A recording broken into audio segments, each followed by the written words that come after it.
Welcome back. I'm Winter, and it is June 20th of 2026. Thank you for being here so early on. Hopefully, you've had a good day so far, and hopefully it's about to get a little bit quiet. Simmer down. Okay. Just a little bit better.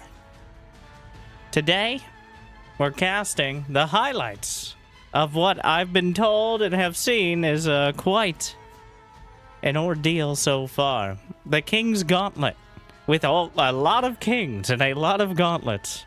But instead of getting the whole holistic 12-plus hour experience, we're going to cut it down. All right. To only the best of the best. And I am taking recommendations. I know there's been a lot of good games, a lot of long games, a lot of long, good games. Very few not long good games, but we're going to try to avoid general spoilers in the chat, though they are inevitable. But just, you know, keep a vibe to it. And the idea is, one, for those of you who are vampires, like me, getting the experience of watching the games without having to see daylight.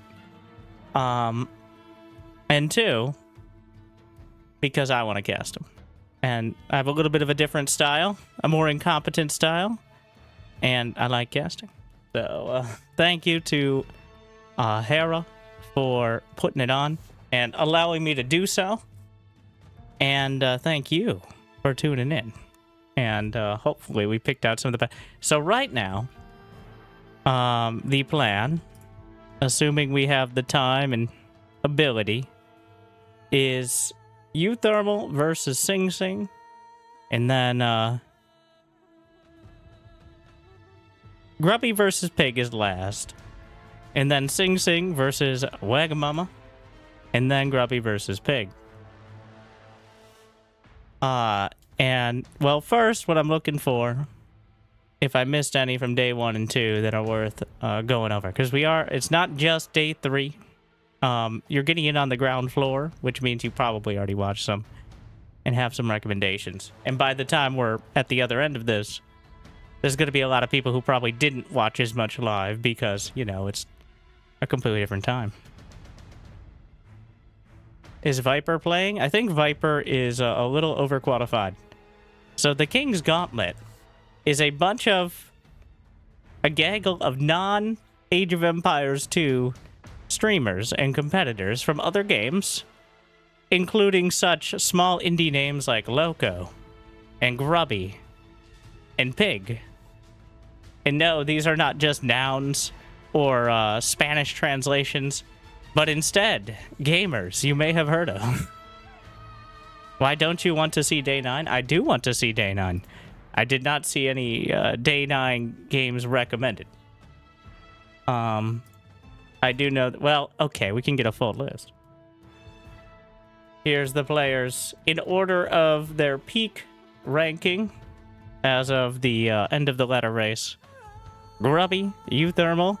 Once again, the Netherlands is severely overrepresented.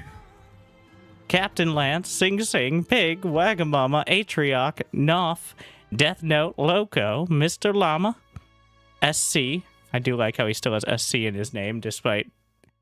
I mean, still, the passion is there. Day 9, Yamato Cannon, Pestily, Otofu, Ampi, the Spiffing Brit, Jabo, Aqua FPS, and Ayusian. And if I mispronounced any of those dramatically, make sure to tell me now. So I don't embarrass myself too much. You can use the ! Hera command, and we'll give you a link to that site and the tournament bracket, but beware, obviously, there's some spoilers. Actually, I think if you go to the site directly, it won't spoil you on the tournament unless you actually just go to the tournament bracket, so just FYI. Anyone old here? This is an Age of Empires 2 stream, sir. I hope you got your reading glasses so you can read chat and see if anyone responds.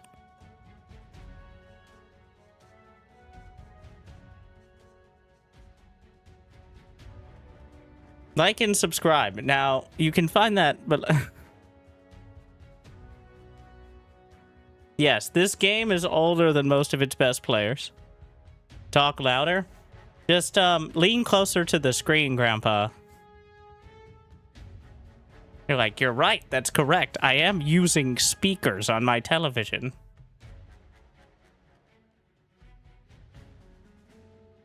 Make sure to get out your Prima strategy guide so that way we can follow along the tech tree. Very important.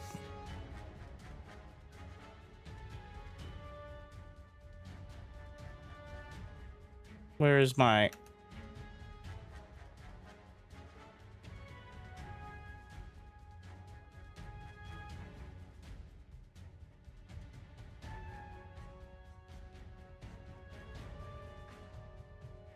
I had something for this, but I'm so old and slow now that I didn't find it in time.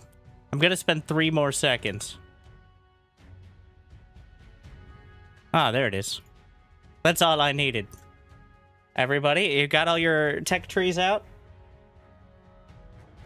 Good, and if you don't, I will read it out to you. Slowly, so you can understand.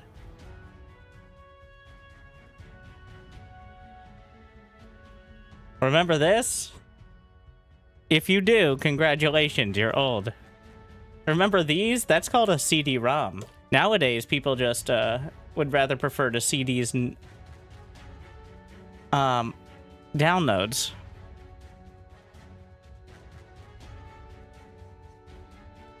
With all that said... Wait, we gotta... I don't have as many... Most of my memes are AOE4 related, I do admit. Mostly they're... To be fair, I don't know if this will resonate. They're mostly making fun of AOE4, so hopefully...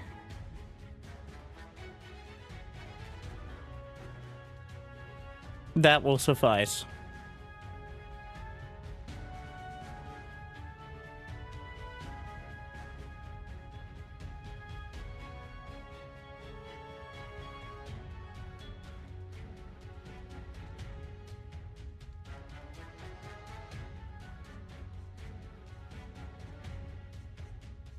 But, I was looking for... Sorry, I got a little distracted. We have a whole thing going.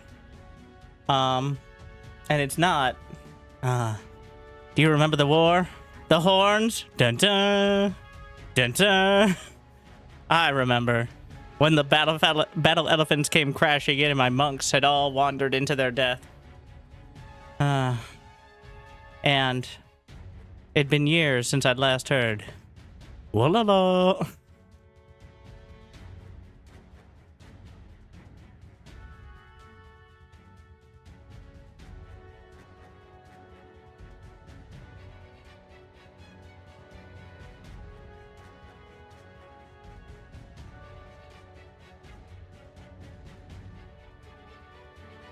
I think, therefore I am. I'm gonna screenshot this page and use that as a background. Could I have done this beforehand? Yes. Could I also do it while we're waiting for people to get into the stream so that way they're not like, oh, I missed game number whatever. Who knows how many games that... Well, I know there's at least 2 per series, so...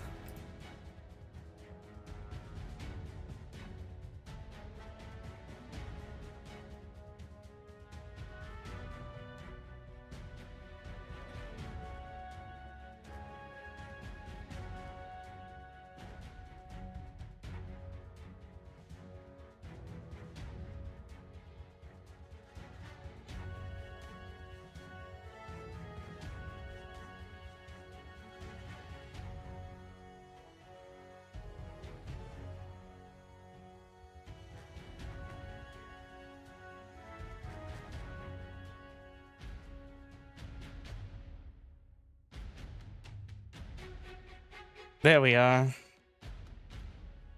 Screenshotted as of this exact moment.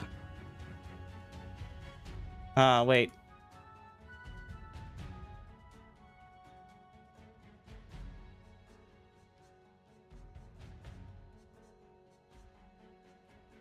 One more.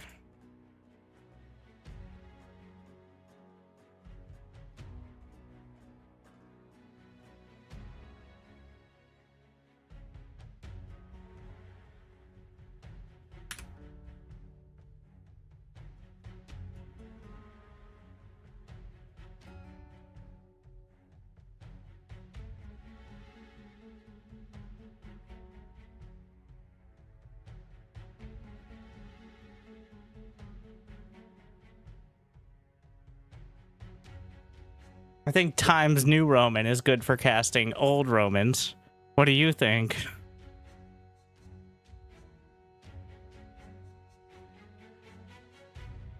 That was a rhetorical question. It doesn't matter. But I'm excited. There's going to be a few... Well, first thing we're going to work out together is how to make capture age look a little bit better. I think if I remove the grid and just use hotkeys for it, that is the one thing I wanted to do for sure. Yeah, because I know capture age takes many of your mods.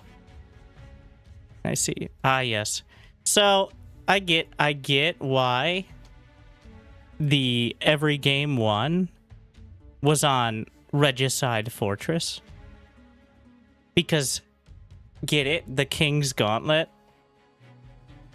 But I will say, in terms of tournament design, that may have been a not exactly a fishing call. But that does leave us with a lot of very dramatic potential games. Alright, looks like it fixed it. I'm just trying to figure out... Oh, the tower range mods. I don't think we need... It's not too bad. Wait, do you start with like 10 workers on this map? Is Uthermal... Can Uthermal ever use his name? While playing a game? No. Is Ollie is memes? A bunch of memes and a Dutch trench coat.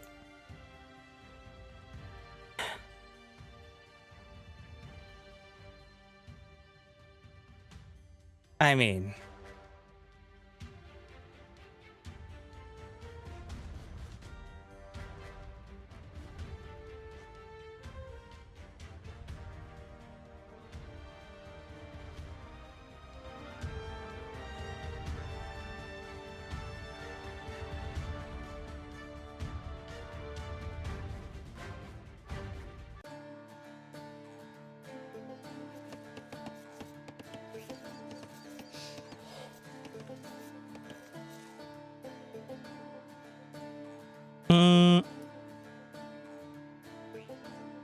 This may be... I like it, I like it. Small trees. What happens if I turn this off? Ah, that might have just solved some of the issues. We'll see. Okay, before I embarrass myself, what does allies mean over here? This isn't... We're not starting yet. Alright, this is just... We're pretending.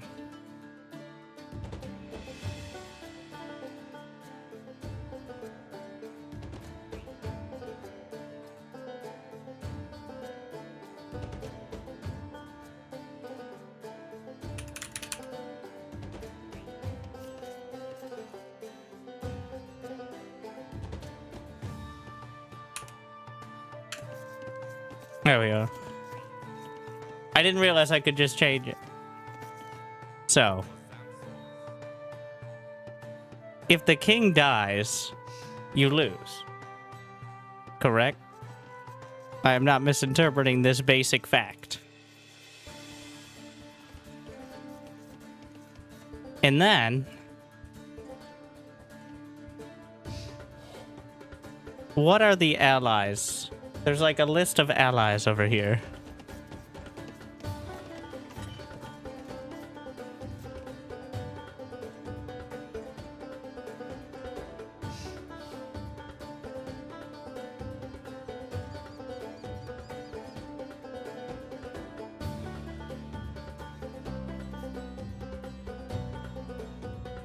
I need my knowledge, guys. Shouldn't you look this up beforehand? That's the part that confuses me. Everything else, I think I got a pretty decent handle on.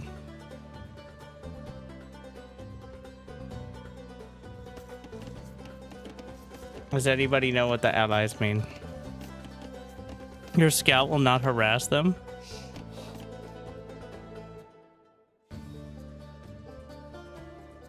You can set your enemy... Now I'm more confused.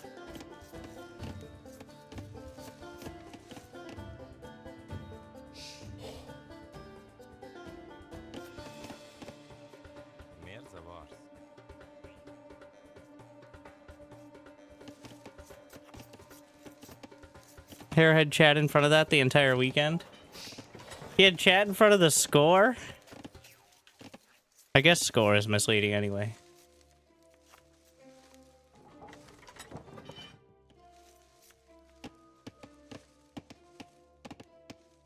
Is that not the other colors a particular player is paired with? Yeah, but there's only one player. It's not relevant for 1v1? It's probably something to do with the king. So all I need to know is if the king dies, you lose. That's the relevant part. Time runs out. Well, I don't think we'll worry about that.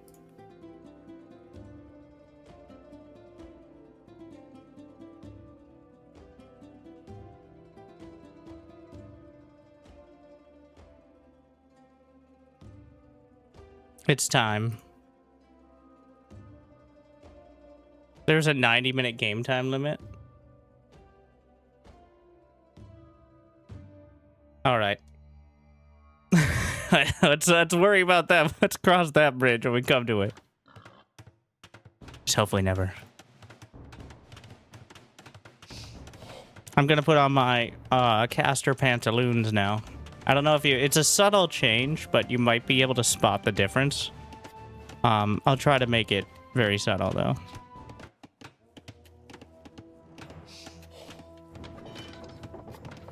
Welcome back to some professional amateur Age of Empires 2. With 20 of your favorite streamers and some of your favorite casters in a $10,000 tournament hosted by the best player in Age of Empires 2, Hera. All your favorites, fighting it out in a much more relatable fashion. Have they played Age of Empires 2 before this day? Maybe. Have they played much with such an incentive? Unlikely. Will there be drama? Almost certainly. Who will win? Well, that's what we're here to find out. A best of 3 between StarCraft 2, the small indie game also owned by Microsoft, the player Uthermal, and his opponent from Dota 2. The split-off of a small indie game, technically also owned by Microsoft Warcraft 3, Dota 2. We have Sing Sing. And who is bullying a boar? Wait, no, that's Uthermal in the blue. I had one job. Well, several jobs. This is an RTS game, but... the scout bringing the boar back home. And, of course, we are on Regicide Fortress in this best of... Jimmy! Apologies. We don't have the best help here. Mentally or physically.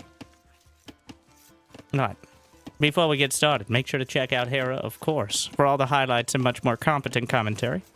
And if we get 100 likes on this video, then I'll cast another one. And I'll probably do it anyways, because you can't stop me. I don't know what else I do with my life, but thank you for watching. Hopefully, you've had a good day so far, and hopefully, it's about to get just a little bit better. Uthermal to the north. His king boldly going where no king has gone before. The natural predator of kings. Boars and bears in Battlestar Galactica. But it appears early on neither player too concerned about the vulnerabilities to their only important unit. Much like Total Annihilation, Beyond All Reason. Supreme Commander, the King, is the only unit that matters. The commander of armies, the figurehead. And he has 75 HP and 0 attack. So a pretty lore-accurate king, as kings go. Does not have any capability to stop it from just spontaneously being killed by sprouting a significant amount of arrows in its general area. But early on, with a castle back at home and plenty of space in between, Thank you for converting. A lot of scouting to be done.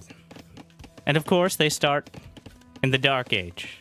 Despite the fact they have access to a castle, I will admit, don't have as much experience. This map, not on the ladder, for better or worse. And I've heard some things. I won't bury the lead. I feel like this is a game mode that is very fun about a third of the time. Another third of the time is horrible. And another third we just kind of forget about because it's forgettable.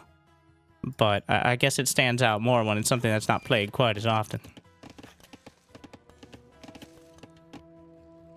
Sing Sing, very ambitious. The King's scouting through a significant portion of the map so far, as he's already uncovered about half of it through the efforts of the scout and the king itself. The feudal age is upon us, and he garrisoned his king in the castle, which is a much more normal repository for kings as opposed to wandering around the open field.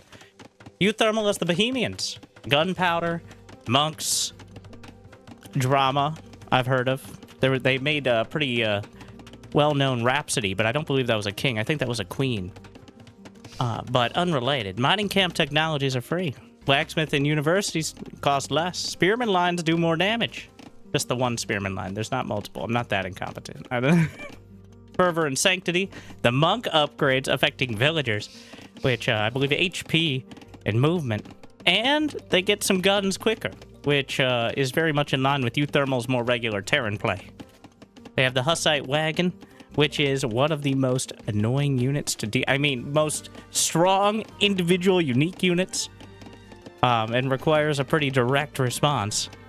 And, of course, wagon burn tactics, which gunpowder units moving faster. I don't know if markets working 80% faster is much of a bonus for 1v1, but still, a lot of late game options. They got guns, they have wagons that they're dragging, and probably, well, up against the Magyars for Sing Sing, which their most important and first listed bonus is that they defeat wolves in a single strike. What civilization can say that? Absolutely none.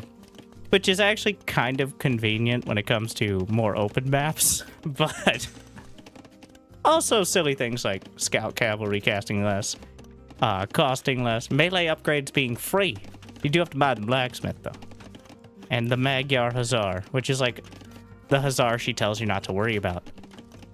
As well as potentially getting those Hussars for just food. Recurve bow as well for cavalry archers, putting them more in line with their less mounted counterparts. So cavalry archers, cavalry, that's most of it. And of course defeating wolves in a single strike. The Castle Age, now for both sides. And by both sides, I mean Uthermal joining Sing Sing. The worker counts 25 apiece. The Magyar Hussars already on the way out. It appears they are pretty much exactly the speed of scouts.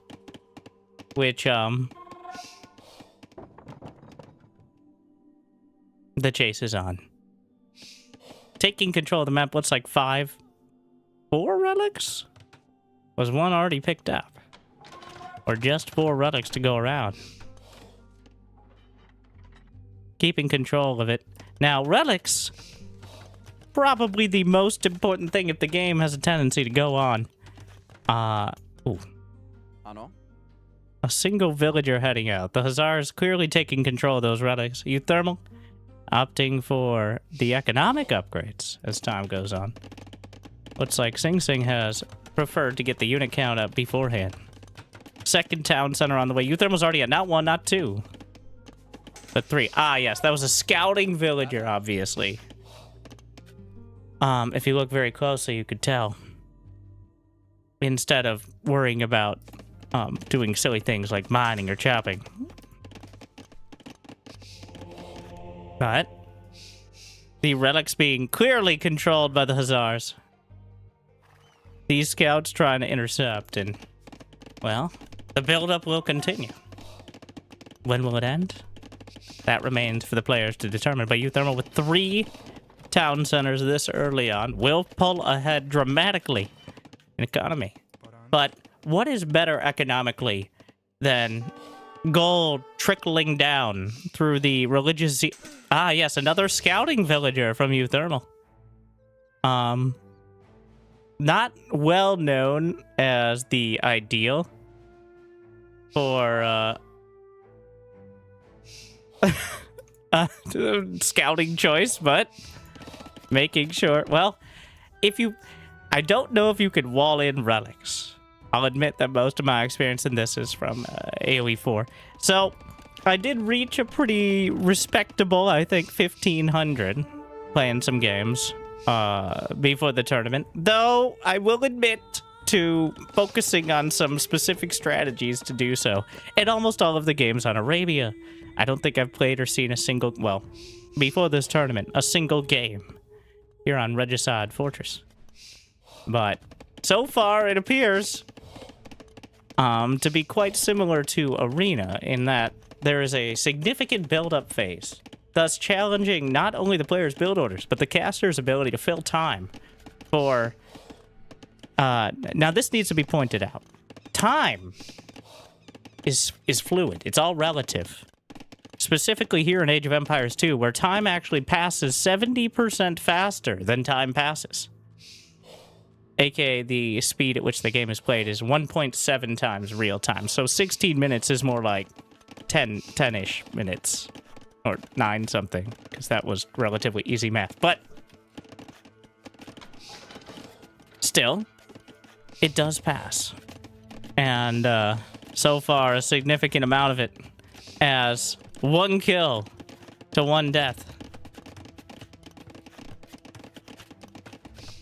How do I turn off these range circles? Gotta get my capture age hotkeys out. We're all learning at the same time. I like having the range circles, but maybe not all the time.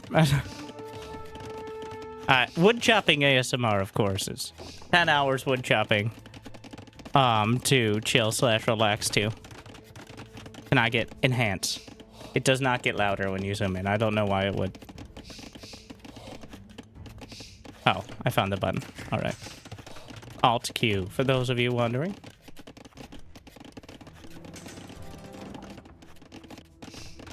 And, you know, we're going to take some liberties here. I'm going to go ahead and, with my powers of observation, try to interpret the game at a more rapid pace as we increase the wood chopping ASMR and go through a quick time warp to see where this leads us.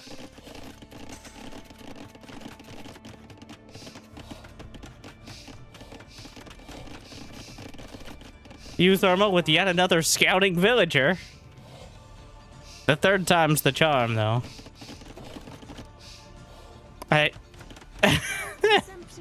Where is she going? This is the smart moves of Twitch chat.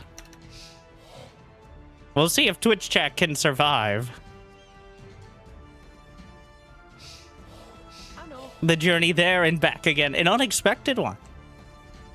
But, it appears Twitch chat will make it not only most of the way across... Wait, another one! We've all been there. Alright, it happens. Wait. Twitch chat in the middle of the field, still somehow surviving. Oh, no! Wait. Oh, it's fine. Survives. And... that's not the noise we're going to use for the time warp, but returning to reality. Or snapping back, if you would, as 88 to 86 villagers. 5 at a time. Or no, wait, not 5 at a time. 4 town centers now for Sing Sing. Still just 3 for Uthermal. The plot armor of Twitch chat is absolutely ridiculous. Some of those outposts being spotted. The Great Wall of Houses. As Uthermal with a very... I mean... He's not going to be supply blocked anytime soon. Sing Sing has managed to grab not one, not two, not three, but a fourth relic. I believe that's all four. Here on Regicide Fortress, the Magyars and their trickle-down worship will certainly be gathering a significant portion of the gold, even when it's potentially mined. And by significant portion, I mean all of it. Without any extra relic gold, when the map mines out, which, let's see if I have the right button, there is 24,000 gold on the map. And they've already collected. There's a button for this. I know there is. They've already collected some of it. As the gold in the main starting to mine out. But believe it or not, oh, can you feel that, Mr. Kraups? Is it another time warp coming on? Indeed it is. As Uthermal is speeding his way to an expansion. We have reached the Imperial Age. 2 kills. Both, I believe, scouting. It looks like Twitch chat is continuing their efforts. But a bear! And also, more relevantly, arrows. Twitch chat killed by a bear. There's something ironic about that that I am not clever enough to come up with. A bear. Everyone knows bears are one of the strongest counters to bombard cannons. So, but the armies have hit the field to supplies, 160 to 163. Sing Sing with mass cavalry archer, but he's up against the bombard cannons from Uthermal, as well as the scorpions. And those bombard cannons far outranging. Even with, does he have recurve bow? The defining characteristic, I don't believe so. Recurve bow not researched, and honestly that doesn't make up that much of the difference in ranges between the two. So far, Uthermal, he does have, so the little, whatever's light blue means it's been filled in on the upgrades. Some of the basic ones you could see in the top left corner. So the chemistry upgrade is completed, giving that extra damage to gunpowder, and I believe it also gives range. No, that's siege engineers, but the cavalry archers just standing their ground, and while they might have the high ground, and that's quite relevant, the bombard cannons are just helping push their way forward as Uthermal. The halberds, and he does have the halberds completed, are braving the arrows, so that way the siege can continue to do its part. Wait, Uthermal is sending... Oh, they're right there. Where could the villagers come from? Slapping down a castle, but the army's starting to thin out. The cavalry archers strewn across the hills. The siege unable to target directly. The Magyar hussars coming out and stabbing right through the fragile bombard cannons. And the halberds are not enough to quite counteract. Bombard's still getting a lot of damage done. The villager count dropping dramatically. The castle is at 90%. There's only a few more villagers. 93! Its completion is very much in doubt right now. But in doubt is not how that castle will be remembered. It completes with just 3 villagers to spare, and Sing Sing is pushed off the hill. Uthermal claims it. Maybe not the ideal location for the castle, but the ideal castle is one that's finished. And Uthermal able to claim one. And where is the king? The king currently resides. In fact, the king realizing that this is no longer his ideal capital and will retreat to a castle not far in the distance, but one not currently being besieged. The monastery going to be targeted. The relics will be rescued from the burning monastery. But, oh, there were 5 of them. I never learned how to count, all right? But none of them currently occupying. Trying to get on top of the bombards. Uthermal boxing out with the halberds, and so far making it almost impossible.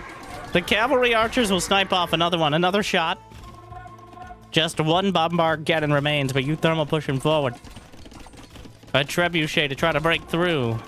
But Sing Sing unable to break the siege, and the constant trickle of units across the map. Some hand cannons being mixed in.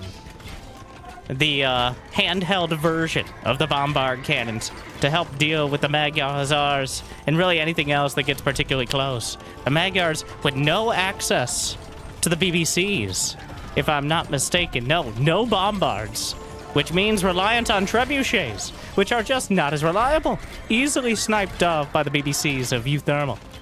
And the halberd still boxing out to the left flank. The cavalry archers looking for a better angle, but Uthermal is acutely aware of it right now.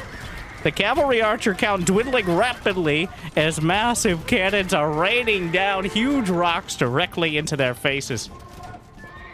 And while some of them may miss the mark, not enough to stop the push. And the castle's holding the line.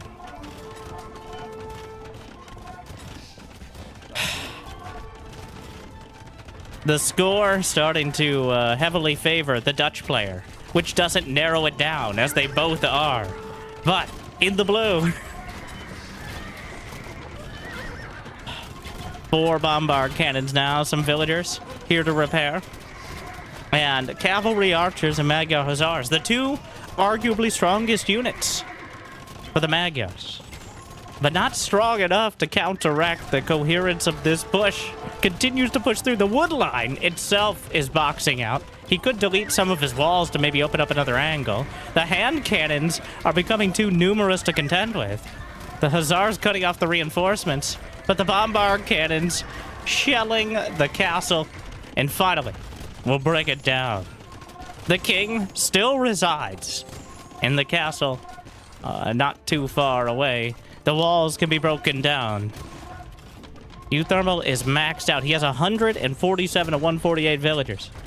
So, booming economies, if you would, on either side. Sing Sing was able to regather 4 of his relics, and he's gathered 2,000 relic gold so far. And that is really keeping him afloat at the moment.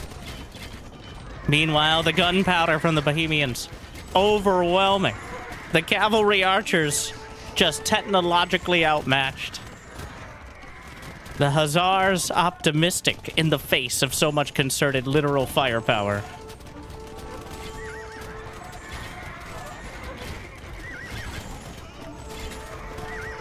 Breaks through and going right into the castle, and some of the Hussars may make it through, easily stabbing the... Well, actually, this is going really well. He gets 2. He gets 3. And does he have the tech? Yes, both unique tech. That means only food for the Magyar Hussars and recurve bow for the mounted archers. And if he didn't have that, it'd be a much more dire situation indeed. But Sing Sing has survived thus far. He's starting to push back somewhat, though at incredibly heavy cost. 203 to 129 kills. The hand cannon, I feel at this point, Mr. Magyar, it's time to tear down these walls, as the walls are serving as a funnel for his own units, as opposed to something to keep the enemy out. Because apparently we can just fire guns straight through stone walls. Don't worry about it. Meanwhile, the last of the bombard cannons is finally taken down.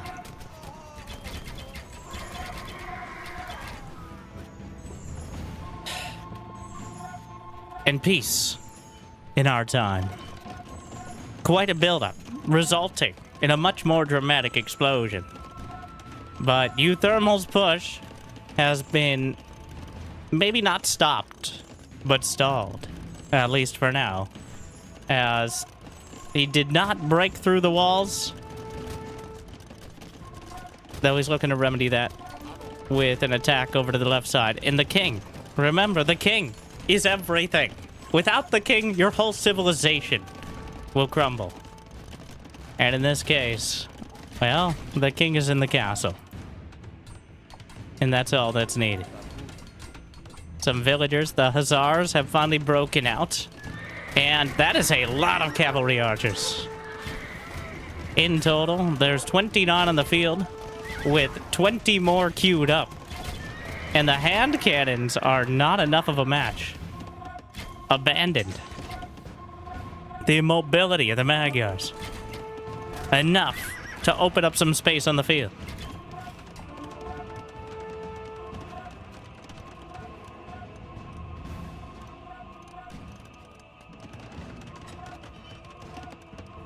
a single skirmisher. I thought he was starting him for a moment, but the game has now gone a little sideways, which is definitely in favor of the more mobile player.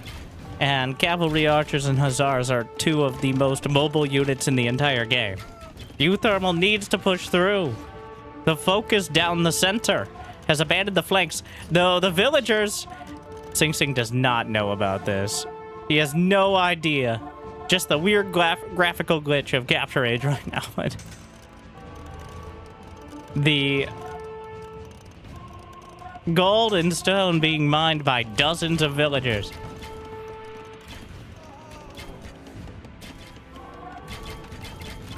What has happened? It's falling apart. Uthermal has almost no units. He's got a few, hoofneats? Something like that. If I'm pronouncing it anywhere close to correctly. Which are like bombard cannons, but, you know, even bigger. Something like that.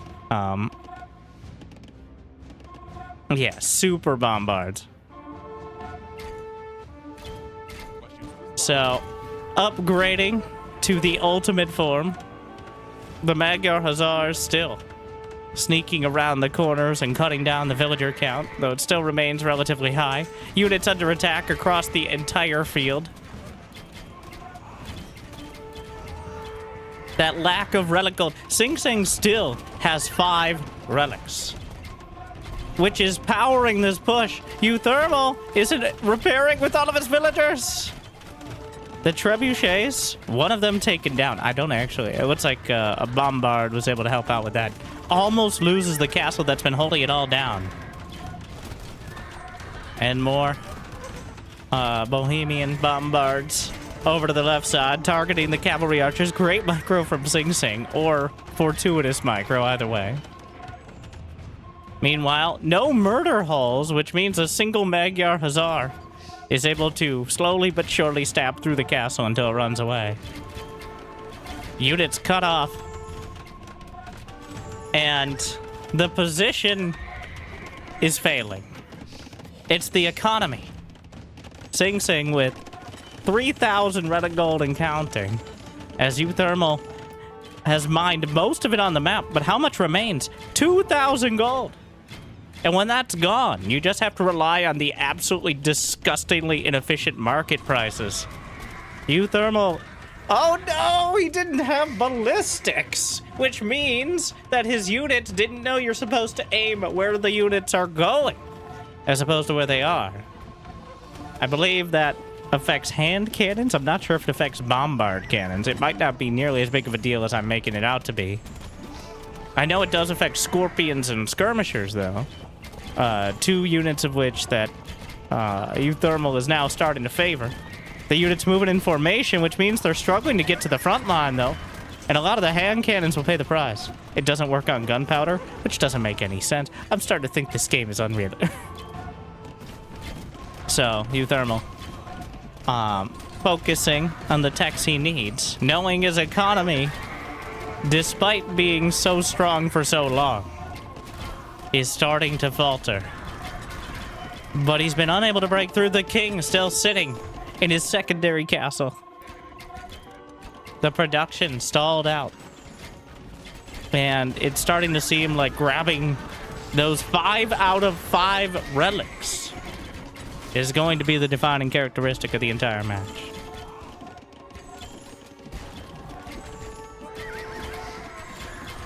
So close to breaking through, yet so far.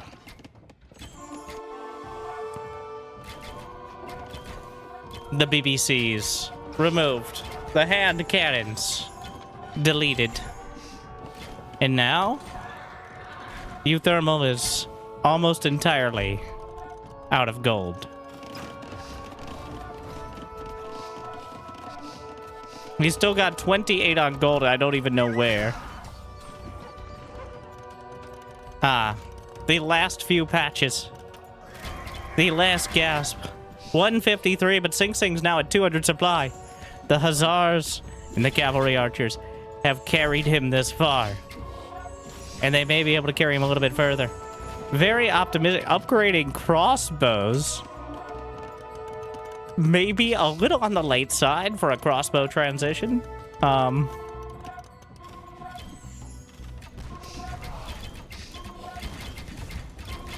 The Hussite wagons as well. They have a redonkulous amount of pierce armor, making them quite a strong option for absorbing. Though the Magyar Hussars with 12 damage a hit kind of cut right through it. Just ridiculously strong. A little bit of jiggle micro there from the halberds, but the castle has held for half an hour. And no longer it falls.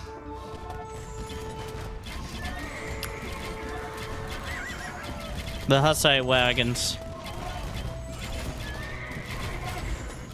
They absorb so much. They have so much HP. Wow. Maybe. Well, so, believe it or not, these players not experienced AOE2 professionals. That is the entire premise of this whole tournament that Hera put together. And is certainly, especially for me, an occasion to learn. Sing Sing focused on his composition, and it almost failed him. But getting the relics has completely carried him through. The wagons may have been the choice if he was able to build them up earlier. But it looks like too little, and it's almost certainly too late. The gold is gone! 0 gold left on the map. That's not very much. Now it's just the divine trickle from the relics and the ridiculous exchange rates of the market. I assume we're at minimum. Can't. Not quite, actually, but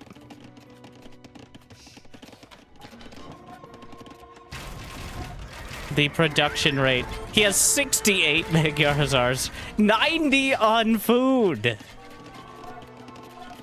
Sing Sing certainly not slouching.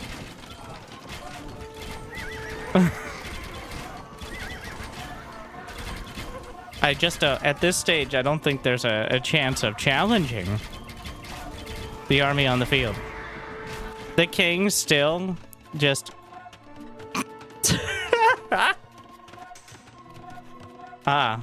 doing his best to recreate the methodology with which the Netherlands becomes land. And, very historical there as well.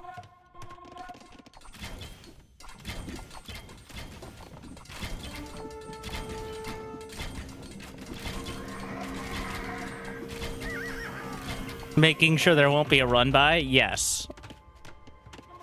That is quite sure at this point. And it feels like it's all over but the G's. Now this is just dodging the shots from the skirmishers, and he actually has Arbalest now. 6,000 wood, 1,200 food. But what's left to be built? It's too little. It's too late.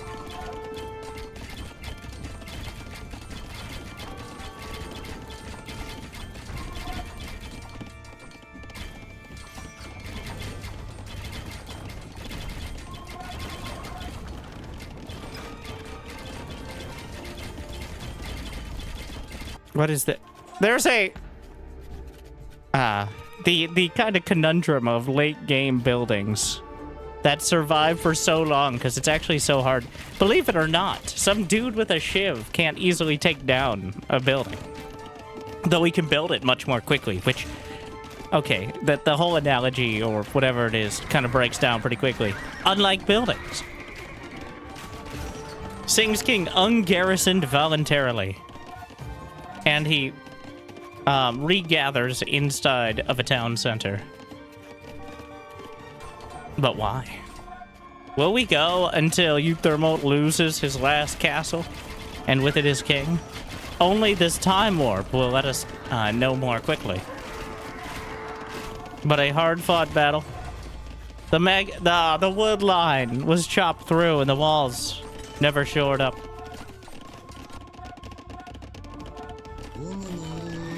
Thank you, King Mouse. Speaking of, right now, Uthermal doing his best impression of the same thing. I stay very silent and hide in a corner. The duels continue.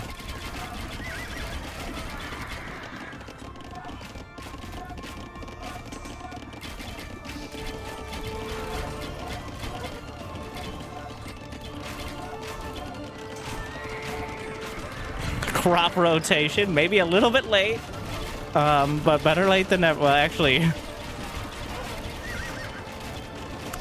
5,600 relic gold for Sing Sing.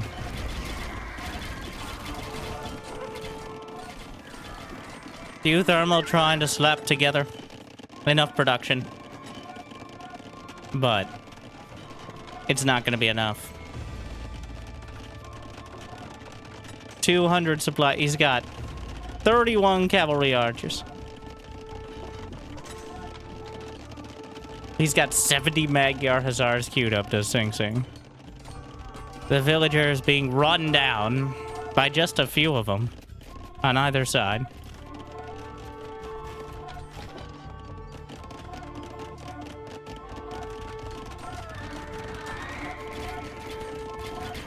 Uthermal left with just trash. And that's not necessarily derogatory.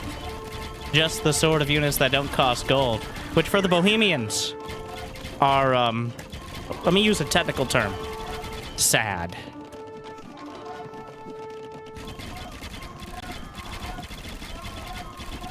He does have Bracer. He's got Ballistics. Do the Bohemians get Thumb Ring? They do not. I don't think that affects skirmishers. And you know what does affect the game? One player leaving. Uthermal, after 400 halberds, 100 hand cannons. The relic gold was too much. Sing Sing grabbed the relics early, and he held for long enough. The map literally mined out. And in the end, that was the difference. It looked so good, right up until it didn't. As you see the military pop. The economy. I'm going to hide the text here. And... oh, those are resources collected. We go to each one individually. So clearly the difference made. Not the most dramatic ending. Kind of an inevitable conclusion past a certain point. But there was more than a few moments that I think he could break through. The Hussite wagons seemed like they could have been a strong choice earlier on. But he was focused on breaking through with the bombards and the hand cannons. And they're inherently fragile once you lose your momentum. But still, an incredibly hard-fought battle. Both players at exactly 148 villagers at the max. But Sing Sing will be victorious in game number 1.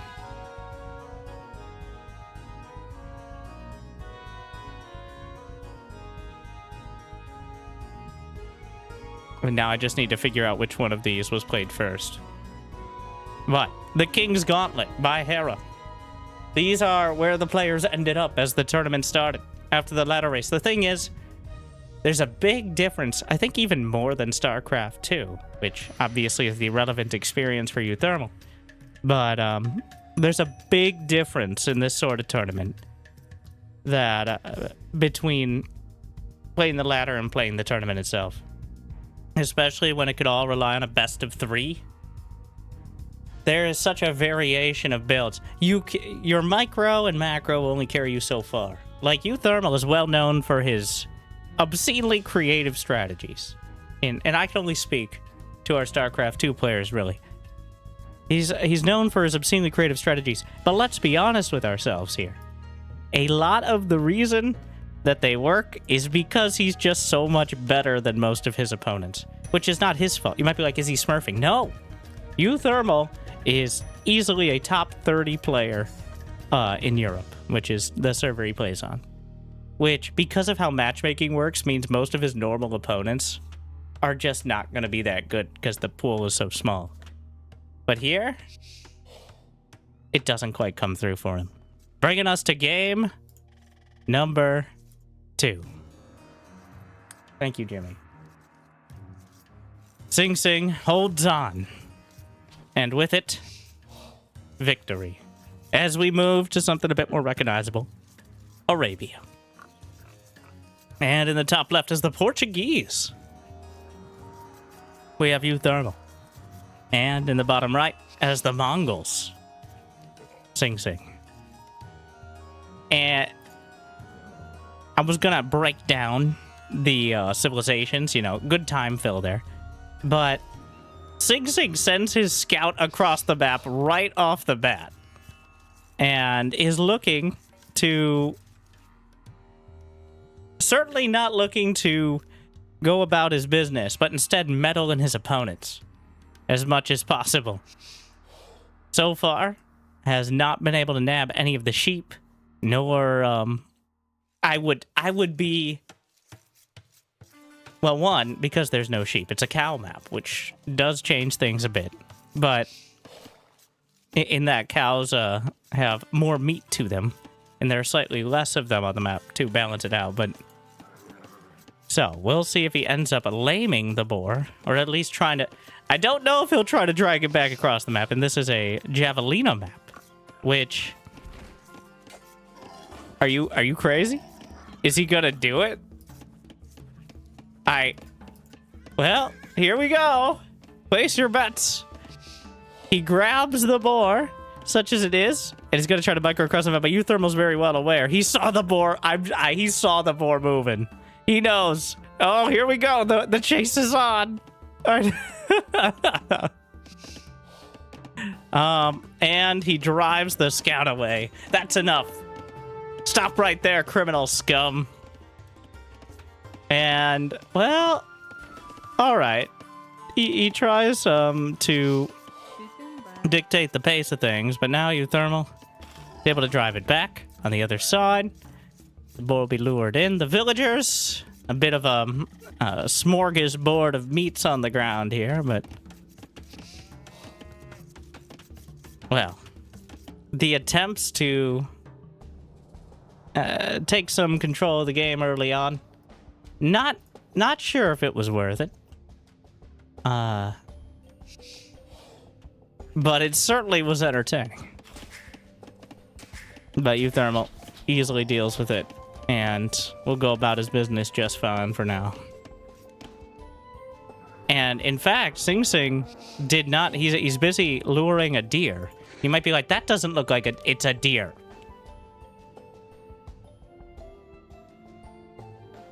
It's a deer. Functionally, it's a deer.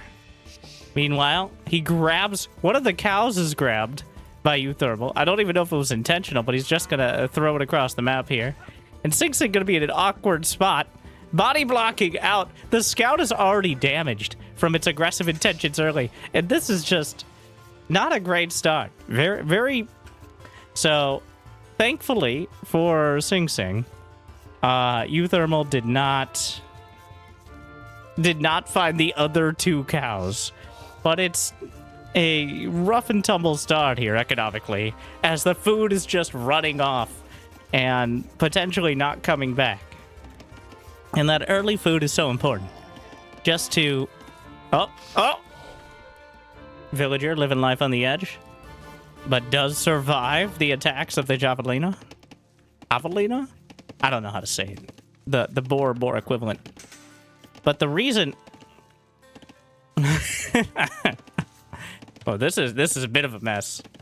The reason it's so important is, in order to get food in Age of Empires 2, the food on the map is... Now, historically, humanity only progressed with the development of agriculture. But agriculture requires a lot of preparation and development, whereas hunting and gathering is simple and can be done by anyone, even the Mongols.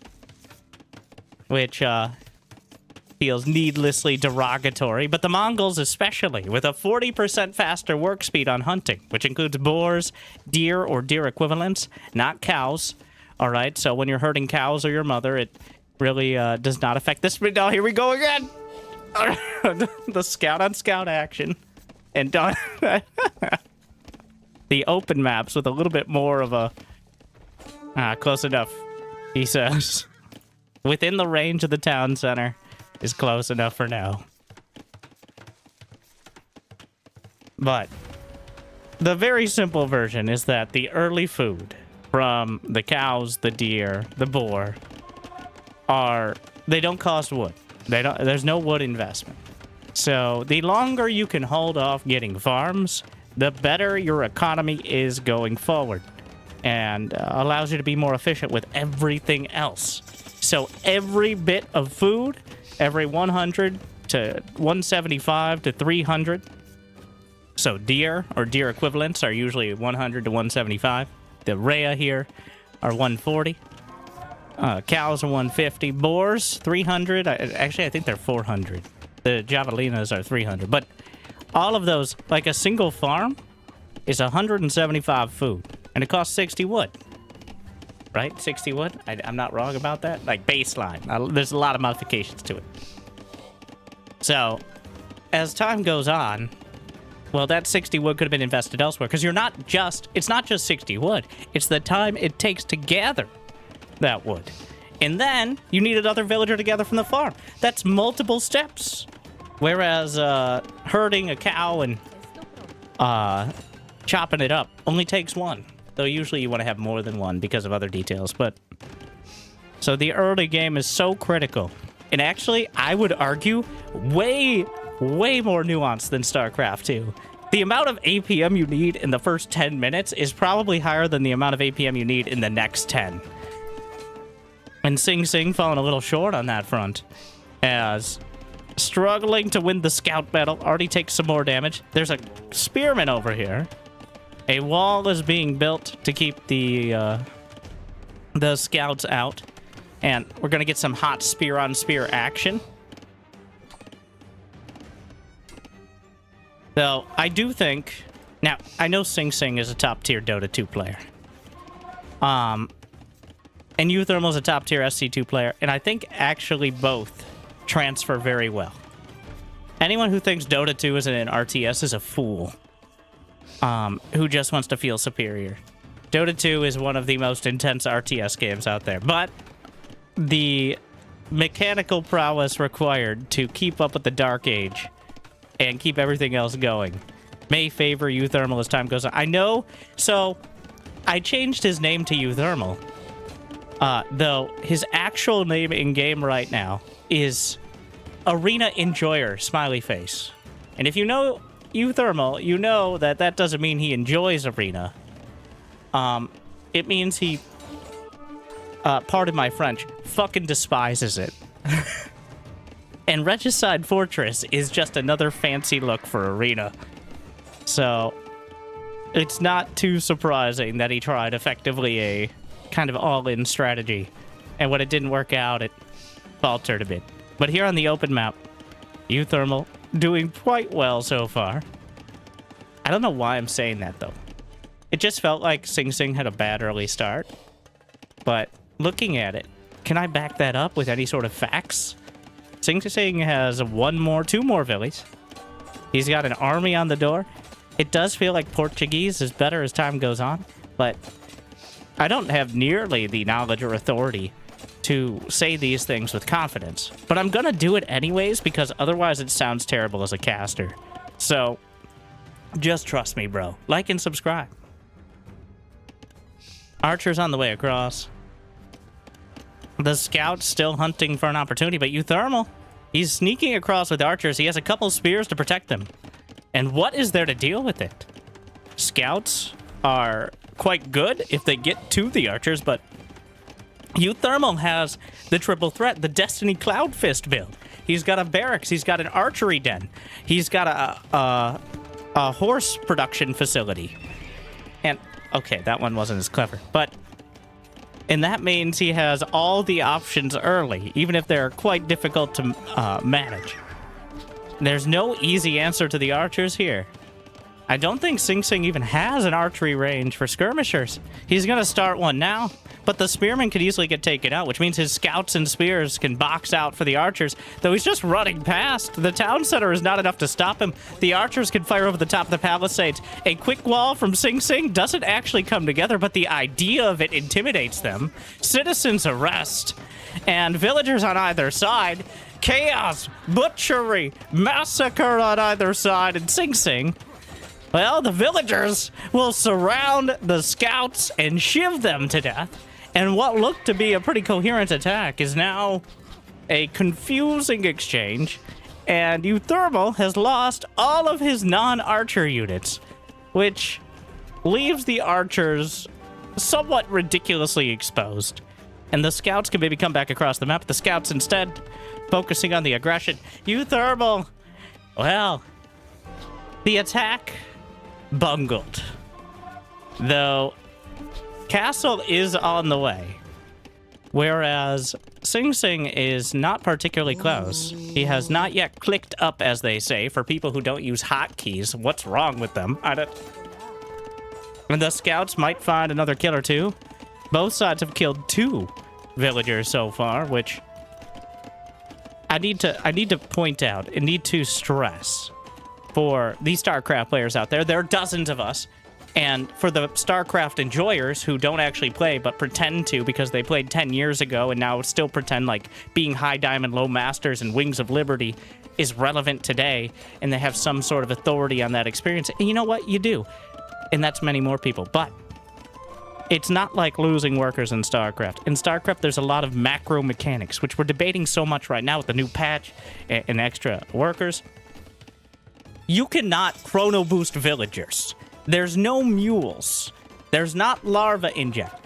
There is a finite amount of villagers you can build. It takes 25 in-game seconds each time. Every single villager counts, and it is a hard number. So, losing 2-3 villagers is that exact amount of time gone. Some civilizations build them a little bit faster, some build them a little bit cheaper, but there is nothing that can easily balance that out. So if you lose 3-4 villagers, even if they trade units for it, you are very far behind against a evenly matched opponent. And there's ways to fudge those numbers, but each villager is absolutely precious, especially since in order to go to the next age, that takes your town center. It takes, what, 7+ villagers of town center time to get to castle? So it is a huge investment, on top of the fact that obviously you need the resources to get there. Which is why it's so important that getting to castle for Uthermal, he needs to do damage. He's down by 4 villies, though he's catching up now because Sing Sing is going to castle. The crossbows, surprisingly effective at taking out farms, which doesn't seem like it makes sense, but you gotta shoot every plant individually. This is how crossbows shoot, by the way. This is the crossbow shooting. Just trust me, bro, I'm American. Meanwhile, a mangonel is on the way. And with it, any chances of dealing with this without cavalry? Well, Sing Sing has 0... He has 1 scout, 1 skirmisher, and 4 knights queued up. Uthermal already has Bogkin Arrow. The ranged upgrades for archers not only increase their damage, but also increase their range, which is incredibly important. And an absolute priority. Something that cannot be understated. It's so important. The stable is being broken down. Sing Sing just abandoning his base and instead is going across the map to try to cut off reinforcements. The mangonels need to be dealt with, but he's got a real rough hand right now.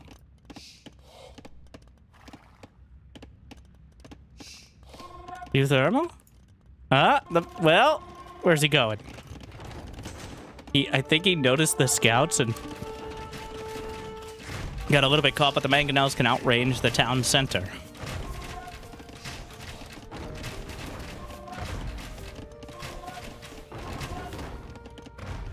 The Knights doing a pretty good job of cutting things off. But you need a similar... There are 30 crossbows.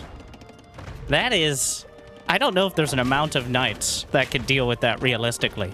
At this point, you need to siege or skirmishers. The problem is, those are both countered by siege.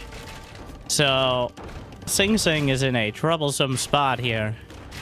As Uthermal's siege push. Well, here we go. This is it. He's gonna come in from either side. But the crossbows just gunning down.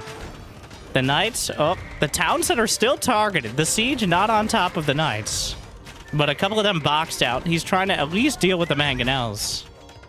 But the crossbows are just... They're all stacked up. And the Knights can only slap one at a time. The spear's a little bit late, and the crossbow's probably not hyped about that. But, Uthermal, in a relatively concise process, he is able to break through. The crossbow timing. It did feel like a bit of a chaotic early game. Sing Sing trying to lame the boar equivalent. Not getting all of his early food. The scouts finding little to no success. And Uthermal ties up the series. 1-1. Wait, no, we got statistics.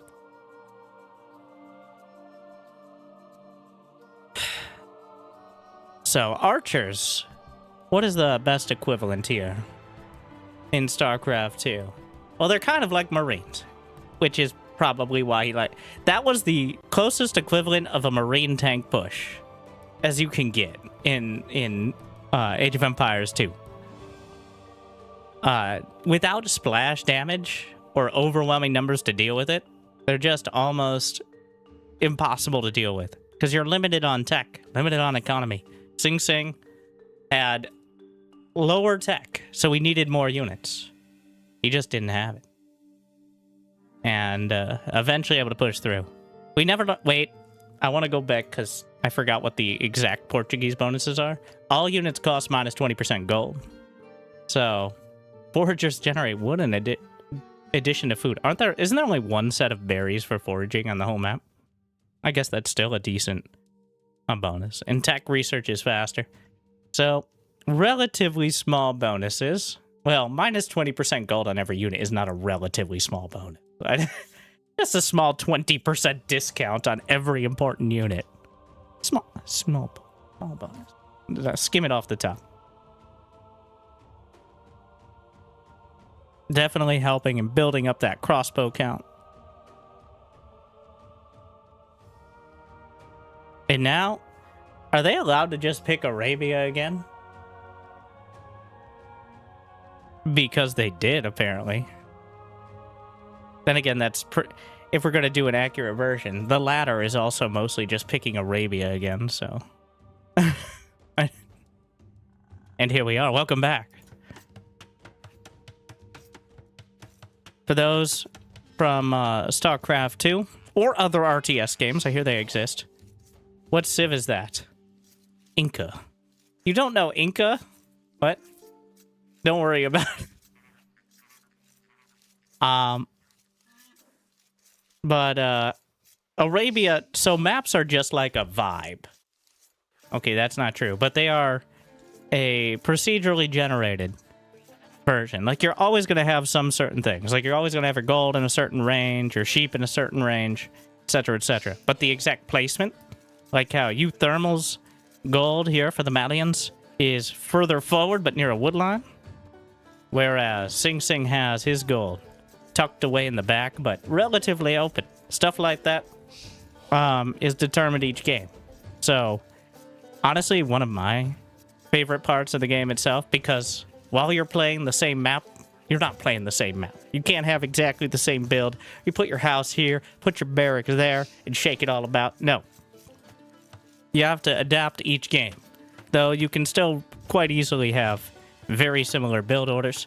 The top tier players, to my understanding, just assume that whenever I say anything with authority, will adapt their build based on the specific details. Like, does this map have deer or deer equivalents, in this case ostriches? or chickens. The chickens provide, well, they overall less food income, or at least less burst of food income, and cannot be lured in the same way that the deer can. Also, rhinos have 400 food as opposed to the 300 we saw from the javelinas in the last game. So the little details like that do matter, at least at the higher levels. Here, we'll see. What civ is that? Well, let's start with Sing Sing. Now that we're asking. The Inca, one of the American civilizations, which means they have a whole nother set of units, which to my all of it's to my understanding, obviously. I like saying that, so when I say something wrong, it's clear that I'm not an authority necessarily, but again, just assume. They have, they were reworked to have a kind of different set of units and a somewhat different economy not too long ago. Houses and settlements. Settlements are kind of like command centers in StarCraft 2, where they can return any resource. So they're just a one-size-fits-all, which gives them a lot of utility. Are the Incas the ones that can garrison inside of them? I don't believe so. I think that's a different city. But buildings cost less stone, military units cost less food, and villagers get blacksmith upgrades. They also got slingers, and somewhat importantly, I think, Champy warriors, which are a replacement for the man-at-arms line, where they're more mobile, but less sturdy, a bit more maneuverable. And do they still have Eagle Scouts? No, Champies. Eagles are for another region of the Americas, actually. But a little bit more variety than there was. Well, there's like 69 civilizations in this game, so it's not too surprising that especially the newer players don't know the details of all of them, or even what they are, apparently. I find it hard to believe he hasn't faced Inca before.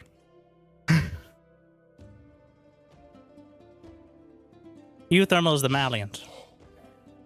Buildings costing less wood. Villagers drop off more gold, which I believe is important because that means you mine to say 10 gold, but drop off 11 through some crazy alchemy, as opposed to just mining faster, which does not increase the total amount. Barracks units get more pierce armor. They got the Gabetto. Town centers fire arrows without garrison is their castle age tech. And then for Rimba, cavalry +5 attack. On Imperial. Oh no! Horsicus! Horsicus survives the initial onslaught. Horsicus, the half-blind scout. Honestly, the vision in the Dark Age is really appropriately named.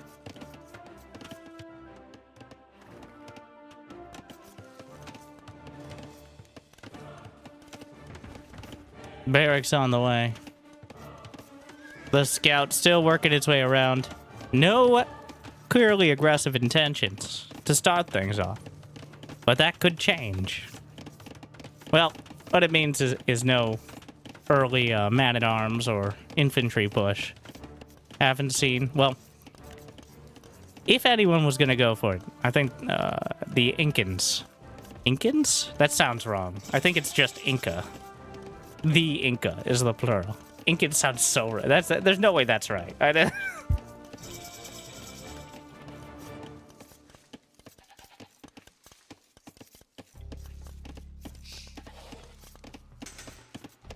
Double bit axe for both sides.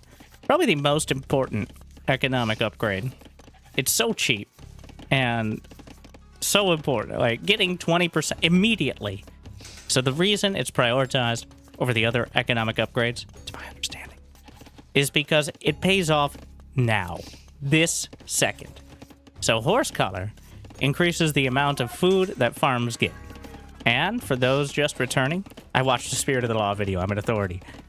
It is now relative. Before, horse color would just be at the start of when you built a farm, giving you more food, therefore more efficiency for your wood. Now it is relative. It's still better to get it sooner rather than later, but it is applied to farms that are already created. So, that is a very relevant point. Though it is still important to get Horse Collar relatively early on, or it could cost you later. The scouts. A scout rush from Uthermal will intercept someone. No, it's not a wall! Oh, no. It's a disaster for the marksman, as the champies, with their very painful-looking maces, just slapping their way through. I do love their animations and sounds. The scouts, in a 1-to-1 fight, cannot take the champies, but they're not particularly sturdy, as mentioned. They have 0 melee armor at the moment, and that means that the Malian cavalry have a pretty good chance of being able to take them on. Though the champions are also significantly quicker than man-at-arms, one of those defining characteristics, allowing them to get away more easily, regroup. Still slower than the scouts, though not by that much. Meanwhile, the scouts just headed across, and archers behind. The feudal aggression, thank you, Joe. The feudal aggression will continue until morale improves. And morale? Well, kind of unclear, but we're about to find out. 5 scouts, no upgrades. So not too relevant. Obviously, the armor upgrade would help, but it's quite costly to invest in early on. Armor upgrade's almost always the priority, except for specifically ranged units, as usually you get shot by more arrows than you're able to hit units with swords. But ranged units, getting the extra range from fletching or bodkin arrow, the first 2 upgrades, are absolutely critical. Meanwhile, the champies surrounded. There is a spearman in there, but oh no, he right-clicked on the wrong horse. And Uthermal's micro is able to outmaneuver the spearman. He's chasing down the champies and able to take them out with superior numbers. Bit of a mistake from Sing Sing, and one of the easiest ones to make is just getting caught up and trying to target fire. Oh, a single scouting villager. The natural counter to villagers, lions. And the natural counter to lions is obviously villagers as well.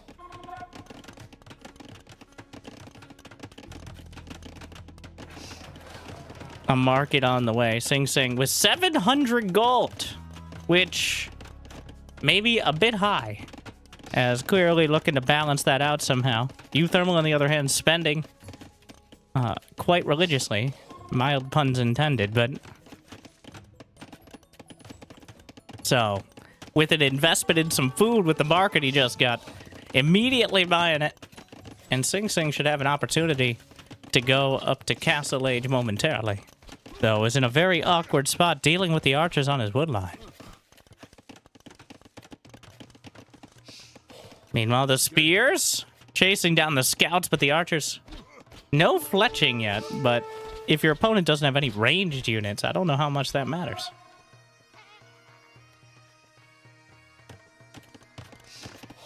A little bit, especially when trying to fire over the walls. But Sing Sing has 2 champies and a spearman, which... no, the archers slip... Oh, no. The archers slip by. And he's gonna target, gets one of the villagers. Wow. I have no idea what that means, but thank you.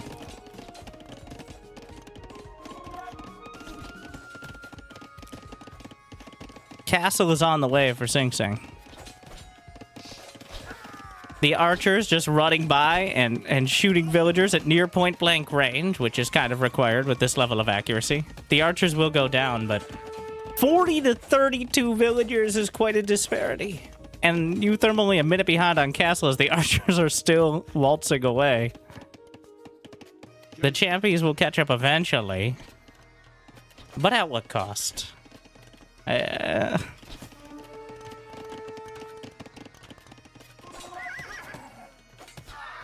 Oh, those scouts taken down. That is... It is a very rough start.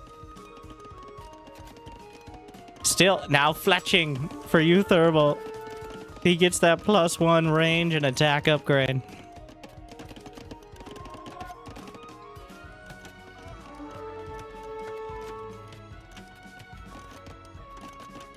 +1 armor. Infantry armor. On the way for Sing Sing. He's adding on a whole bunch more farms. He does get castles slightly earlier. I believe that scout... Oh, there's not a wall! As the champy's moving out clearly indicates. And also not a wall there, because there's no such thing as a wall in this game, and don't let the walls themselves fool you. Everyone knows that.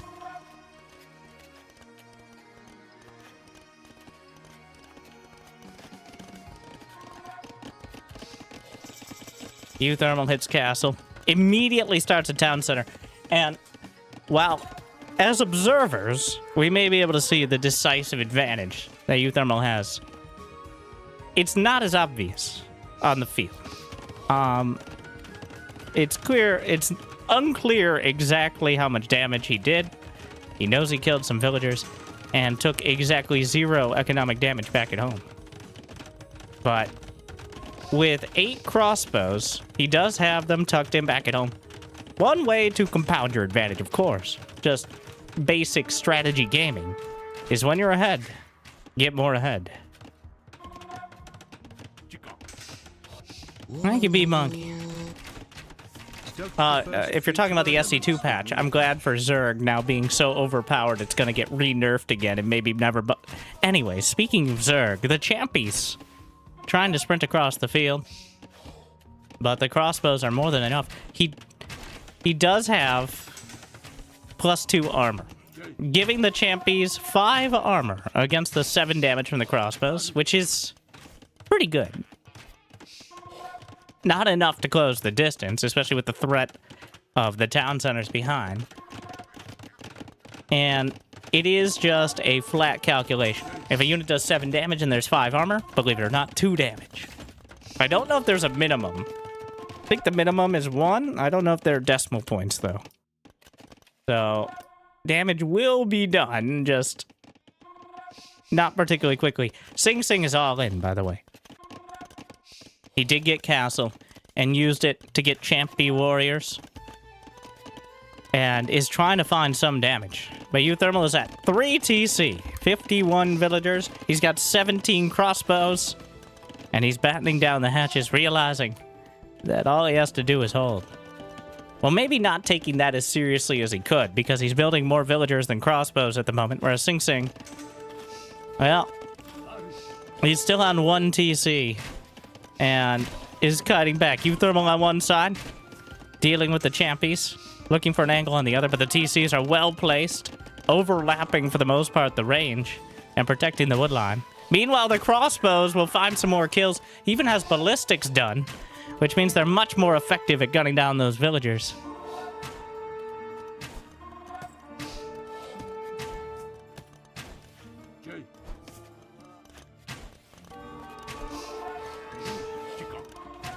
It's looking bad. Alright, the champies actually run through. Maybe get a villager kill or 2. He's gonna need a lot more than that in order to get the damage done. Finds a few more, but the crossbows will cut it down rather quickly. The champies, it's not a wall! Wait, what are you doing over here? The villagers just kind of ran off, which it happens sometimes. Free range villagers. A grand total of 9 villager kills. The champy's quite good once they get into the woodlines and such, but overall, it could be better. 57 to 42 villagers. There are decimal points? Oh my. It is 21 crossbows, 16 champy warriors. And with that amount of pierce armor, and many of the champions just going to run by it again. There's not even that many villies nearby. So this could force almost an all-in situation. It shouldn't be, but it is. Because he didn't wall off. And the champions get in. Now, what is there back home to defend? Does he have a siege workshop? No. It's just champions, but Uthermal kiting. He's stutter-stepping Marines, alright? This is exactly the wheelhouse that he wants to be in. Best case scenario is kiting melee units with ranged. And gonna get to the high ground. Easily pick it off. Oh my. One champy at a time. Still more damage being dealt, but he is trading out the champies for that damage.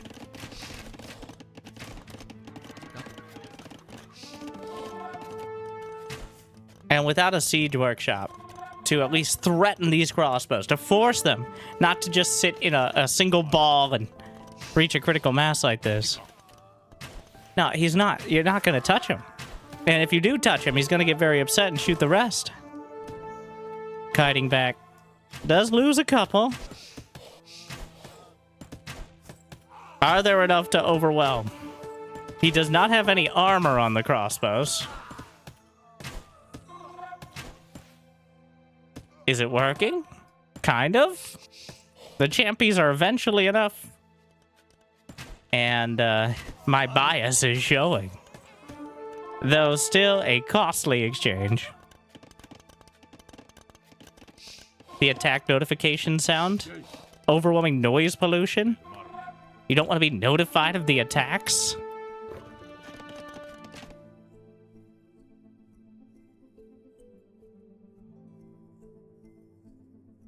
Why is there no... There should be a sound just for the notifications.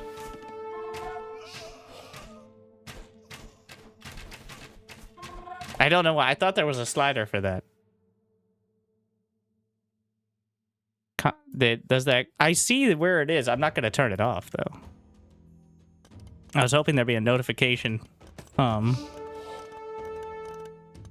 Maybe that?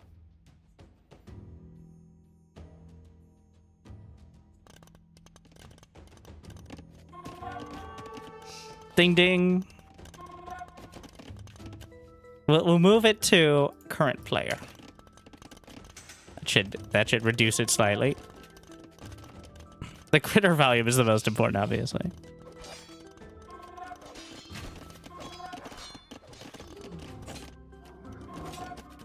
The champions, just a couple knights dragging him out of position. Honestly, it does feel like Uthermal has... He still has the lead. That's the struggles from the observer perspective. We can see the villager count. We can see the upgrades and the units. But Sing Sing has done a good job of kind of pushing things a little sideways. Even if the knights are leading dozens of champions on a armored goose chase here. He's going to target a couple of the villies. Does have forging, but the champions should actually be able to beat him down.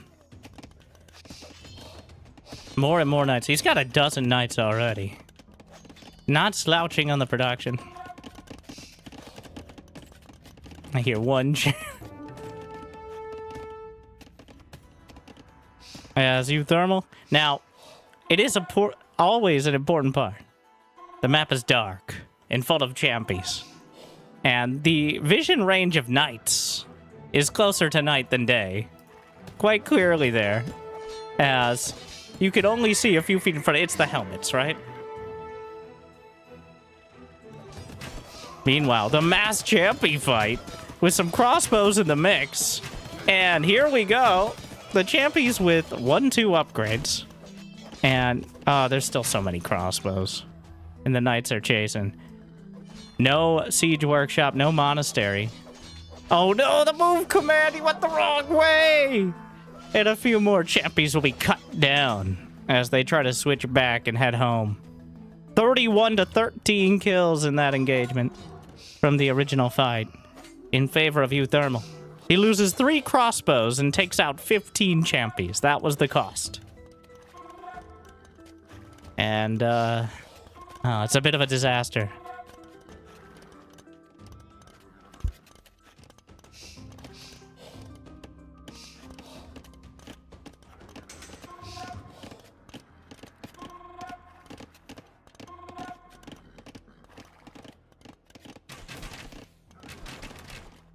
The crossbows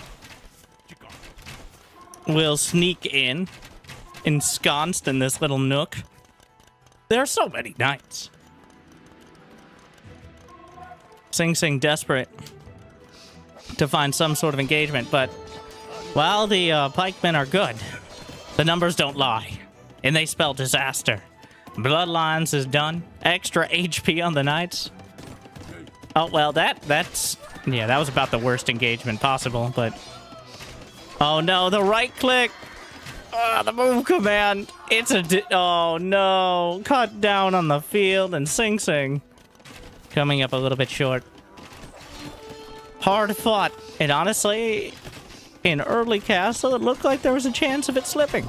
But Uthermal brings out the knights, complements the crossbows, and overruns the field. G. Just a little bit too much.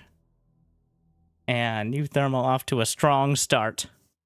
Will overtake Sing Sing 2 games to 1. Thank you to Hera and the King's Gauntlet for the tournament. I hope you enjoyed the cast. Remember, liking and subscribing is still free, but so is checking out Hera and all of these illustrious players who I'm sure had strong thoughts on their matches as they played.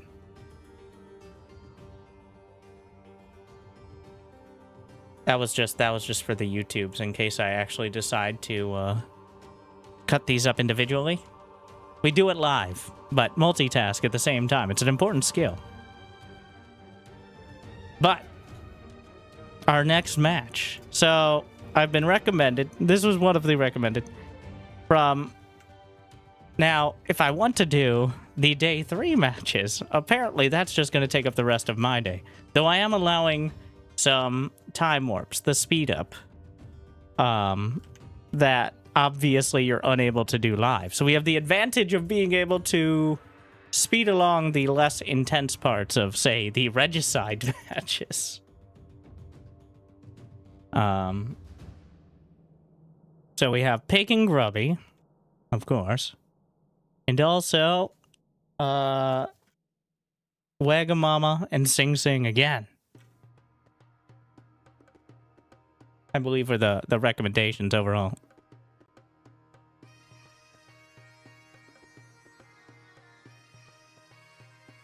Do we... Now, it is a little awkward asking for recommendations when I'm about to cast it, because that implies you've already seen it, which would be kind of odd to be watching a cast of it again.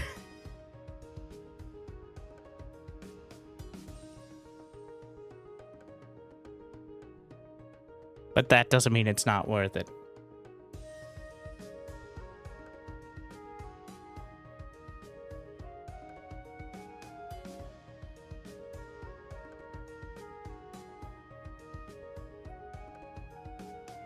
Grubby versus Pig was amazing. That will be our next match. But first,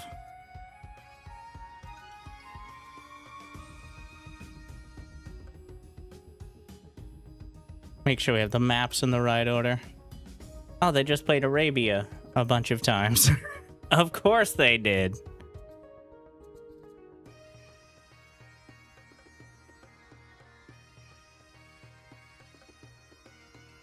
But of course we start on Regicide Fortress.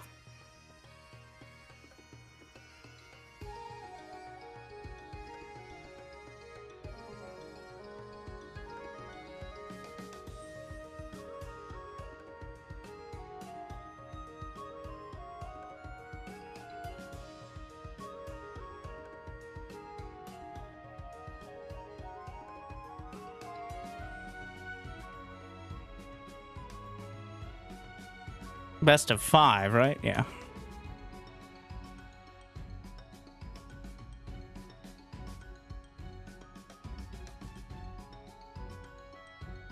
Gotta actually confirm it. Think we got it. Britons against Mongols. What a matchup.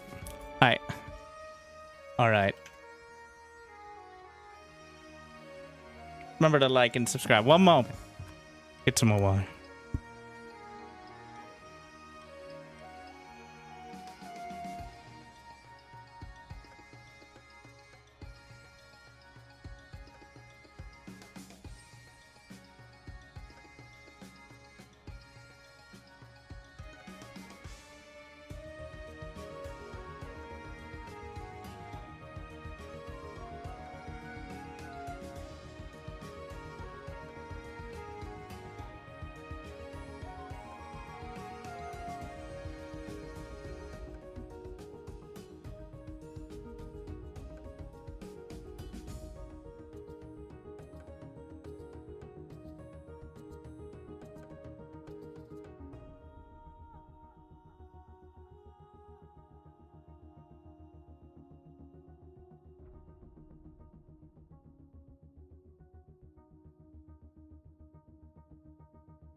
It's time.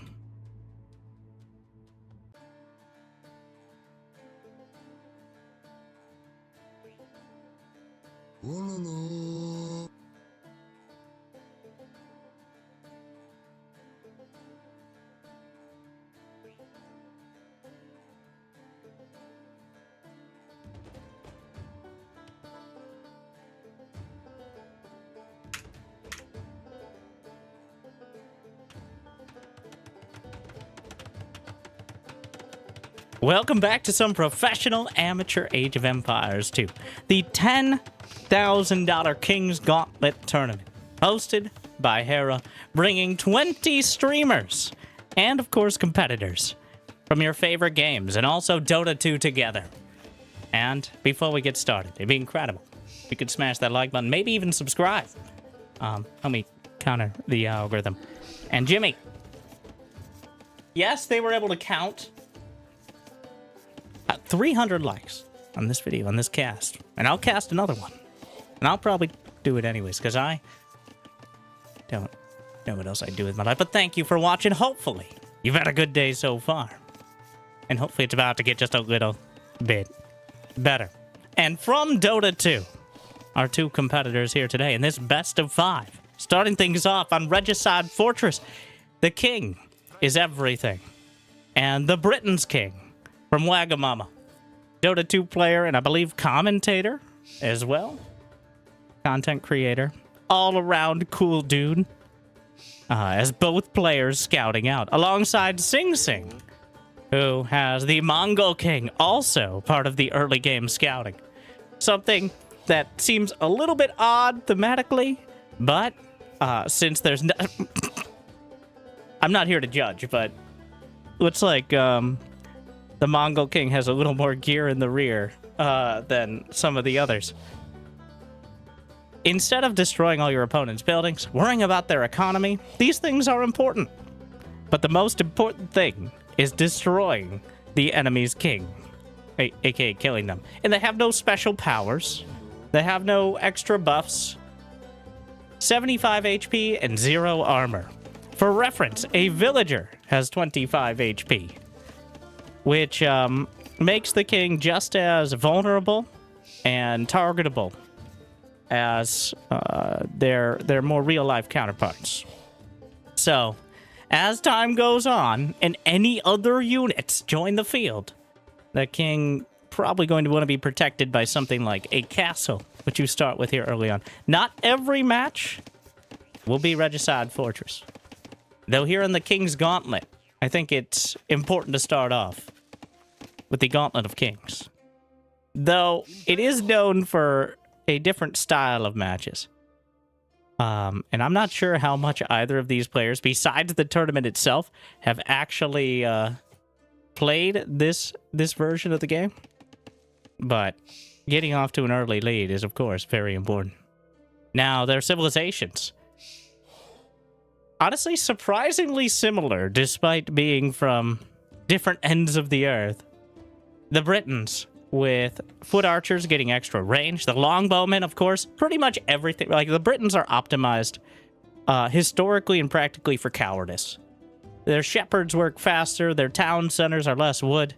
Their foot archers get more range. They got longbows. Anything to keep you... Social distancing is what it's all about.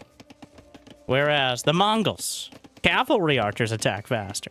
Scout cavalry have more HP. The Mangadai is arguably the best unique unit in the game, being Incredibly, just the best cavalry archer, as well as scout cav having more line of sight. Just incredibly good, hard to deal with, though not sure how devastating it will be on a map that's a little bit more closed off. Though, maybe that's not the accurate way to describe it, as unlike Arena, a map that has quite a divisive reputation,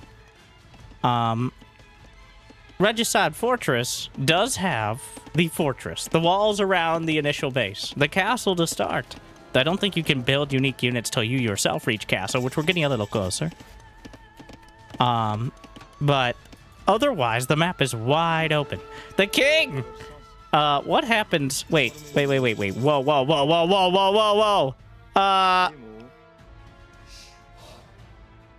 The king is threatened.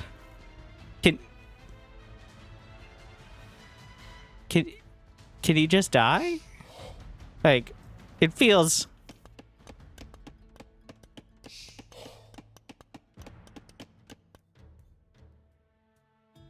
He's still walking around. What are you doing, bro? The Mongol king is bold. Maybe too bold. Like, what are you doing? Why are you out here? I feel like he should not be outside. I'm not one to judge, all right? I'm not the king's guard, but maybe we shouldn't be outside right now because there are scouts. I don't know how much damage.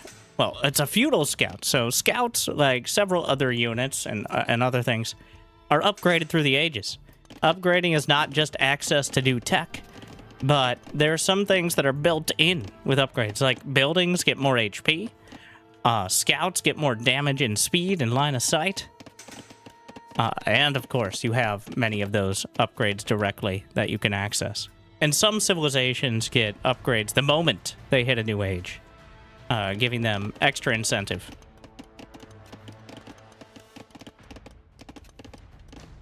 What are you doing? Why are you stressing me out so much? Why are you out here? Go home! Mongols are like, that's not a concept we really understand.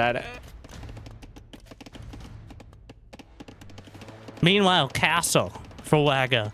Wow. Well, actually, I look on the other side and Sing, both of them with another part to their names that they were too lazy or chose to leave out of their in-game version. But Wagamama versus Sing Sing, though I may abbreviate it on occasion as we get a little excited.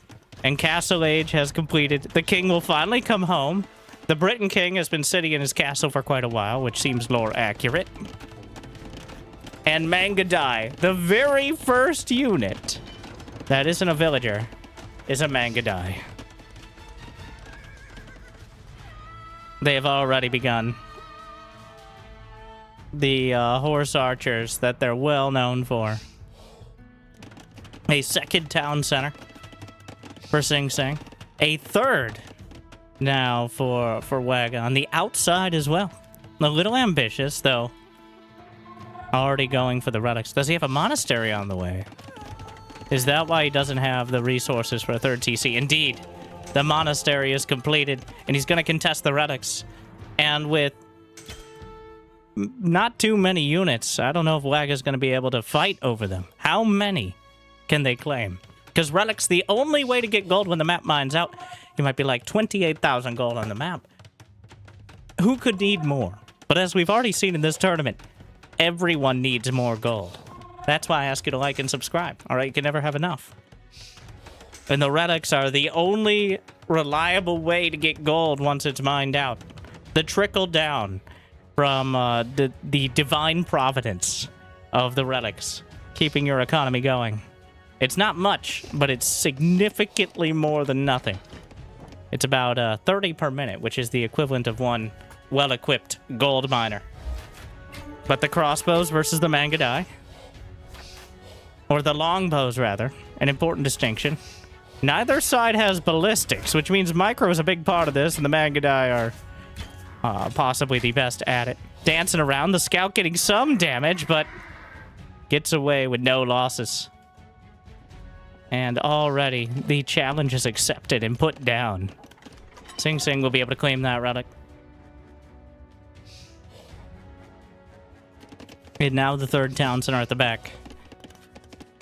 So Waga invested in the longbows. He tried to challenge the relics. It's not much. He doesn't have any monks. I don't believe he has a monastery even.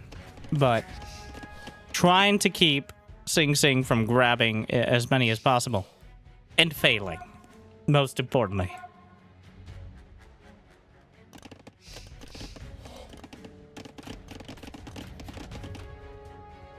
More wood ASMR, please.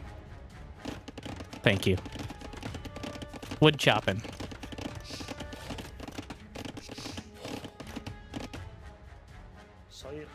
He's gonna send the... Now, Waga has scouted all but one relic, it looks like. He didn't... Wow, it's at the very corner. Literally almost off the ends of the earth. Has Sing Sing scouted this one? Okay. I have too much control over the zoom. No! Neither player has technically scouted this relic. At the very, I guess, western corner of the map. And based on the way I've seen some of these games play out, that could be very relevant. As the difference between no relics and some is sometimes the some of the conclusion of the game. Loom now on the way, filling in some of the economic upgrades on either side.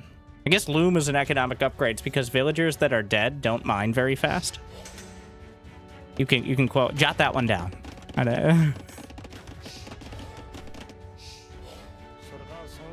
Another monk.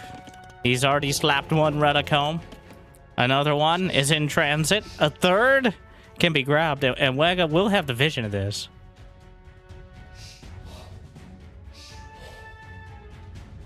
The moment it's picked up, it is removed from the minimap, which gives you a pretty good idea if you're watching closely. The timing the relics are being taken, and if you're watching less closely, eventually you could realize that you've missed your opportunity. And the only way past that point is to break down the monastery and take them for yourself. I think he just spotted it. Wait, no, the tower does... It does not have vision. So that one relic may be the only one that could potentially be challenged. Waga's just gonna go for the full economy.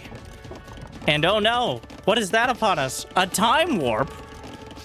As the privilege of covering the highlights here means we can speed forward and see history in action in the best way possible. A montage.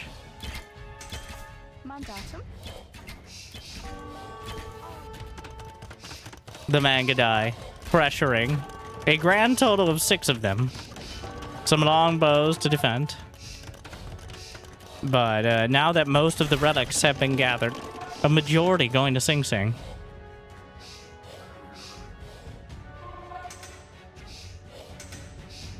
Does he not have vision of that other? He knows, he knows. A monk is coming out.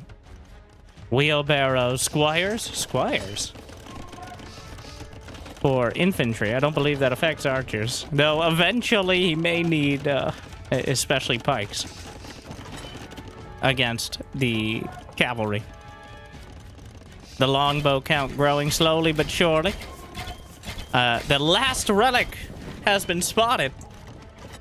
The 4th one is on its way home.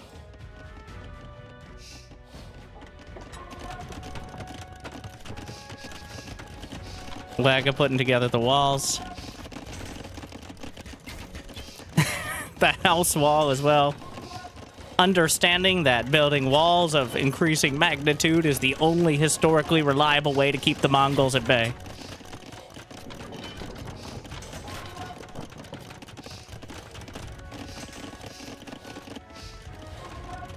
Ballistics, handcart.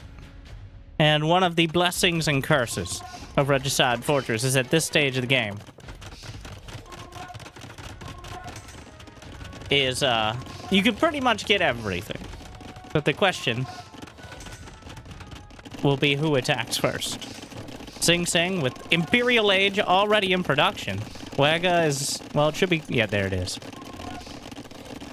as the wood continues to be chopped. The gold mined. The stone also mined. There's not a specific term. They're both mining, though they have different researches individually.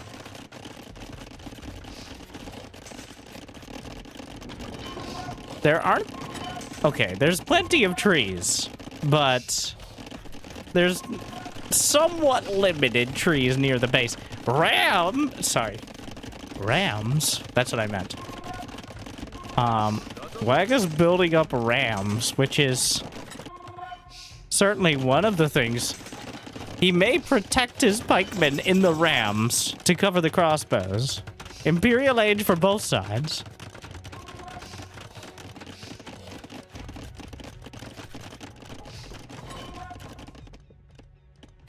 The Mangadai still patrolling. And that last set of late game upgrades coming in now. Bracer and Chemistry for the extra range, attack, and more damage for all those ranged units. Chemistry is such a critical upgrade that is so easily forgotten. Or maybe it's just me, I don't know. The mass ram crossbow and the rams to cover. Yeah, the more I think about it, like, to cover for the arrows. His units are not as smart as in some other RTS counterparts. They will fire at buildings or building equivalents, which, okay, all of the tech is on the way now for Waga. We've got Chemistry, we've got, Yeoman, I don't know how to say that. But Archer Range, Conscription, and the Time Warp has ended as the battle begins. The first engagement of the game, only 32 minutes in. Sing Sing has 5 relics, which is all to get. Well, it's all of them, which means Waga has his work cut out for him, but he can minimize the effect. They've already gathered 1,600 gold. That is a not insignificant percentage of all the gold gathered so far. It is. He gave up a lot with those relics. Yeah, the longbow's not a great counter to buildings in general, but they are a great counter to anything in this entire county. As they have... Do they have more range? How much range do those ridiculous things have? 11 range. Compared to the onagers, which have 9. I think only outranged by bombard cannons and trebuchets, but the onagers coming in, firing at the longbows behind the rams. The rams just bashing their way through, and the pikes inside, getting on top of the onagers. And while many of the longbows will die, many more of them survive. And the rams just bashing through the front line and popping out the pikes right on top of everything. He boxes out the scouts. He guns down the Mangadai. He dismantles the onagers, and he bashes through the stables and production alike. And Waga's first attack is a resounding success. But can he build off of it? They are now capped rams. Is that the final evolution of the ram family line? I'm not sure. No, it doesn't. They don't have the, what is it, siege rams, the tier 3, but still very good. A lot of HP, even more armor, bashing through the walls, and attack. Wow, a lot of villagers on the way across to make sure this castle comes together. His Waga's at 200 supply. Sing Sing at 152. He has 8 onagers queued up, but only 1 on the field. A single scout Kev. Build something. He has 1,200 food. He's slapping together, but oh no, the production. Oh, he's got a shift queue messed up somewhere. The stables. Where is the king? Where is the king? Where is the king? Okay, it's in the town center back there. It's on the mini-map. I panicked for a second. He has so many castles, but none of them where he really needs it. How many more rams? Only 1 ram left. He's going for the monastery. 2,200 gold. That ram has 3 HP and 0 fucks right now as it bashes its way through. 1 more bash, and the relics are popped out. Oh no, like the cream filling of a juicy stone donut. The relics are now on the field. Siege onagers are the choice for Sing Sing. He now has, wow, they multiplied quickly. He has 8 onagers. Wait, did I? Oh no, he built like 8 siege workshops. That'll do it. But getting a little bit too close to the castles come together so quickly. Things have escalated dramatically, and they're only continuing to do so. The monastery actually survived. 20 HP. It's burning somehow. I don't know. But it can be repaired. It does not burn down. This is not that game. The longbow count has been reset. The onagers have thinned out most of the chaff. And Sing Sing still... Well, now that he's reconsolidated, ooh, that's a lot of damage. The big bada boom onagers from long range, just whipping it out and slamming in to dozens upon dozens of spears, trying to get close to the longbows, but struggling to do so right up until the last moment. Another shot. Terrible, terrible damage. Many of the onagers will die, but even more of the spears and longbows in the process. The rams built yet again.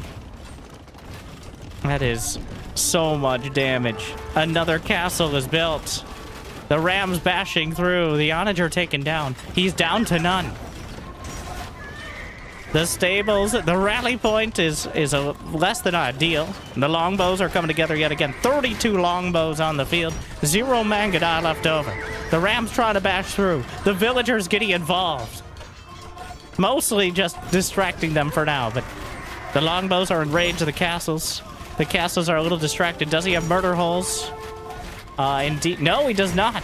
Which means that the rams not taking fire from the castle. That's probably a good thing at this point. And of course, the longbows are outranging the castles. Onagers off the mark. Trebuchets slamming into another castle. That's not enough repair. One more hit should do it, even if the rams are getting close. No, he brought more in. The onagers slapped through another. The castle falls. Though, is there anything to follow it up behind? The rams are close. You gotta be careful with the onagers too close to your own trebuchets. Like 30 villagers slapping together another castle. Targeting the onagers from long range doesn't quite take it out. And 168 to 126 supply. Sing Sing with a few siege weapons and several castles left over.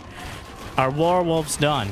He does not have the unique tech, the blast damage, the accuracy, but a castle is like the size of your mother, so it's hard to miss. Meanwhile, the onagers... Still so many of them. And he still has... Well, he has 2 relics. He didn't manage to get all the relics back into the monastery. He did find another monastery, it seems. Several trebuchets. He can't start a castle because the trebuchets are in the midst of everything. And the onagers... The longbows still outranging, but they have enough armor to survive a couple... Oh! That's a lot of damage. Another volley. And another field of dead longbows. The blood of Englishmen strewn across. Though plenty of horses also falling in the process.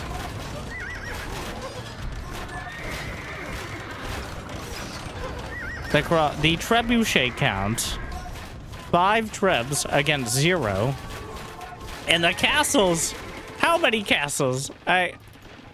He has 7 castles right now. Sing Sing for the Mongols. How much stone is even left? 380 stone left on the map and draining. As there is a diplomatic agreement between the two to mine some of this gold. Some villagers caught out in the midst of everything being cut down by some casual hussars. And Waga's push. Still off the backs of 40 longbowmen. He has not been able to bring together enough siege to break through. Meanwhile, Sing Sing pretty much has only siege to break through. 6 siege onagers, 5 trebuchets, a handful of scouts. He's going for the elite Mangadai. As he adds more and more on, but dealing with 42 longbows is certainly the priority at the moment.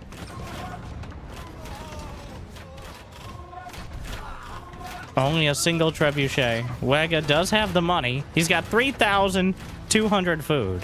He's got 40 on wood, and it's not enough. He put together a tower to keep Sing Sing off the mining. There's still a couple relics on the ground. though several of them have been re-garrisoned in a slightly further away monastery. The siege onagers to the north. Does Wega have the vision? Yes. Wait, what? There's so much vision. Wait, how does... There's a siege workshop. Did he just build one, or did he convert it? I don't think he converted it. Yeah, he doesn't have redemption. I don't even think they have access.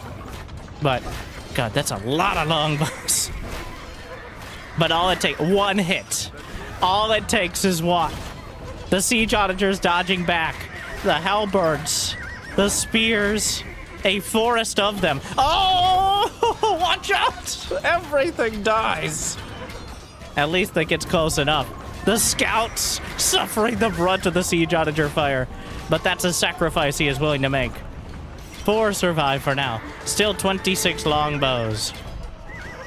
The trebuchets trading on either side, but this castle is falling and there's nothing to repair.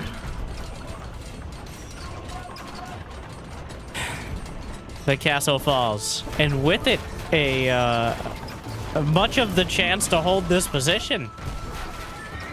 Though the buildings are being staffed down, the spears get into the base. The more siege onagers faltering. He's building more scouts, more Mangadai, but no more siege onagers in production. Another shot from downtown, and another few dead longbows. A trebuchet! Oh, the classic rally point mistake. But the Mangadai, those are elite Mangadai now. And the longbow count has dwindled. He has 25, and I'm assuming some of those are rallied across. The Mangadai with full upgrades as well. Though he doesn't have the +3 archer armor. A single siege onager targeted. A shot fired. Another trebuchet just casually strolling across. Sing Sing clicks on it. The onager count has been reduced to 0. He's investing in Mangadai instead. 114 to 104 Villies. Mangadai gonna try to target the Treb, I'm sure. And they do a lot of damage to Treb. Wow. 12 damage a hit, but they have a bonus or something? Oh, this is pretty good. Or do they have a hidden bonus versus Siege?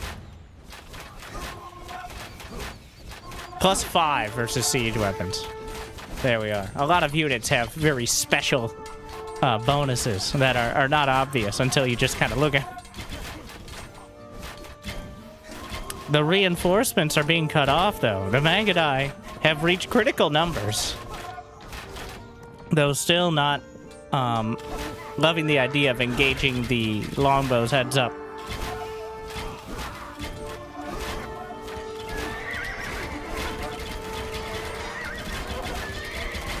The spears and longbows. It feels like the momentum has somewhat been broken, though. Without any siege, there's still half a dozen castles to deal with. The thing is, the best defense is a good offense. And if the Mongols are on defense the entire time, well, Waga, he's mined most of the resources on the map. Still working on that at mining camp. How much is left? There's 2,200 gold and 30 stone somewhere left to be gathered. Which means that relic gold is starting to look more and more relevant. And it was never irrelevant. The Mangadai stutter step. The longbow's starting to get in range. You gotta be a little careful scattering their fire, but things thinning out on both sides. Sing Sing still only has 140 supply, but it's 18 Mangadai, so he just murdering his way across the countryside. One more castle coming together with the last dregs of stone.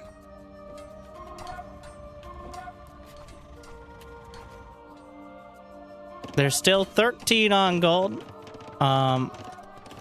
Yes. The last bastions of stone. Finally, some scouts get across. Something of a counterattack for pretty much the first time this game. He needs trebuchets. He's building 3 at a time. He's aware of such needs. 321 to 437 kills in total in favor of the Mongols.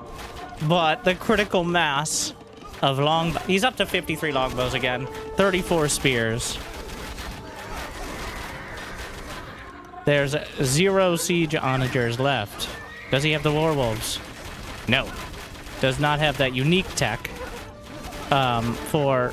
Well, I don't know if blast damage for trebuchets matters against buildings. I'm not sure if it adds additional.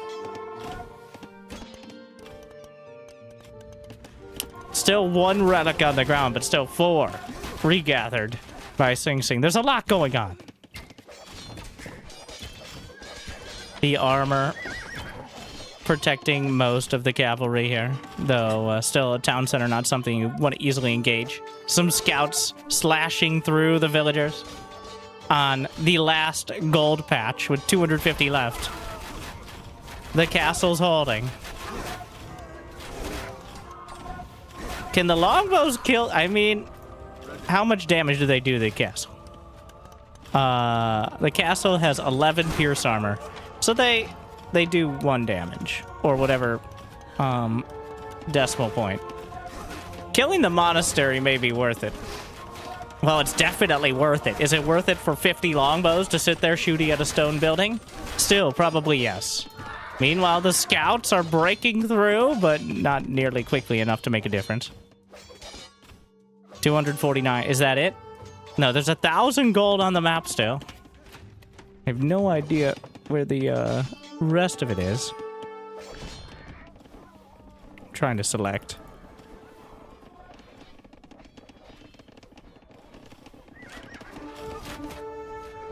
Oh, it's right there!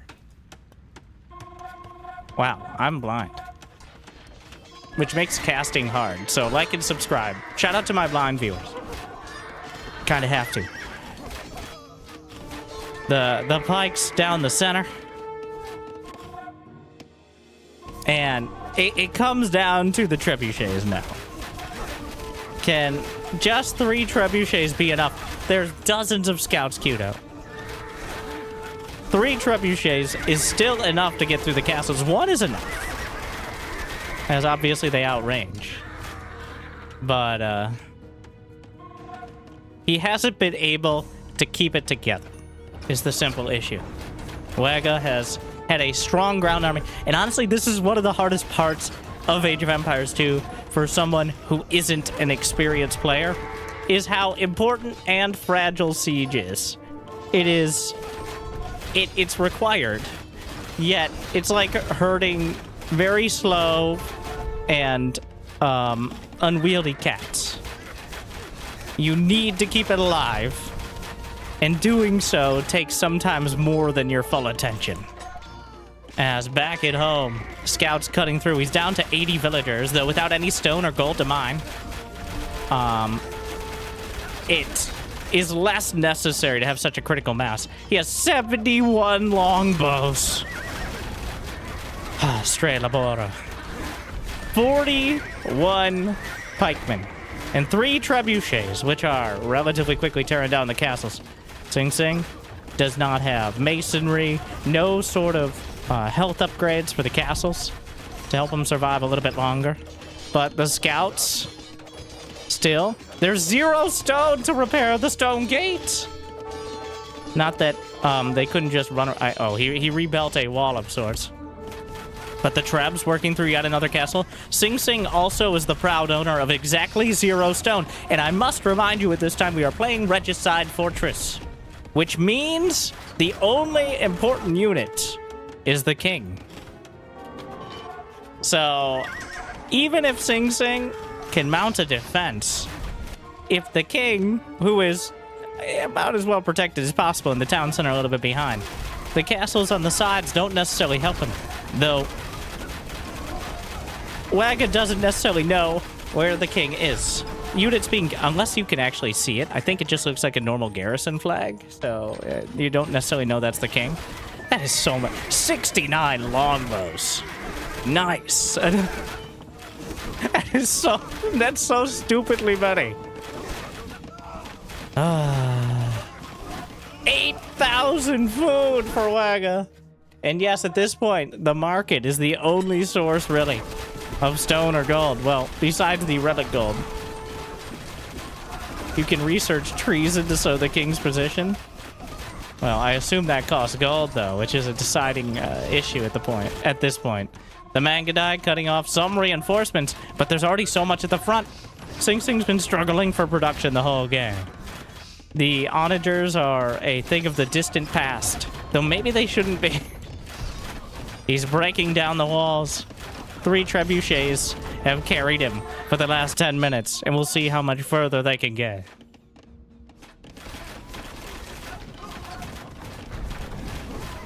The gates shattered.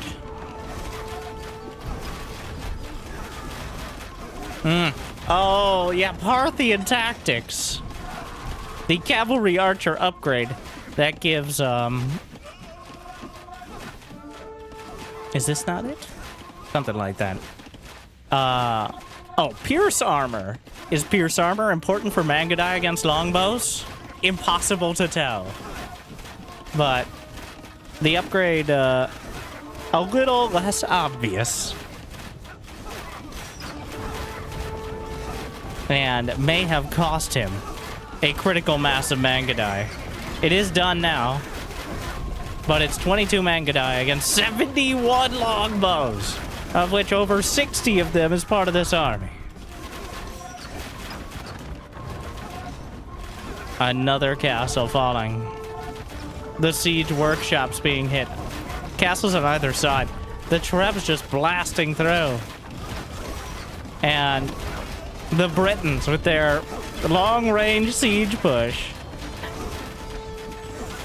He needs onagers. Like, the onagers, while they weren't the most efficient, they were the only way to even try to break the critical mass of longbows. But now he's fighting in the shade without an umbrella, which would make it shadier. I'm not sure how that would work, but you got the idea. The shade of the arrows of the longbows just scattered throughout the field.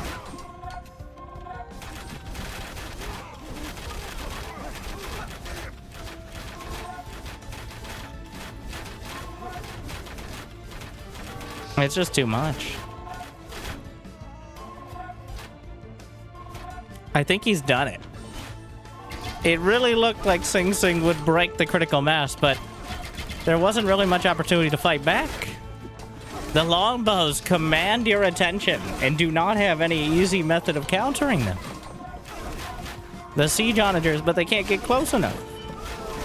The Mangadai would have definitely benefited from Parthian tactics in some of these earlier fights, but it's too little and it's too late. It's masses upon masses of skirmishers, and while skirmishers are technically the direct counter to almost everything here, longbows and pikemen alike, I feel like the numbers are fudged pretty significantly by the strength of the longbows. Thank you, Alex, for being a bright light in these trying times.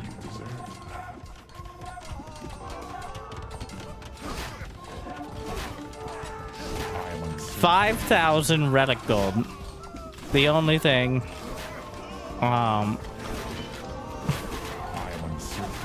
keeping Sing Sing afloat here. Where's the king? Where did the king go? The king is... He abandoned the town center and then realized there's not much area left to run. The skirmishers cutting off some of the reinforcements.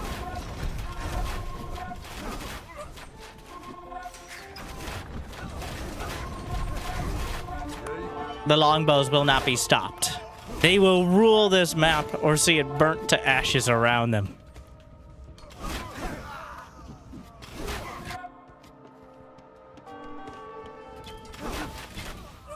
The Mangadai. Sing Sing falling back to just a couple of units. Well, Waga did all this with 2 units and 3 trebuchets, so. But quantity has a quality all its own. And the town center, the king is in there. Oh no. The last shot. Wait, what? Does he just die?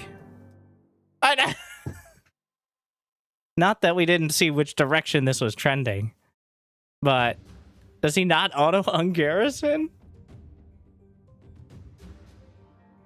Or did he die to... Oh, he walked out. Wait, we can... Because of the incredible technology... Enhance.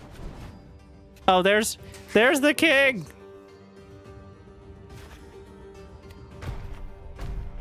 We see the king. He pops out. And the longbows! Just pincushion him. And that's it. The end. He tried to escape, but the longbows get him at the last. Not that I think there was any hope of turning this around. It's not exactly an upset. Besides the fact that Waga was definitely the underdog going into this match statistically. And speaking of...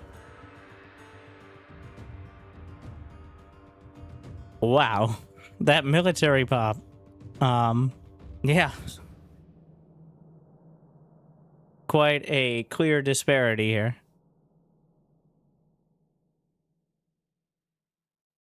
And what a move. Well, thus concludes Game 1. The drama, the excitement, the inevitable march of the Britons. But Sing Sing still with plenty of opportunity. That's why we play best of 5.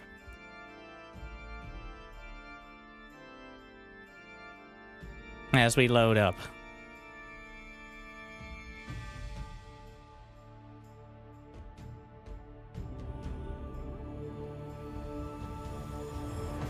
I do want to add, there's one mod that I want.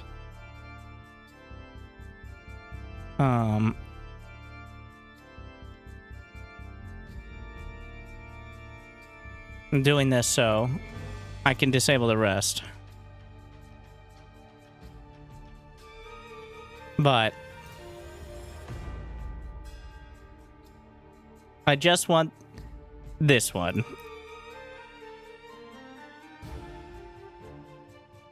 Oh no. The blood. For the blood god. We'll see if I can load that correctly. And Wololo.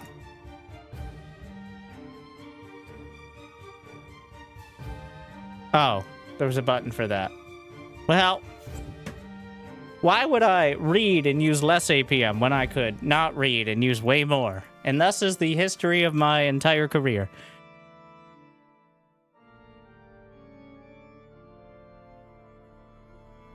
Oh no. The next map is Arena. I say oh no because of my personal opinion of Arena, but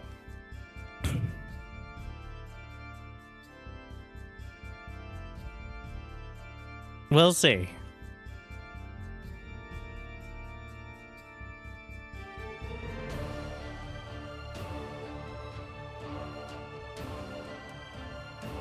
I assume I'm gonna need to reload here.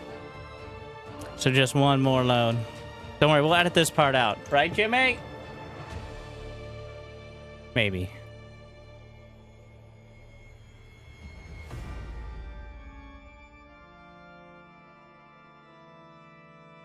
Arena. I have a feeling we're going to bring on a quick time warp here. I'm sure someone like Hera could bring you a much more nuanced explanation of what Arena is, and I'm not sure if Hera likes Arena, but probably more than any water maps at least. Which I notice, just perusing the map pool, there's exactly 0 drops of water, except in some occasional generations of Arabia. But that's about it. Which makes some sense.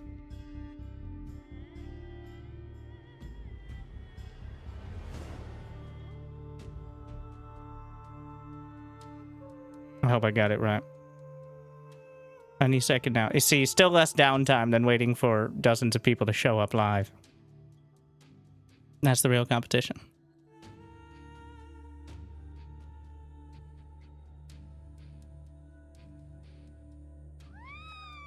Stop screaming at me. But here we are. The fateful arena. With game number 1 going to Wagamama. And game 2, still very much in doubt. Sing Sing as the Turks. And Wagamama as the Sicilians. The Turks with their gunpowder options. The Janissaries.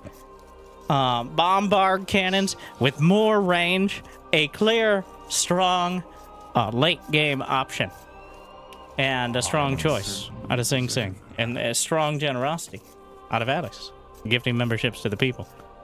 Chemistry is free. Gunpowder tech is less. Meanwhile, the Sicilians for Wagamama, which they start with more stone. They receive less bonus damage, which I believe means taking less damage from things like spears if you're cavalry. Fortifications are built faster, as are town centers, and of course the First Crusade, where town centers can spawn additional sergeants. Their man-at-arms. Wait, did they replace the man-at-arms? Not 100%. But, though, I would say have less late-game super potential in the ultimate siege phase, which these more defensive-style maps have a tendency to focus on. As bringing us now the details, the nuance. That's why you can check out Hera's channel. For actual expertise in the details of all the build orders and maybe the lack of nuance thereof from these less experienced players, though entertaining content creators. But here, we're going to get a snippet, a montage, some Woodline ASMR as the early game. The deer being lured into the base, which just means say, come on, go. Definitely the strongest unit in the game, the deer. And the highest cause of potential cardiac issues in the early game.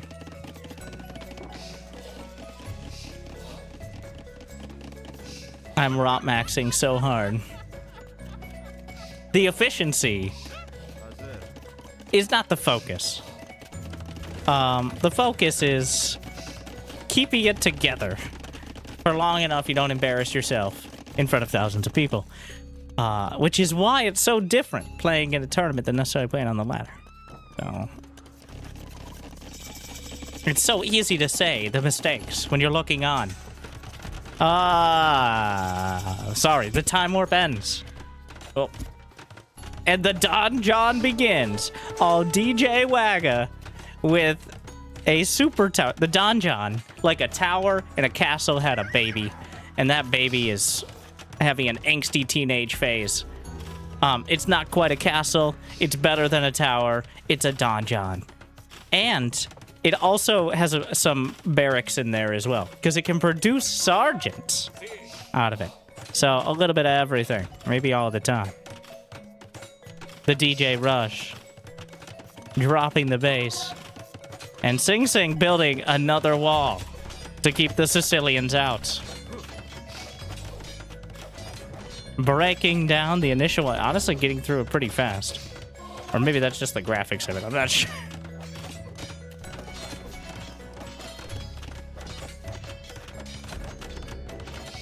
Archery range behind.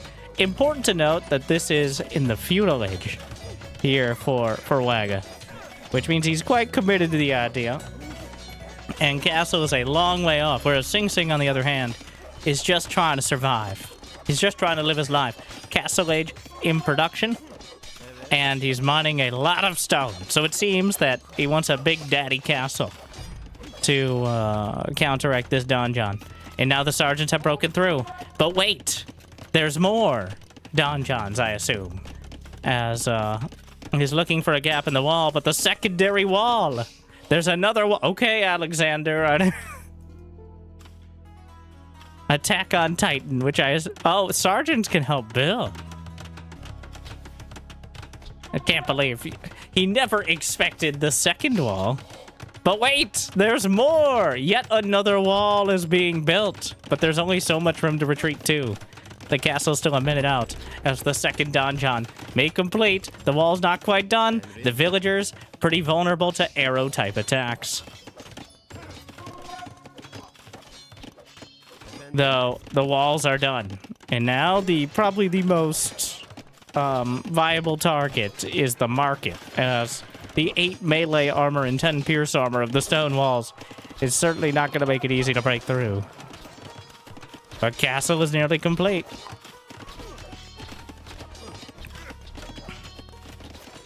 And Sing Sing will have exactly enough for a castle the moment he goes up. The timing is good. He's gonna keep... That's completely out of vision range, right? Yes. He has no idea.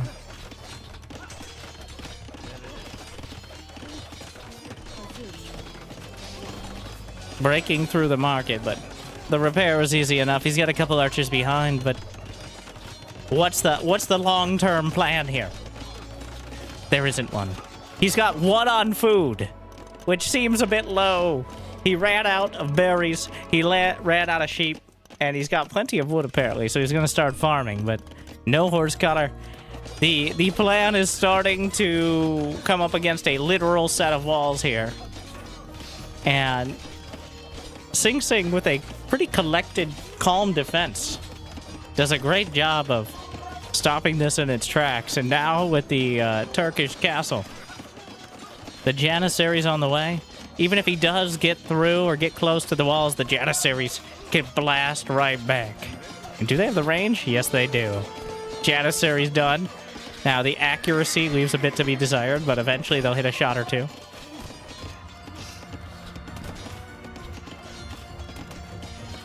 It's, well, 32 villies apiece. But, yeah. Fletching is... Oh, he didn't have fletching. He didn't have the range. And I think that cost him a lot. Not having fletching with the early donjons here definitely didn't help. Was it a deciding factor? Maybe. The vision... Well, the walls are giving enough vision. And he's at castle, so... Did he actually get the town? No. Doesn't need it. He's inside his own walls. The donjon, but...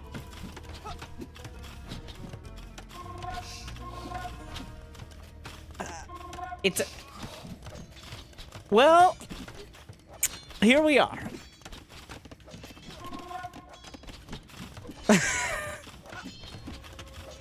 Wagga dropped his donjons. Sing Sing stopped him. The game will continue as Sing Sing has no easy way of just breaking out. But Wagga has an even harder time breaking in. He does not have castle, so no siege. He can't break through the walls with the Janissaries behind. And now he's trying to shore up the economy back at home. He does have 38 to 37 villies, but that's because he hasn't clicked up to castle age. That entire village, well, any sort of villi lead is going to be counteracted by castle being a requirement. And now a mangonel. Thank you, Mag1. Area of effect 2. Hell yeah. Indeed. Here's my range indicator.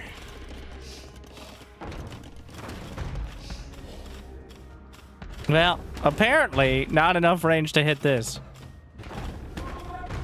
I don't know how I broke it. I keep breaking the range indicators for buildings, but... Alt Q works for units, but not buildings, apparently. I'm gonna spend a moment on my hotkeys here.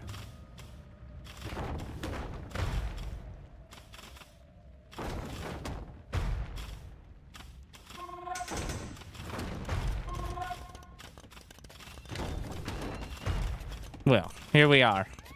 The mangonels, slowly, but oh so surely. Wait. Yeah, why is he... Oh, he could have shot it the whole time! I was like, there's no way. And there wasn't a way. The only way was if he, was a conscientious objector to shooting the mangonels. The villies can repair. Oh, no. A classic... Unfortunately now, with the mangonels breaking through, it's just not enough damage. Oh, wow. A villager caught in the crossfire, or skirmisher, and the Janissaries aren't going to let them get out so easily. Oh, no. They can't run. Oh, the firing squad is here. Trapped in a prison of his own design. Wacko will now suffer the consequences.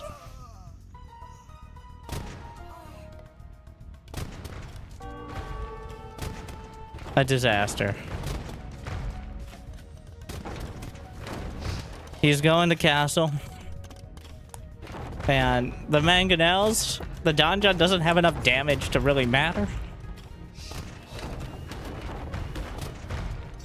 And with the donjon gone, there's nothing back at home to defend. He's gonna slap together a castle.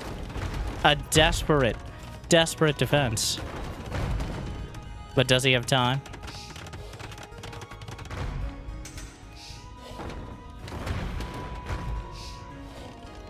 $49. He's got 3 TC now. Wait, no. He doesn't have 3 TC. He just has 3 villies queued up. I get that messed up. The little dots beneath it actually show you the production facilities, which is super nice. I love that. So many features in this old game. Horse collar. Oh, Sing Sing forgot horse collar. Well, forgot is a bit strong. He doesn't have that many farms so far. And getting it now that it's relevant. Heavy plow. So, if Sing Sing sits in his base and does nothing, then he's still ahead. But, if he, for some reason, tries to attack into a castle without Imperial, throws away all of his units, then there's a chance, maybe, for Waga to even this up. Though it seems unlikely. As the Janissaries move across the map.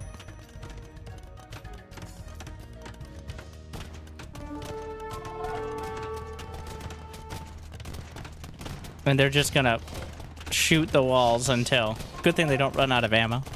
They'll just take pieces of the wall and stuff it into the guns. And they go right through as well. The pierce clearly... we saw it in the engagements earlier with the pierce damage. Waga's gonna try his hand at the secondary wall. This is certainly one of the ways to do it. The double gate.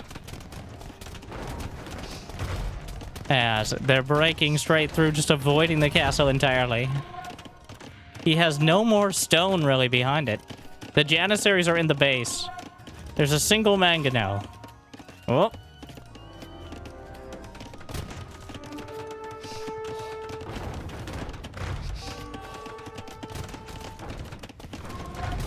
He's building a second. He needs to try to oh, he ungarrisoned, but it's spotted. And now there's enough time to react. Oh, no. It's a disaster. Oh, the Janissary. Wait, where are you going? No! What are you doing over there? Oh, my God! Oh, it is a minor disaster. It could have been worse. The sergeants are popping out. Oh, no! Oh, what have you done? Sing Sing! The Janissaries obliterated, the mangonels dismantled, and Sing Sing, in a finely crafted throw, has managed to strike out of this attack. Wow, that couldn't have gone much worse. Is it enough? No. But is it something? Certainly. Sing Sing still with 74 villies to 52. And the game will continue because that was quite a demonstration of exactly what not to do when you're attacking into the opponent's base. Thank you, Sing Sing, for giving us educational content. As a very optimistic monk is moving out now.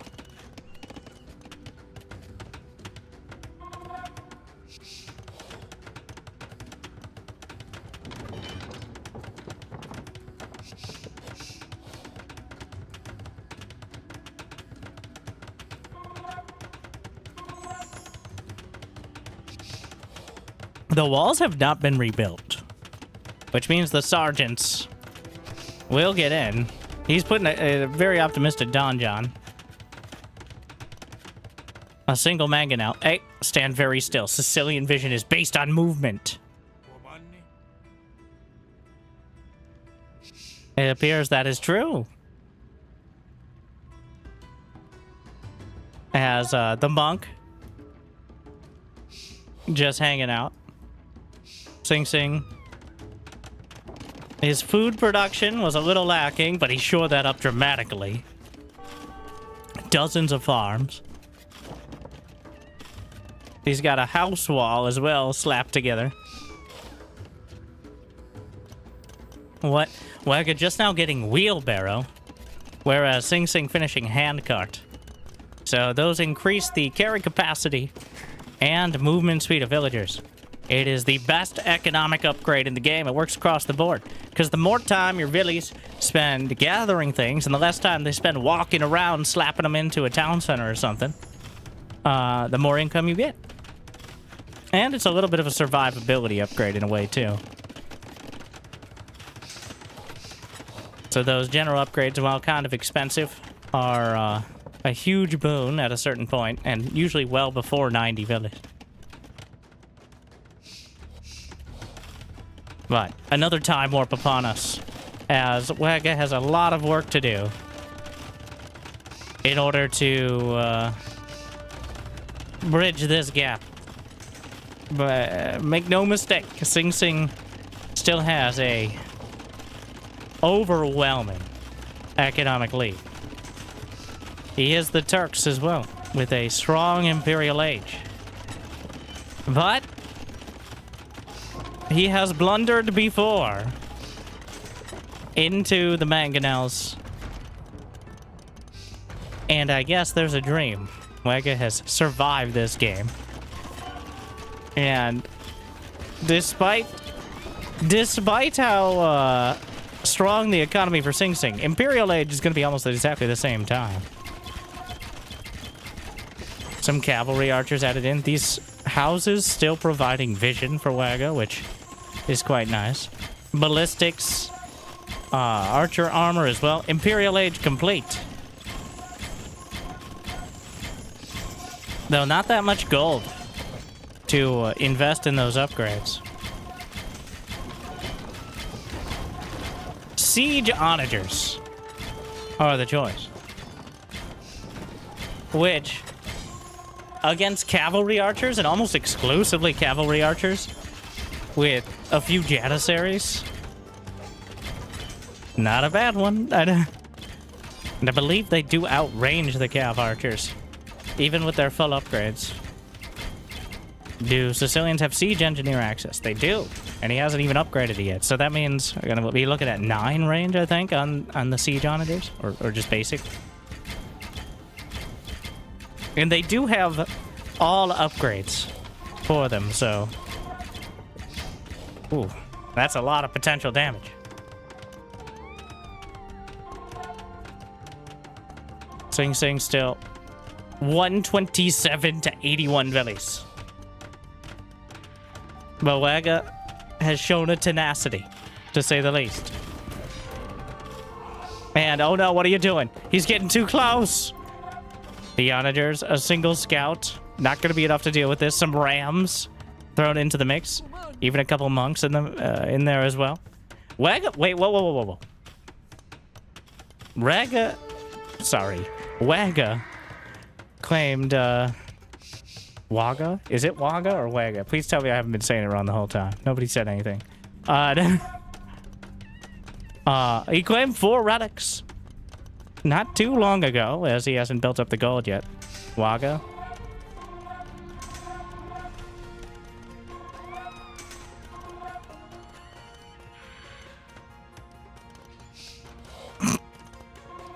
Waga. Wait, I'm just gonna say it differently each time, so that way I can cover all my bases. Meanwhile, the cavalry archers, not the best choice to deal with this. Yeah, Woogles. And pops into the rams. Sing Sing with some bombard cannons. Here come the scouts. Very important to get something. And he doesn't have any spears, just the sergeants. That may be enough to deal with this. Targets down, 1 onager dead. Make that 2. Fires off a shot. Slaps into the cavalry archers, another volley. And the scouts are all dead. 2 onagers remain.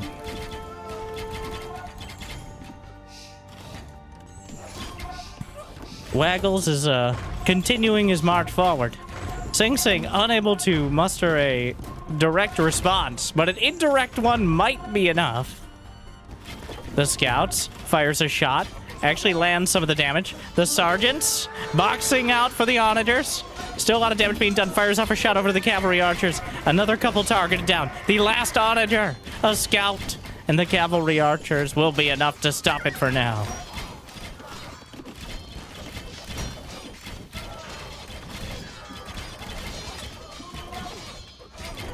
Quantity has a quality of its own.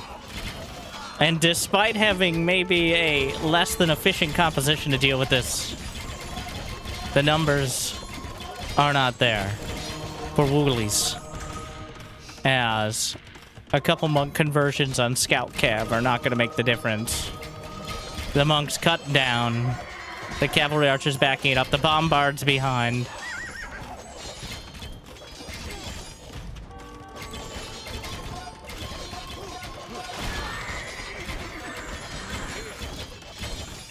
And finally, that economic lead comes to fruition. 60 farms.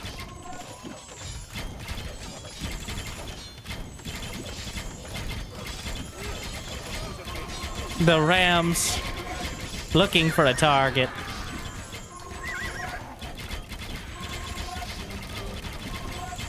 But the targets are running thin. Another onager.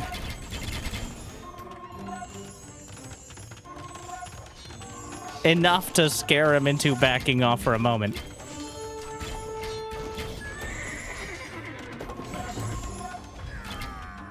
Be careful! It's actually very easy to accidentally attack ground with onagers. And a single Villy hoping that the onager will stand still for a moment, but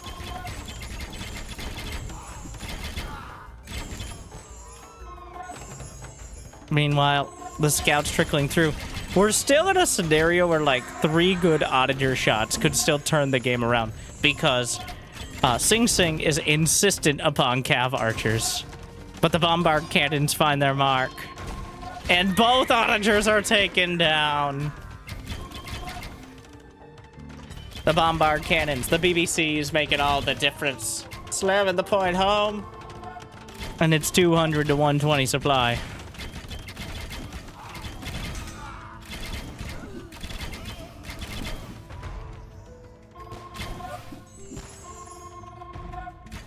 Also quite good against the Rams, because bombard cannons are technically melee damage.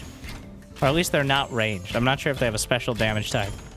Which means a lot of the things that easily withstand arrows crumble quickly to a massive rock fired from long range, believe it or not.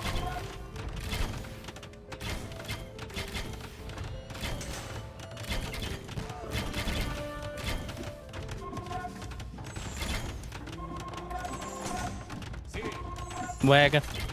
Couple rams, few dozen spears and skirmishers might actually be able to delay the castle for a moment. The score is starting to tell the story pretty well as well.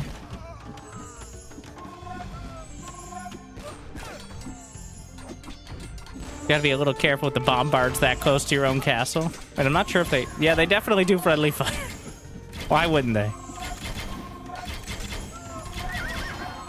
Conscription completed for Waga. A little bit better late than never. But this is quite an extended death animation. As Sing Sing holds the line and pushes it forward. He has 48 cav archers. The bombard count is continuing to grow.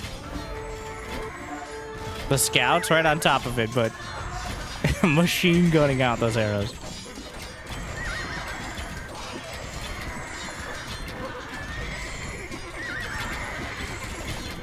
Horses being slaughtered by the dozen. Unfortunately, there are more dozens where those came from. There are dozens of us! Sing Sing has 94 scouts queued up. On his 12 stables, it looks like. 17 stables. Yep.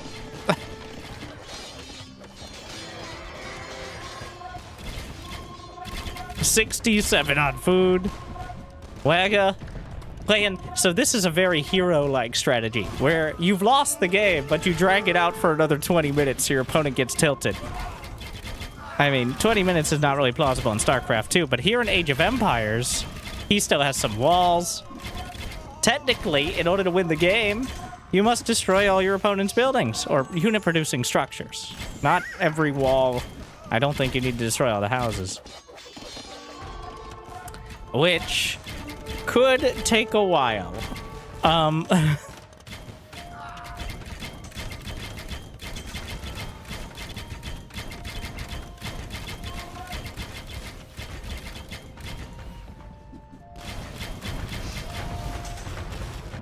GG! Well played, well played. Let's go Arabia, he says, even before the game ends. I assume it's loser picks the map or something along those lines, but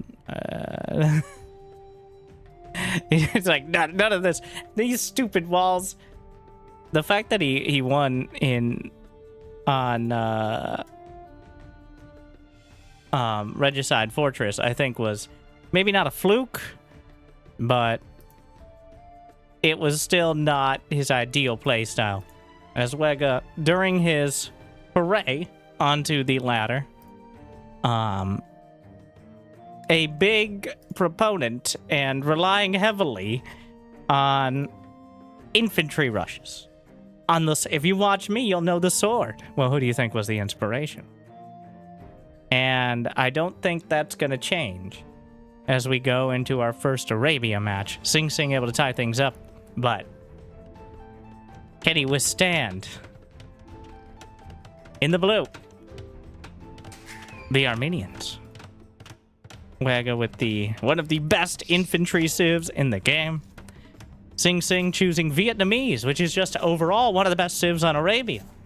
And I'm mildly familiar with both, which should tell you something. Like, it's quite popular, and I'd like to follow such trends. But the Armenians have mule carts. Like, I'm not sure what the theme of the civs is. Like, the Bohemian-ish civs, which act as a drop-off point. A mobile one. Ah! That's pretty lame of you, bro. Laming the taper. And, well... And the scout, this Waga, he doesn't know! Oh, no! But is Sing Sing gonna pull it off? It is quite a technical process.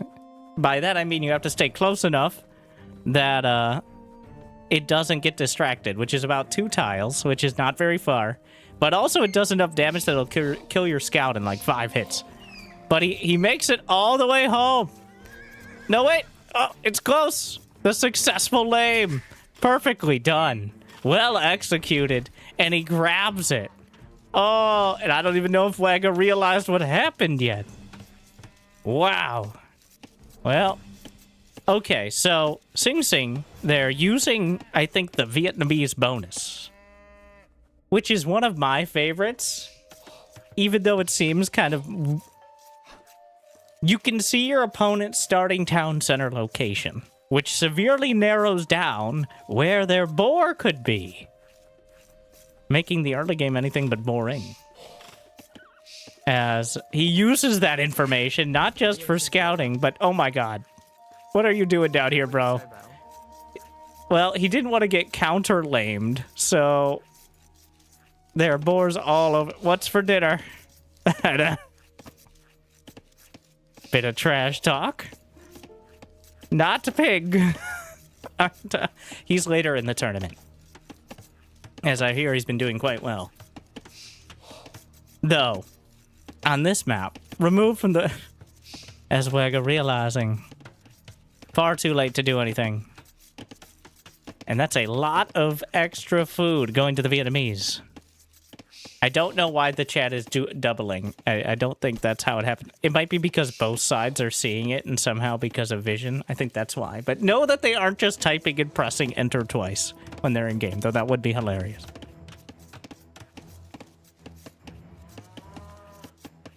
So, enemy town centers are revealed. Economic upgrades cost no wood and research faster. They have the Rattan Archer, which is very good against other archers. And Imperial, as well as having more HP on archery units and getting conscription for free, as well as paper money, which is one of the best late game upgrades. You turn wood into gold, just directly. The Armenians, on the other hand, a little bit more mid-game focused.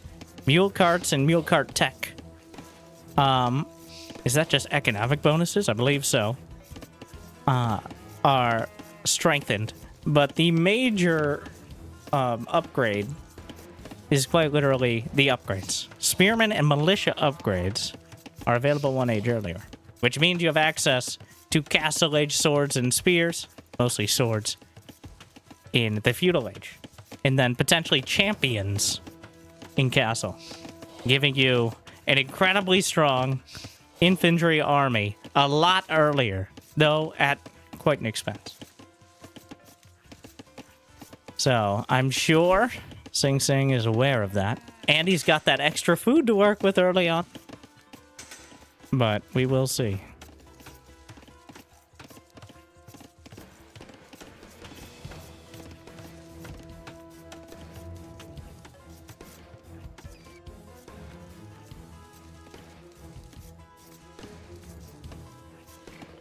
Beautiful. Peace for now. But a militia is already in production.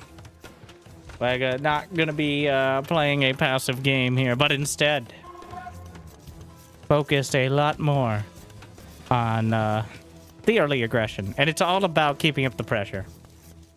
You need to control the game with the infantry because you are countered by archers. But it's a numbers game. The archers cannot kill the infantry fast enough in order to deal with them immediately. Because, well, one, you can build militia in the Dark Age and then upgrade them to man-at-arms the moment feudal hits. Whereas archery range needs to be started after the feudal... Oh, Horsicus! Oh my, oh no, oh golly. He's trying to steal back the cows. And so far he succeeds. The scout nabbing 2 cows, which is almost the value of a boar. Though the timing obviously isn't ideal. A cow thief in action. And he'll get away with it. The scout survives. He takes a lot of hits. It clearly, I don't think his intent was to run directly under the town center, which is usually suicidal, but the line between bravery and ignorance is sometimes very blurry. And that's 5 militia with man-at-arms on the way. Well, okay, a gang of militia on its way across the map. Man-at-arms complete. And that is a lot to contend with. Sing Sing building a wall to keep the Armenians out. But the berries are exposed and they could go around to the gold. So far, well, obviously he's going to have to pull back from here. Obviously he's going to have to... Hello? Wow. Ooh, big mistake out of Sing Sing. Somehow not noticing losing a villager for free. Not an ideal start when he's already focused so much on walling off. I just assumed he was going to pull them back at the last second. And is this a wall? It looks like yes, but he's just gonna go straight.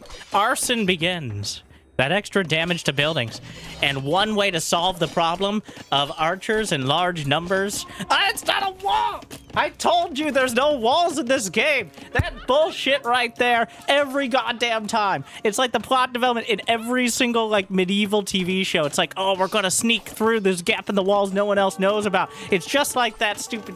of course it's not a wall. It's never a wall. You can tell by the... And, oh, he's inside the base. It's a disaster. Cuts down an archer. Denies the gold. Abandon your post. Flee. Flee for your lives. It's an absolute disaster piece right now. Every bit he invested, he went for the wall off. He tried to protect the back line. And it all comes apart. And while... it isn't over by any means. He can't kill the town center, but he's denying the wood. Most importantly, he denied the gold. I'm surprised he didn't leave some of the men-at-arms at the back here. But it's now 8 men-at-arms to 4 archers. No fletching for Sing Sing either. Whereas, well, still no armor for the Armenians. And he's only 5 on food for now, so he's gonna start running dry, though farms are on the way. Only double bit, and only for Sing Sing. So no great economic upgrades. He could no, he's not gonna take out the blacksmith. Honestly, it looked bad, and it was. But Wega has not been particularly religious about villager production. But Sing Sing, the rally point, and this is the struggle for anyone between me and Hera. Well, Hera on down, which includes me. I don't know. I'm just getting myself involved. Like and subscribe. You're not perfect. The rally points are askew. The economy is unbalanced. The micro is meticulous, and it can go so wrong so quickly. And another villager rallies to its death, and the worker count is evened up. Sing Sing still without fletching. Struggling to get... well, he has 2 on food. He has 44 food in total. He cannot feed his people. And while archers don't need to eat, apparently, villagers do. And the problem is, the vision is not nearly as comprehensive as the observer cam would lead you to believe. You only get a couple seconds of warning before the men-at-arms just come trundling in like a horror movie villain who can't run any faster than this. Yes, you can shoot some meaningless arrows at them. You can stab at them. But they just keep coming and they don't stop coming. As another... the archery range itself, but the archer count has reached a strong enough level to drive back some of the more the smaller groups of swords. There are 5 more swords in production, which is why Waga doesn't have any money, because he's queued up 5 long swords, which is not the most efficient method of doing this. But it's better to have them and not need them than need them and not have them. Wait, long swords. Oh, shit. He finished long swords. I just registered that. Which is very important that he now has the Castle Age long swords with 9 damage a hit. In the Feudal Age here, of course. Making it almost impossible for villagers to deal with them.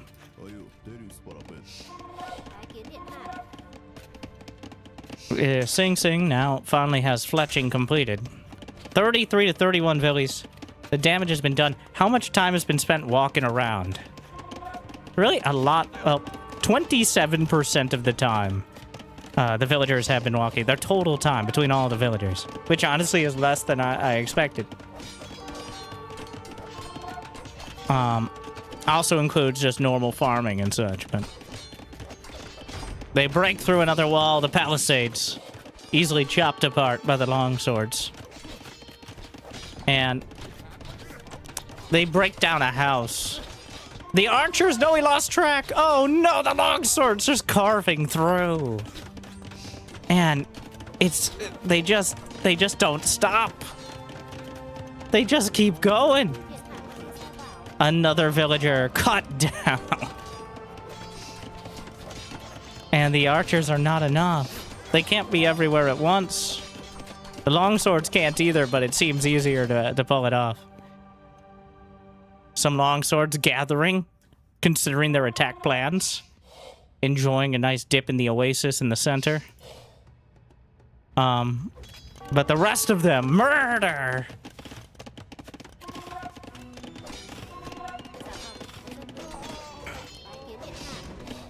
The fact that 5 longswords are just kind of idling while all this is happening, that's a game-ending number of longswords. Right now, Sing Sing is holding on to a desperate thread. But it's unraveling quickly.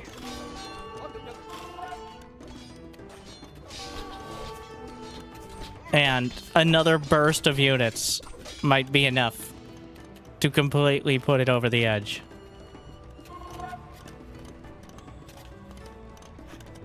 Thank you, Pandolf.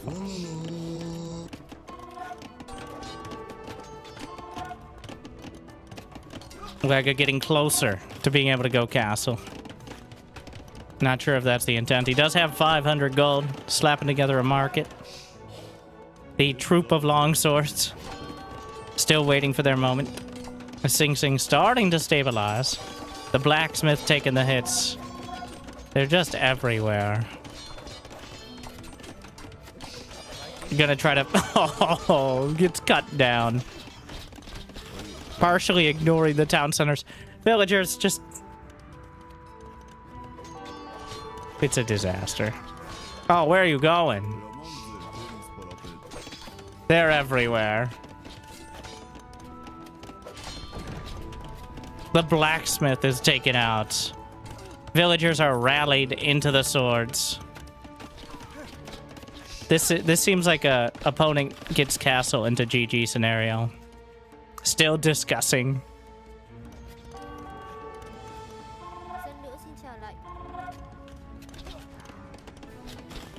And the swords, we're almost at the point. There's enough to click on the town center. Though with another armor upgrade, or even the two-handed swords upgrade, it might be enough.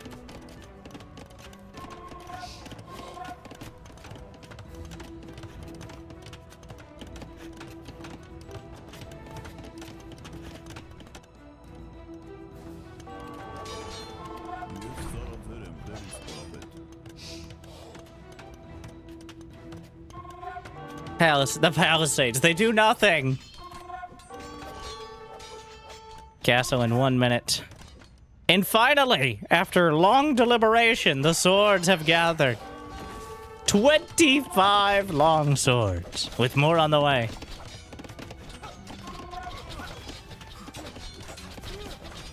The corner for the cows. Where did the cows go?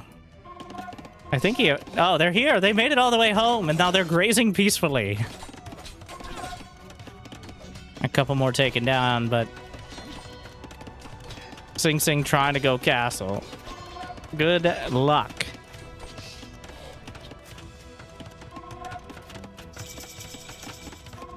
The moment... Okay, well, he quicked up.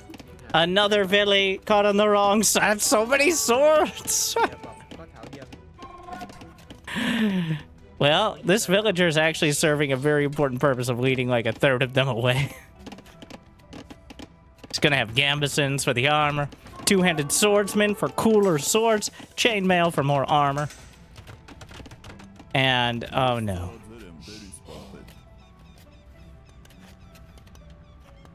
Seems like it's all over but the G's. Squire's on the way. The two-handed swords with extra long swords, and who doesn't love having those? Totally not compensating for something. GG! It's time, Sing. The men! Wagga was typing a battle cry for victory, but Sing Sing beats him to the punch and taps out of the game. And just the tide of infantry washes over the Vietnamese defense. Sing Sing started with the boar lame, and it all went downhill from there. It's just too much.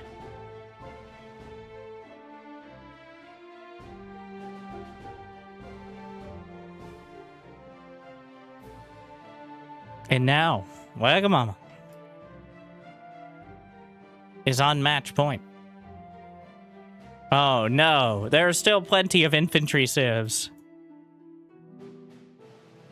Though, the top two we're going to see showcase back to back, at least from what I've seen and experienced, as I'll admit to gaining several hundred ELO from a similar ham-fisted strategy.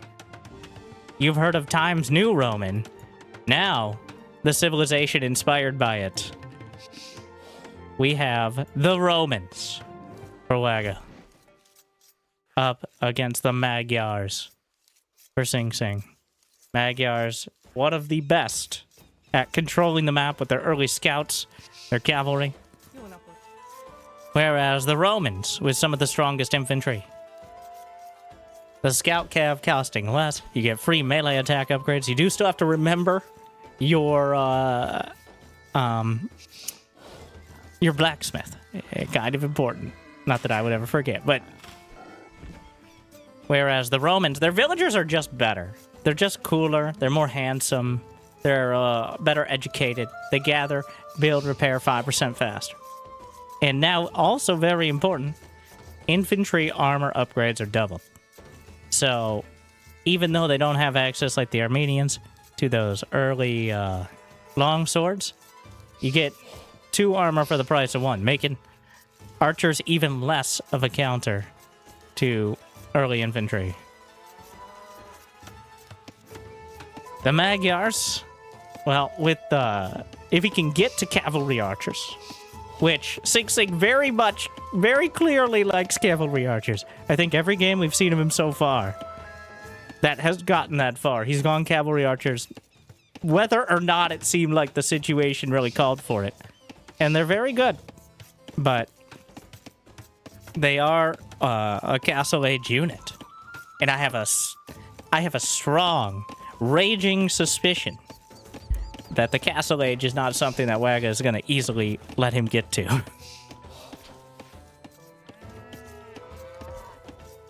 So, despite Sing Sing having a significant rating advantage, I believe, as the tournament went on, Waga is very good at this strategy.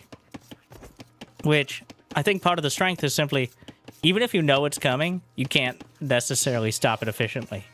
It's not a strategy you can hard counter. Only soft, semi-hard counters really work. Because simply, the early infantry hits too early. And you need to have at least some sort of walls or infantry yourself. That is really the only way to even start to deal with it. Now, as we get to... We're not there yet. We're not there yet. The real curveball would be going like Fast Castle or something for Waga. I don't think he will. It's a chicken map, which means a mill on the chickens instead of the berries, which I believe is a little bit faster in gathering, but... These two civs are... I don't think all strategies are determined by civs. I think people actually overvalue that a lot. Though I don't really have the experience to back it up. But I think of the civs out there, these two are very clear what they want to accomplish in the early mid-game. And both players will certainly be playing off that. Two of the most popular on Arabia as well. I think Romans have the highest win rate of like mid-tier players overall. Just in when your villagers are just better, Romans historically also pretty overpowered. At least until the later game, the Imperial Age, and then fell off somewhat dramatically.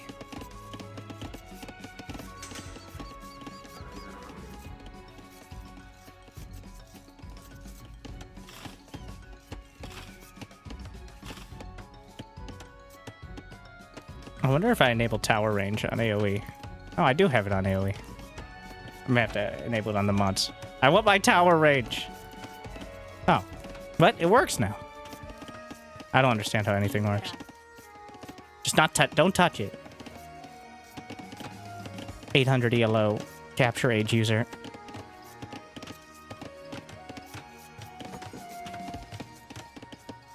Believe it or not, militia are being queued up by Wago.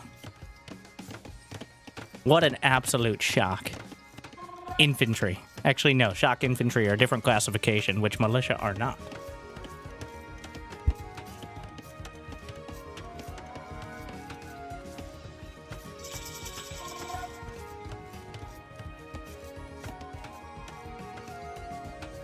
Sing Sing will be first to feudal.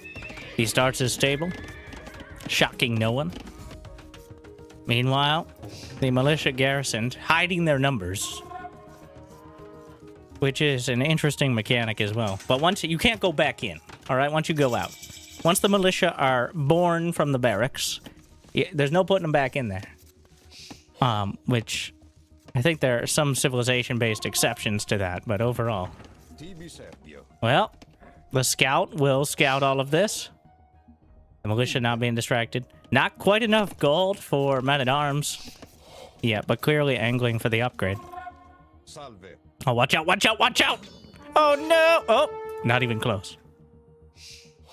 That scout, a stub toe away.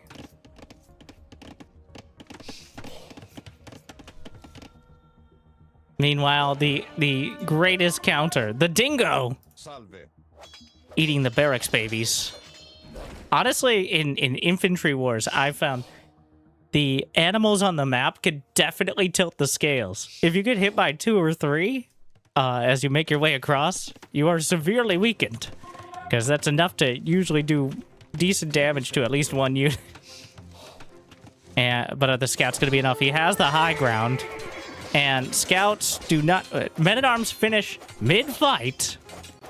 But I'm going to blame the dingo for this one. He also... Did he get the blacksmith? Yes, the blacksmith is done. I just can't... I don't know where it is. Am I blind? Wait, do they not need a blacksmith? Am I dumb? I've just been building a blacksmith for no reason. Oh my god, I never verified that. Oh, you don't need a blacksmith. You just get it for free. That's even better. And it's clearly made the difference here. As the scouts... I just kind of assumed. Yeah, no need for BS, they say. Well, then you should probably leave because that's pretty much all of my commentary. But the small walls protecting the gold. Something a little less comprehensive, though he could maybe quick wall with the gates. And believe it or not, it's more swords. Oh no, it's... Gets into the TC. That's not a wall there, but he will short up. And quite a... Oh. He's tempting fate with those scouts and, well, it's a little more than he bargained for. Trying to bait him back into the TC and succeeding.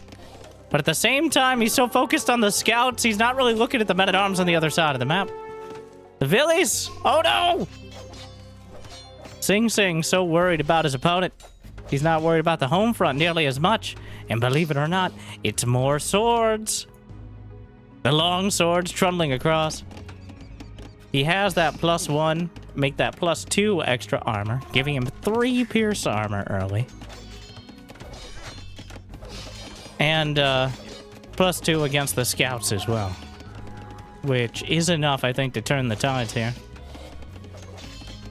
And an even number of scouts will not be enough to deal with the men-at-arms. He's bashing through the house.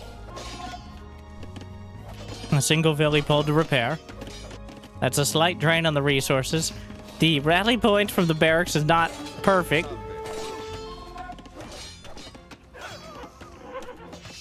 And attempting to scout. Well, the swords. Believe it or not, he's just building more swords. He's throwing a couple spears into the mix. But the scouts not trading very well as the men-at-arms with that double armor, they're just better.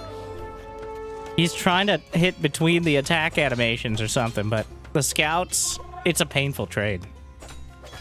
Oh my. Another scout cut down. Oh no, the villies! Wandered off after the straggler trees. Believe it or not, more swords is the choice for Waga. He's studied the blade. And while he might dull it dramatically by trying to slap down a... Oh, there's not even a wall the whole time! He could have just walked in! You can't wall off... Oh, maybe a bear. Maybe the berries mined out. Or... You know what I meant. It might have been the berries. But... He just walks in. Which, Well, another villager. A spear is on its way across.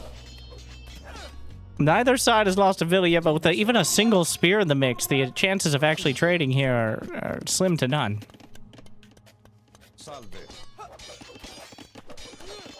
Just one spear, and then the rest swords.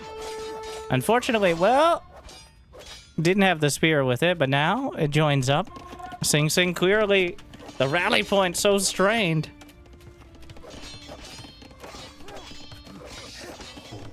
Trying to bash his way through. So houses actually have negative melee armor, which increases the damage dealt to them compared to palisades, which have 2 melee armor. And while houses have a bit more HP, it's definitely more valuable to destroy them, and arguably easier because of surface area. And he breaks through.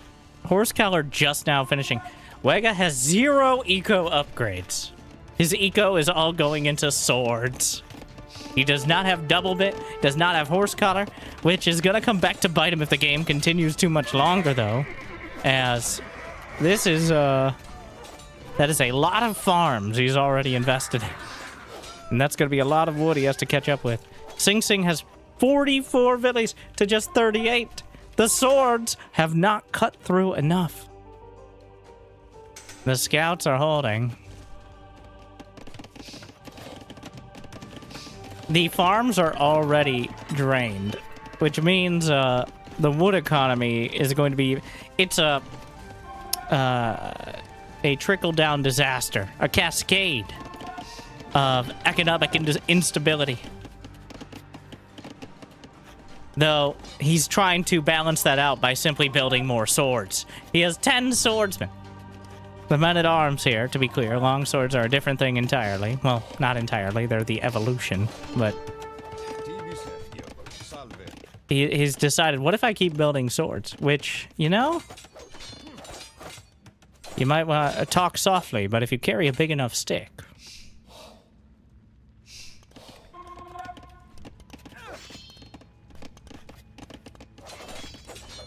He's actually just fighting. I don't know if the scout... Well... He's trying to cut down on the... Oh, what are you doing? No, no, no, no. It's a... Oh. Oh, that was... subpar.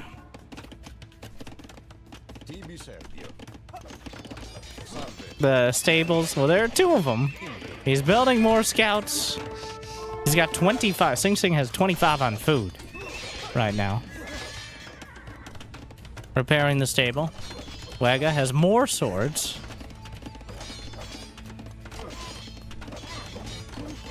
He's actually stacking them up. Or it just looks a little awkward that way, but... Meanwhile, the scouts... The spear's in the mix there. I'm not sure if he's using the whole position. A lot of those swords are still hitting the stable, which definitely didn't help their trades in this case. And Waga kind of falling apart when it comes to the... Yeah, well, this doing some damage to the stable, probably not as important as trading with the scouts. As... Well, that is not ideal. The swords have been cut down in turn. The scouts overwhelming them with sheer numbers. And now Sing Sing, 54 to 45 villages. But it will be Waga who makes his way to the castle age first, despite exactly 0 eco upgrades. I guess being Roman is kind of an eco upgrade in and of itself. Which, I'm just saying. I did it. Sing Sing not too far off being able to click up, but...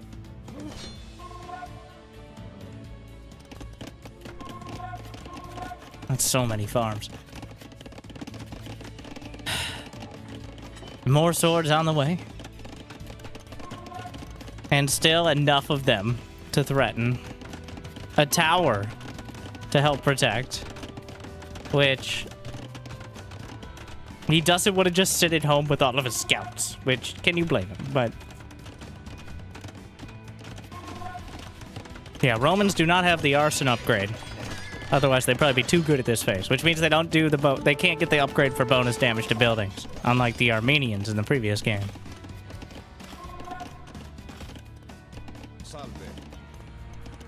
The scouts, that's a lot of spears mixed in now, though. 8 spears, 7 swords. Castle Age will be a minute quicker for Waga, but Sing Sing has quite a well-balanced economy. 28 food, 17 wood, and 10 gold. Though, does he have any other production facility? He has a single archery range. I guess it's just gonna be knights, and maybe a siege workshop. Which I'm surprised, because he loves his cavalry archers. Let's see, what are the upgrades? Waga has enough to go for... There it is. The long swords, the squires for movement speed, and the +2 armor with the chainmail, which turns into +4 because the Romans are built different.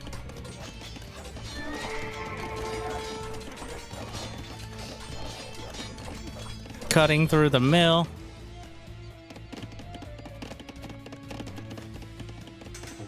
A siege workshop on the way for Waga. And now castle is completed. +2 cavalry armor. For Sing Sing, and any other buildings in production. Believe it or not, 2 more archery ranges. But no siege workshop. In my humble opinion, most importantly. As the siege workshop is so key for dealing with a critical mass of smaller units, slow moving. But he just simply can't engage like this. He's gonna get cavalry archers. And there's almost no better civ to do so. Scorpions? Oh, the Romans get cheaper scorpions, yeah. It just waltzes right by. Now getting double bit. Still no horse color for Waga.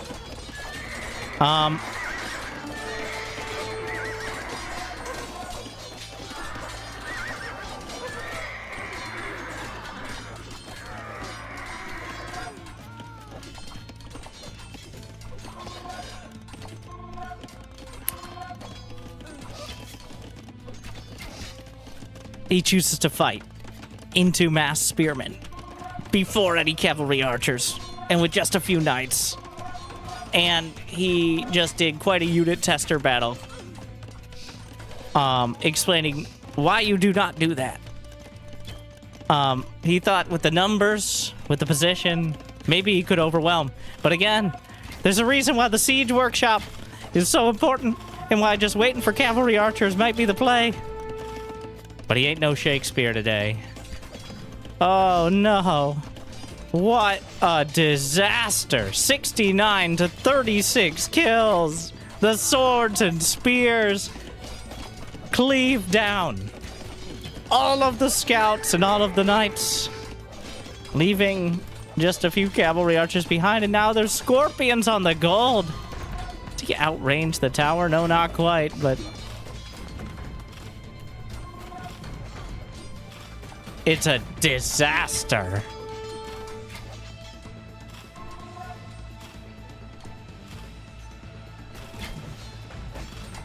The Scorpions, a pretty decent counter to cavalry archers as well, especially if they're unprotected by scouts. They're not huge damage, but they're huge enough.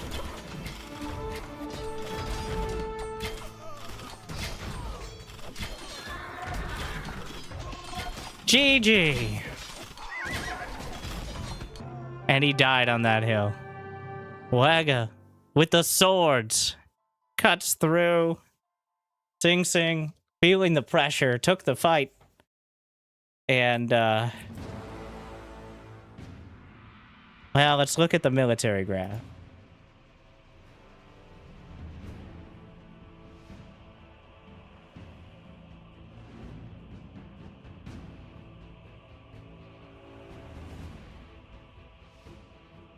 Yikes. He lost almost nothing. Many of them damage, but they survived. 2.14 KD ratio by the end. The swords are so difficult to deal with once the momentum... Well, they get momentum immediately. So... But Sing Sing, with a lot of... he clearly had a strat in each of the games. Wagga with... It kind of undercut it in almost every case.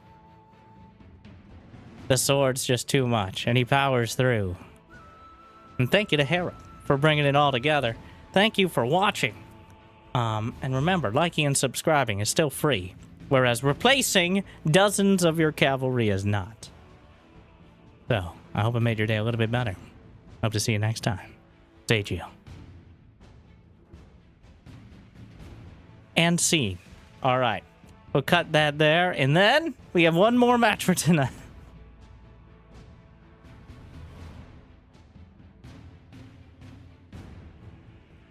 That doesn't mean you can't like and subscribe, though. Pig versus Grubby. I've heard of these nerds before. 2 pro StarCraft players in 2013. Though I don't know if they've done anything since then.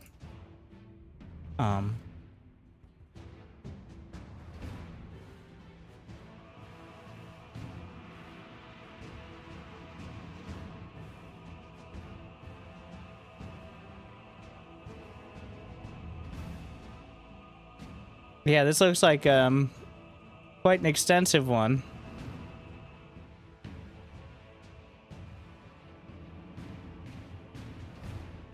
Oh yeah.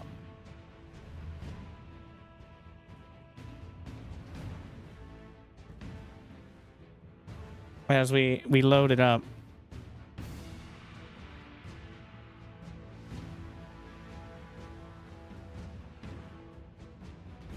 I should actually title these correctly now.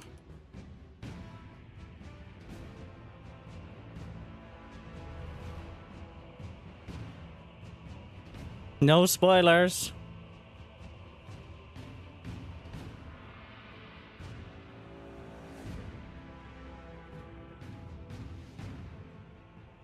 I mean, besides the fact that they made it this far, but...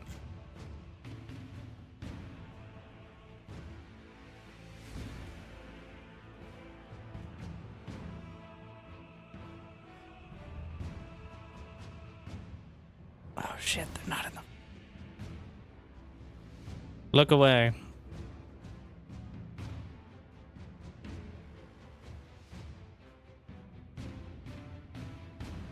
I'm making sure they're in the right order, so that way, we don't... We have to get the drama the way it happened.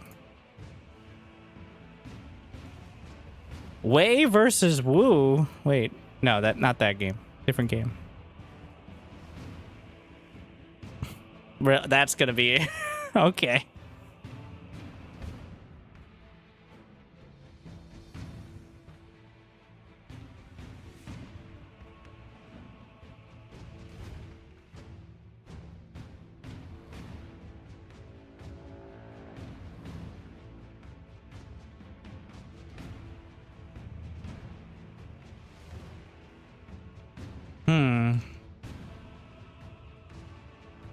I'm trying to find the Fortress game, but...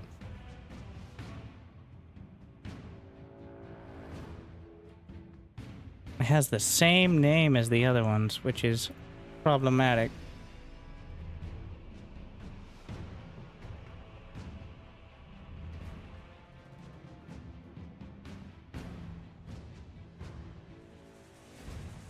The downloading process for replays is a little less polished than SC2. Or at least I'm less experienced is most of the problem.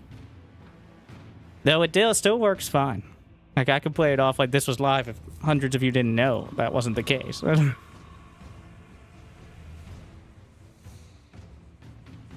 I honestly, I'm so jealous of Capture Age. Like, I want...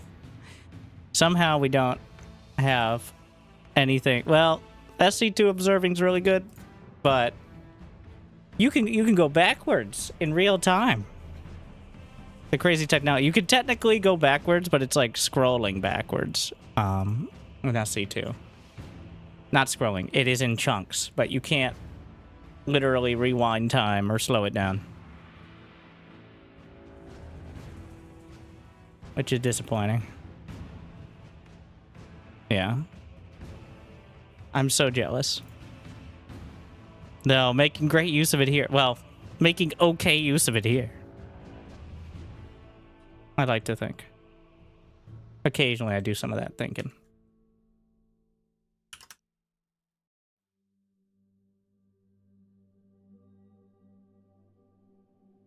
I'm putting the games in order and making sure I don't spoil at the moment, so hold your metaphorical and literal horses.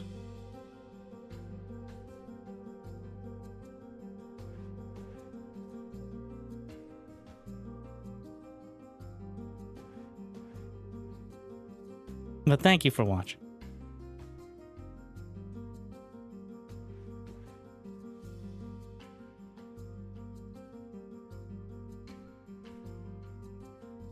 And tomorrow, I do plan on doing the same thing, casting the highlights. Obviously, Hera will be hosting. 1, the whole tournament, and 2, the finals. But I'd like to bring something a little bit different and a bit more concise, probably. Because once it's already happened, you can speed up and skip to the next game. Scheduling issues or people wanting to sleep after 12 hours or other boring stuff like that. Do not concern.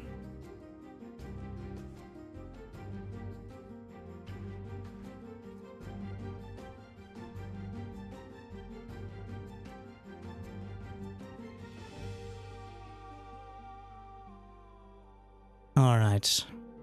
Think we got it. Looks good. Does not look short, but it looks good.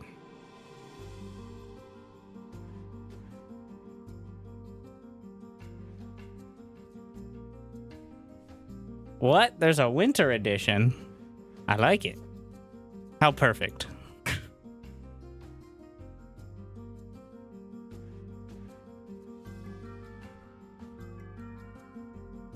All right.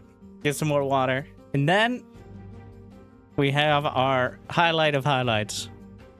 The Grubby versus Pig. I like how Pig still has Pig Random as his name. Like his StarCraft 2 career was going to carry over to Steam.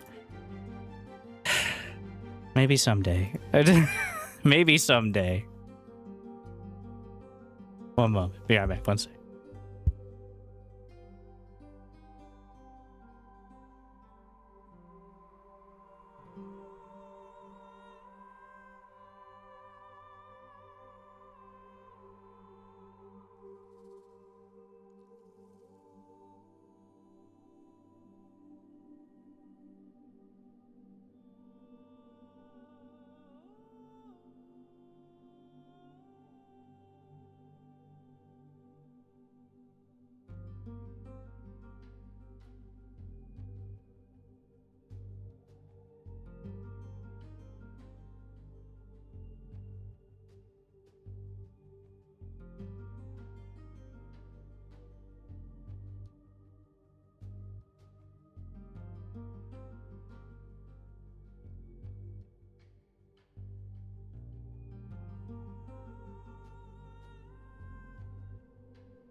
All right, we've all simmered. It's time.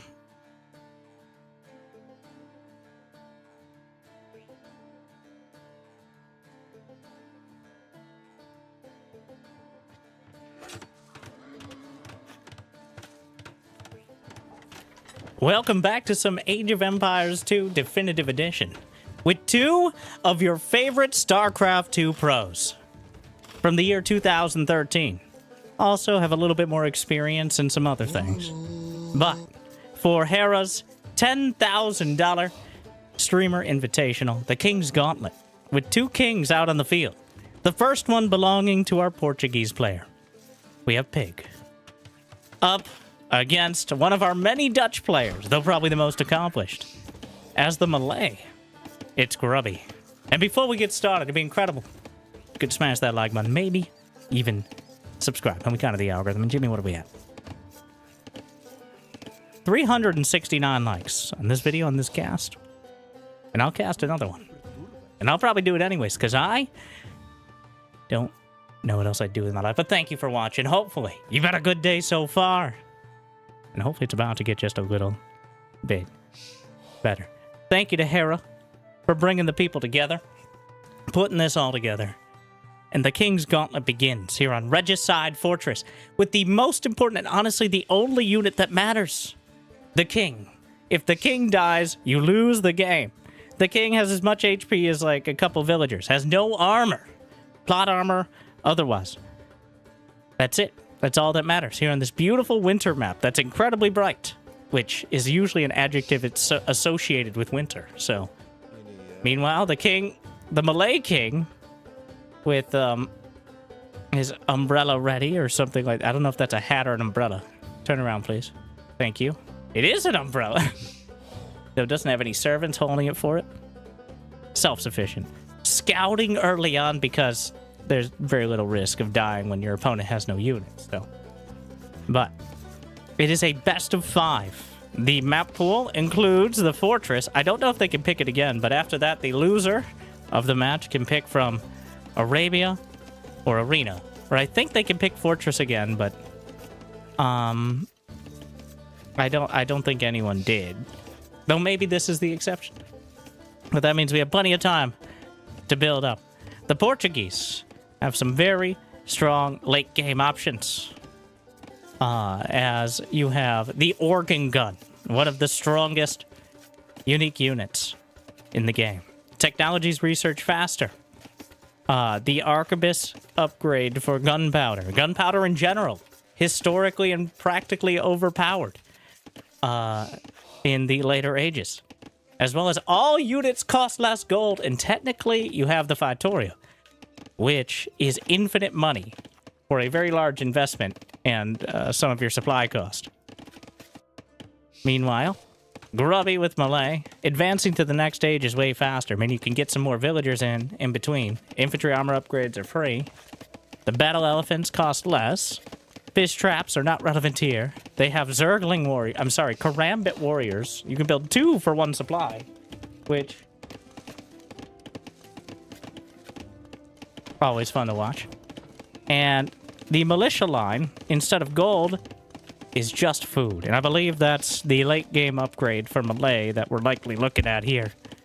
As anything you can do to limit gold cost is going to be absolutely critical. As almost every game we've seen on Regicide Fortress has completely mined out of the, I believe, starting at, well, apparently exactly 28.7k because we're barely mining gold yet. A little bit less now. So, that and access to the relics, which the divine trickle of gold raining down on your economy.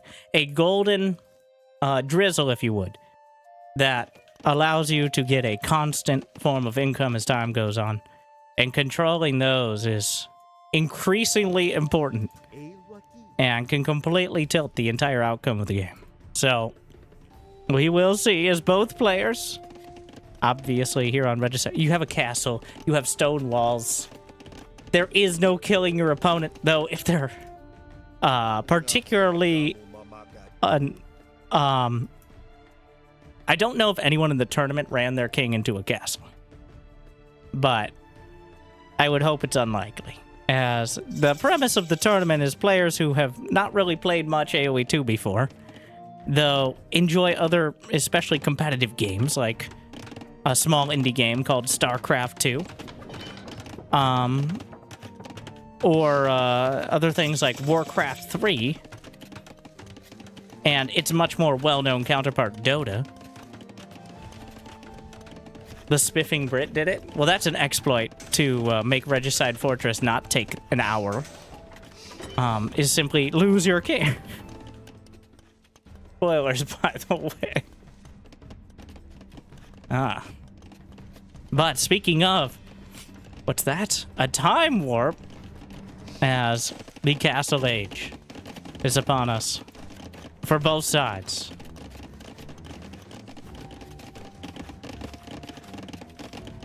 And the scouting continues. Grubby continuing his king still on the field until moments before castle, and I think gonna take residence in it. Meanwhile, Pig decided to put his king in a tower at the back of his base, which is a little more, obviously easier to take down, but even less vulnerable to getting sniped off early. A Karambit warrior? Well, it's probably pretty cold, but when you run that fast, it's mostly because we're at double speed. But scouting and gotta try to keep control of those relics, which, again, is going to be most of the battle for the next several minutes. There is a monk on the way. Grubby with, well, Pig, does he have a monastery? 3 TC. Will he actually challenge the relics? Because right now he doesn't really have any production, and organ guns are not something you usually just go send out on the field. But the scout catches the monk! And that first monk cut down, 100 gold gone, and pride shattered. And that buys enough time to be able to control some of the relics. As if he doesn't cut it down there, it seems very unlikely that he would have been able to stop the monk from grabbing the relic. Another fight, but the Karambit warrior slices through the scout that was already badly bruised. What? Oh, well, he is just walking across the map, I guess. There are 5 relics to control. And so far, none have been claimed by either side. Another monk from Grubby, but Karambit warriors, warriors with 30 HP and very little armor. Not much of a match for a shotgun blast siege weapon sort of unit. So, not exactly the ideal option. And that means the relics will remain unclaimed. This is quite literally a, like, fire bats versus zergling situation. Maybe more like Archons, actually. Though not the same damage profile. Ultras? No. They're not very tanky. They're more tanky than the Karambits, but...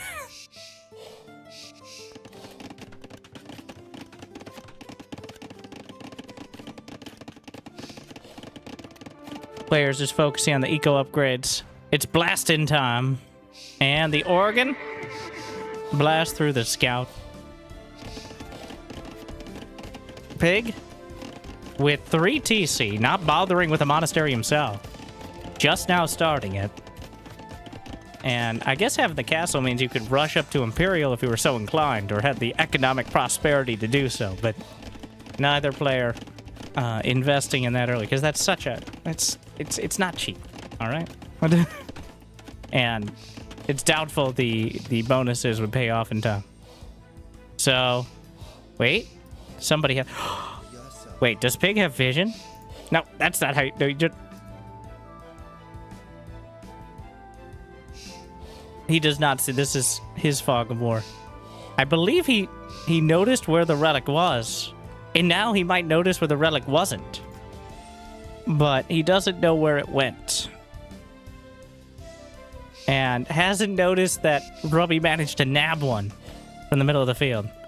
And is taking the scenic route home, which is not too surprising. Wheelbarrow is on the way. Grubby filling it in. Pig doesn't have it yet. That extra movement speed and carry capacity from villagers. It's so important it's listed in our most important upgrades column. And we can check which upgrades they've researched by the little ticks filled in here on a little more comprehensive overlay. Oh, the monk! Karambit! Come on in! And goodbye. Open the gate to hell. And those Portuguese monks. Oh my. Blood isn't the only thing they're dripping. Wow, so fancy. One relic claimed, but you can already tell these players know their priorities. Two of the very highest level, and I believe team captains. Though I'm not sure if that's relevant at this stage of the tournament. So, he could convert the organ gun, potentially. So that's a risk, because monks are usually still pretty vulnerable to bullet-type attacks. But more Karambits trying to... Oh, he didn't right-click on the relic. He's not on the... He's going... Oh, Pig is so greedy! He's going for the other one!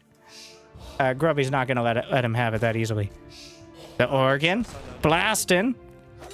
But, is there a minimum range? Yes! They're too close! But the minimum range is not so short that he can't occasionally stutter step, but it's not enough. He adjusts his expectations. And the Karambits, the Zerglings, over the field. The monks cannot convert one another, but they definitely can get the organ gun. Nabs the relic. The knights are on the way, looking to chase it down, but there's another monk conveniently close by. And he's trying to convince him he's on the wrong side. It will force him over to the corner. And he gets a convert on one of the Karambits, but the monk is cut down. Blasting through with multiple organ guns. I'm not sure if friendly fire applies. And everyone dies at the end. The monk chased, but he'll make it back home. Those organ guns do a lot of damage. So Pig will claim one. The monk, oh no.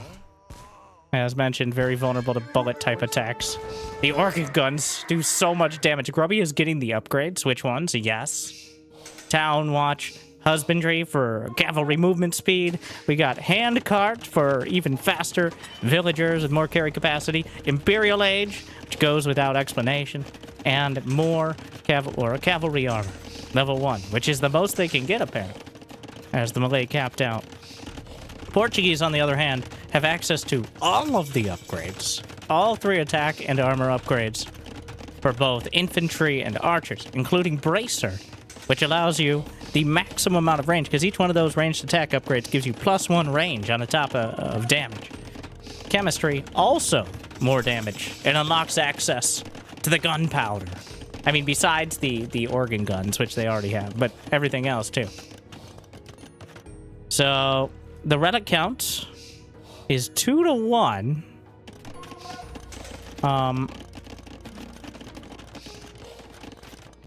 The last one to be oh, split second too late, but not that it would have mattered. Did somehow all of those shots miss on one? We'll chase down the monk. Where is the last relic?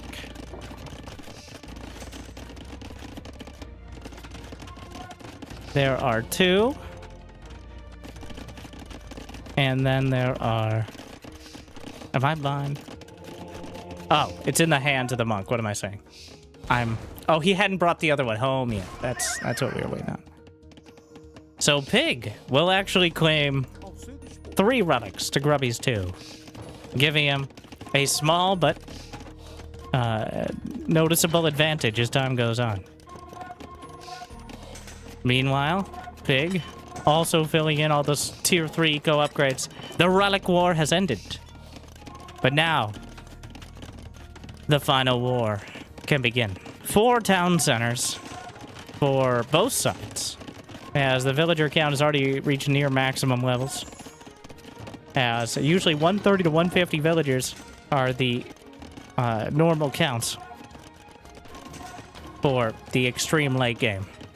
as since each unit, it might not be obvious coming from other less strategical RTS, but each unit, whether it's an organ gun or a villager, is one supply, one population, is the technical term. Which means you can still have 50 plus army while having 150 villagers to support it. The logistics are important.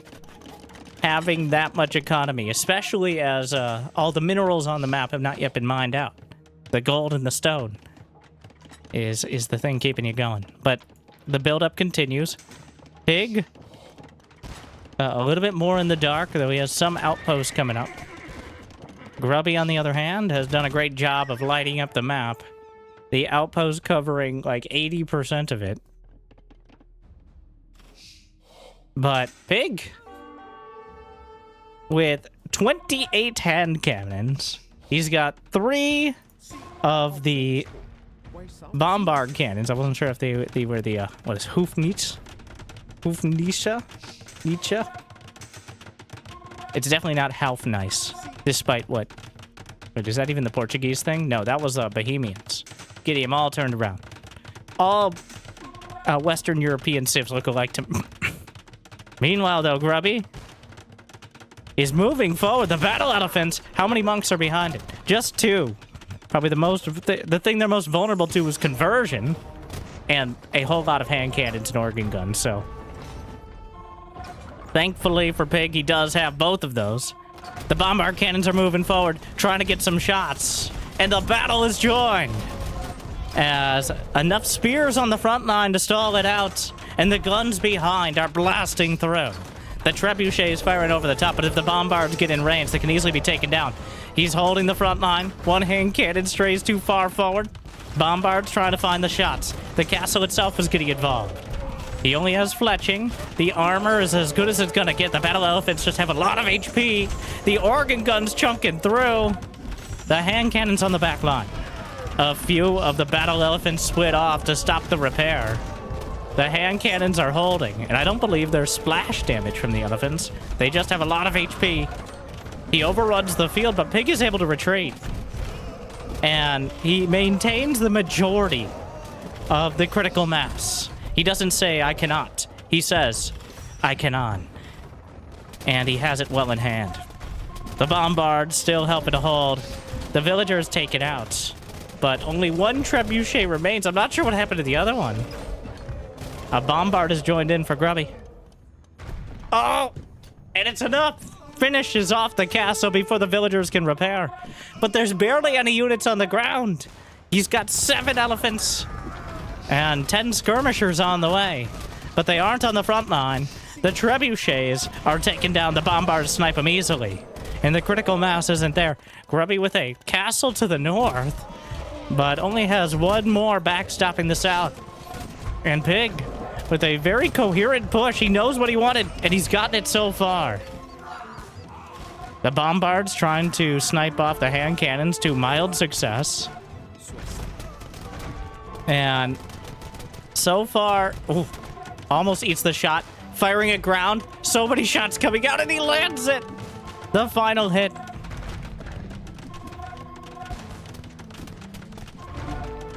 And Pig, with a great micro on the bombard cannons, though the hand cannon's starting to suffer.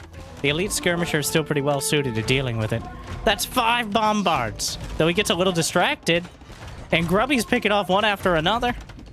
That's all it takes. Very dangerous to one another. Watch out, watch out. Oh, it didn't even look like it hit. He just kind of gave up. It was close enough, though. There's a bit of splash on it. Does Pig have the unique tech? Yes, gunpowder units fire more accurately at moving targets. Kind of important in this sort of scenario, but the elephants are marching in. Trampling everything ahead. Grubby with... I'm wondering if there's any extra tech for the elephants that would help out besides the elite battle elephants being such a factor. He just has the cheaper version. But in the face of that many cannons, the castle very much in doubt. 90% complete. But until it's 100, it does nothing but become a liability.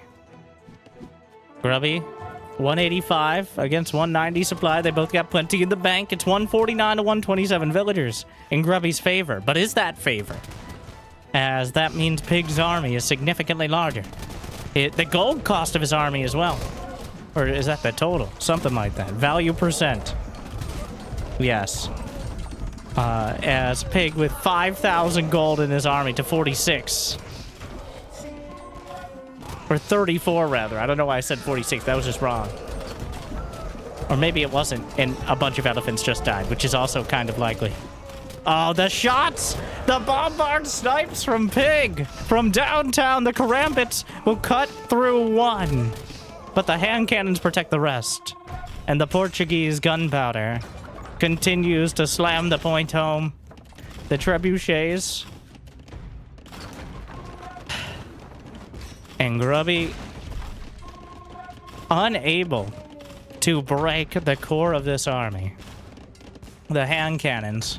Though, Pig looks away for a second, and the battle elephant is just going to stab down one of the bombards for free, which is a small victory. Though 5 more are on the field and 5 more in production. So it's not like Pig is slouching economically. They both have plenty on all sorts of resources. Pig actually has 10 on gold, but he still has 1,800 in the bank, which is quite convenient. He never got the ballistics upgrade, but I don't think that's relevant with this much gunpowder.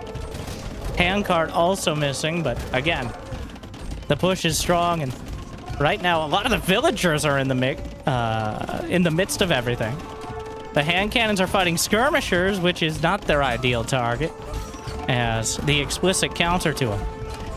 The battle elephants are forcing the issue. There's not enough to stop them, and he'll have to abandon the castle. The skirmishers have pushed the cannons back. The battle elephants have run past the front line. A single trebuchet remains. It's not being repaired, but the battle elephants didn't close in on. Finally taken down. Oh, the bombard cannon from Grubby. And now, the castle not holding forever. Pig. He actually has both masonry and architecture, which is the maximum HP. Does he even have, what is it, hoardings for the castle? I don't know if they have access to it, but he does not. They do not have access. The castle with a maximum total of 5,800 HP. And what is happening here? The battle between 2 castles. Not sure whose was first. But with 2 bombards, it looks like Pigs will be last. The castle crumbles. The cannon still blasting through the battle elephants. And Pig, how much gold is even left on the map? 5,600. There is only 1,600 stone as well. Grubby has 1,200 in the bank. Pig is, well, not enough. And repairing these castles. Grubby's pushing all the way back. He's taking the score lead as well. It's 5 bombard cannons against just 2, and both of them being used to protect this. The trebuchet still shelling. Pig draining his resources, repairing. But losing the castle will be even worse. Bracer is now done as well. The castle obliterated by the BBCs on the back line. And the elephant in the room is finally taken down. But there's more where that came from. 1 against 3 fires off a shot. Direct hit. And dodges the rest. The Portuguese bombards are clearly a strong choice. But Grubby's economy is carrying him through. 140 to 100 villagers. And now look at the total supply. 121 to 200. The tides have turned. And the Malay army, the battle elephants, just stomping their way through, trying to use scouts to deal with the bombards. And Pig, the push broken. It's unclear whether he can turn it around. The Trebs, dangerously close in tower range over here. But firing the bombards through, trying to snipe off their counterparts. And he actually got 1 or 2 of them. The Portuguese bombard's so strong. The Trebs on the original castle. And Pig The defenses are crumbling. The economy is not enough. The unit composition was good, but it wasn't enough to break through when he was knocking on the door, and now that his own is being battered down, it seems even less likely.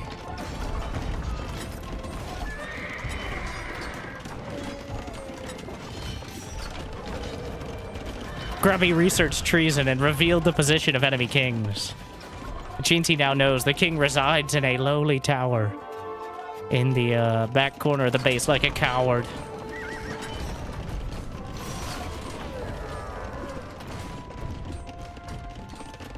Actually, what does that look like?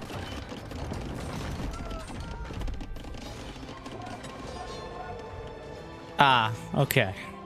He has vision of the tower specifically.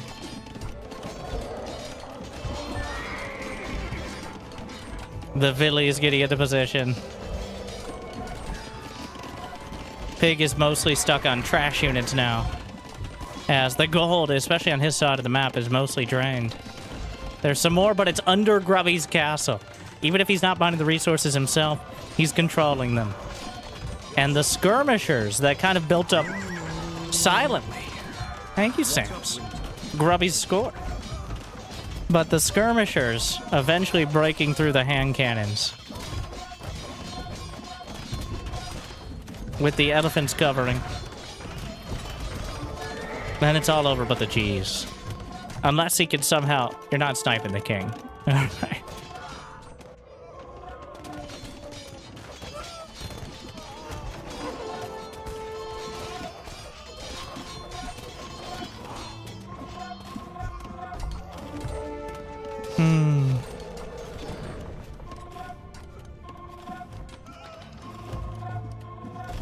The battle elephants just... Wow. He has 48 of them, which seems about 43 too many at this stage. As the production, 50 on food.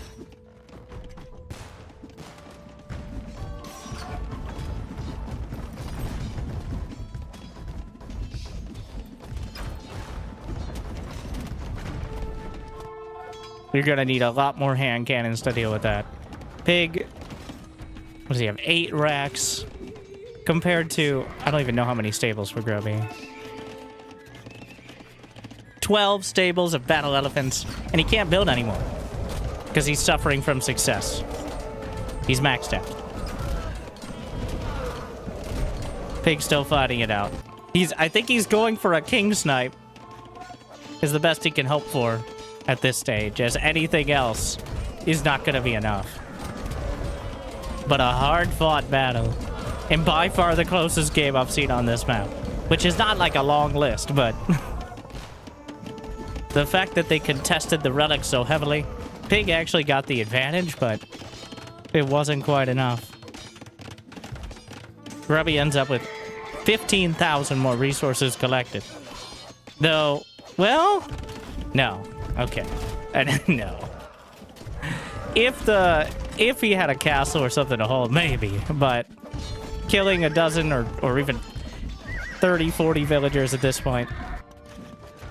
Oh, the king! Does he actually know that the king's in there? He should, but it's unclear whether it's obvious, even with the treason upgrade. I guess it's an upgrade.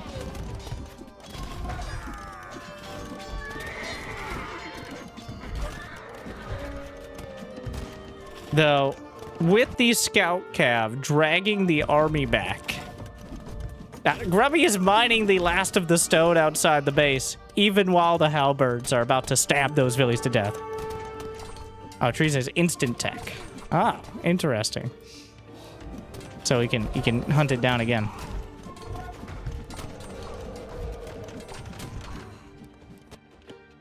Couple scout cav make their way through. I don't believe they have access to the hussars.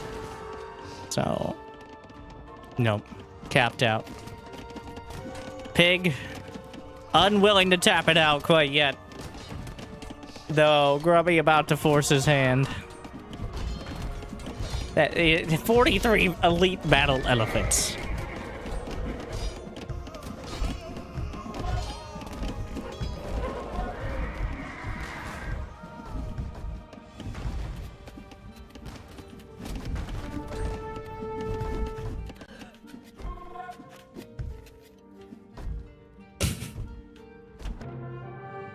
GG! Wait, did he kill the king? 288, 215 elite battle elephant. Wow. Redonkulous. And what a clear shift here. As for several minutes it was tough. But Grubby broke through. He broke through the castle. He minimized the effect of the hand cannons. And Pig couldn't quite turn it around. Once the momentum of the battle elephants started carrying him through, it was just way too much damage. So the Malay, overwhelming in the later game. Despite the strength of the individual tech from the Portuguese, Grubby powers through, and he takes game 1 of, I believe this is the winner's bracket, finals or semifinals. As both these players, clearly, some of the most experienced. That's why they were team captains. And so far, Grubby is the captain now. But we now go somewhere. Okay, I'm going. Way woo, way woo, way woo. It's the way versus the woo. In our most confusing matchup yet. Unclear how this ended up happening. Two of the civs probably least well known to more casual players, such as myself. But two of the newest civs in the game as well. So we're going to spend an extra moment or two, assuming there's no dramatic early scout actions. But Grubby choosing the way. 1 free villi for each economic upgrade. And then with the unique Hey Gang Cavalry, Iguan and Janbei Raiders, which are roughly equivalent, I believe, to... Wait, no. They're not equivalent to knights. I forget what the Hey Gang is. But the Janbei are cavalry archers of a sort. And they get more HP with this civ, particularly. Traction trebs, tiger cav. Soldiers passively produce food. And mounted units get melee armor. While cavalry also get +2 versus siege weapons. Yes, double bit axe and boom, free villager. Buy one, get one free.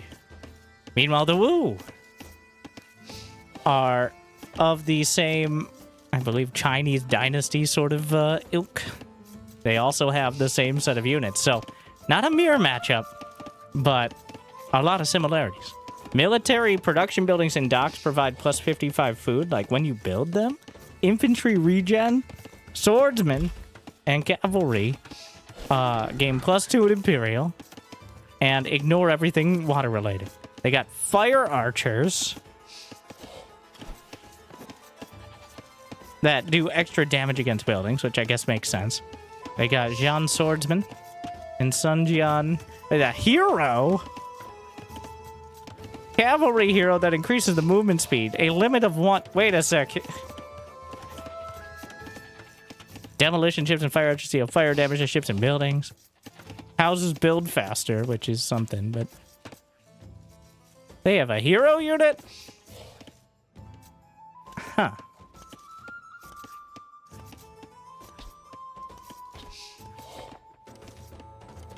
Grubby had never played it, so he asked for a pause to read the sheet. Well, I didn't have to pause, but I also wasn't playing the Dark Age.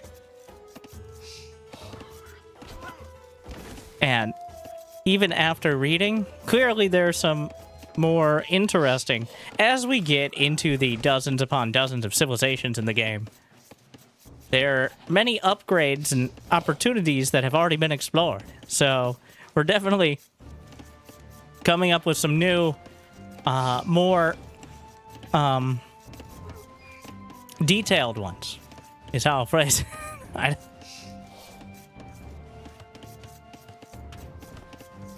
Yeah. So the players with a couple weeks to play, even if you played a couple hundred games, I think it's very likely, especially with my experience on Arabia or even Arena, that probably 10 to 15 of the civs you've never played against. As there are definitely some more popular ones, partially because you do have to own a DLC for some of them. And some of them just less popular in general. But, and these two definitely on the list for lower level players, at least, very rarely seen, obviously. Well, we'll see what they do with it. As Pig had a strong... That is... I don't know Grubby as a Warcraft 3 or even AOE2 player, but I'd imagine more focused on the micro. So that might not necessarily be true. Just because you're good at Warcraft 3 doesn't mean you can't macro, obviously. Pig, good at distilling things down into the best strategies and focusing on that, even if he's not as experienced across the board. And we saw that last game. He found the right army, he found the right timing, he did a good attack, and it wasn't enough.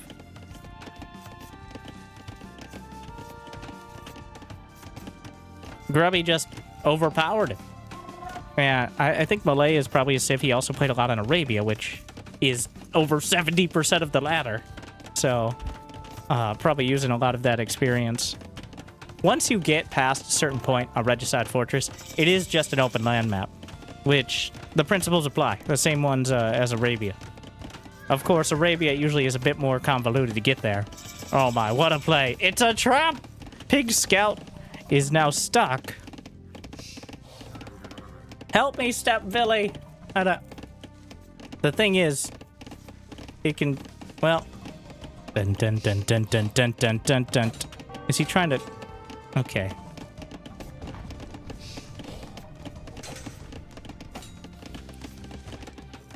He needed to wall off anyways. So, it is going to be a man-at-arms rush, though. That might be one way to get the scout out of there. As Grubby is chasing down the first one.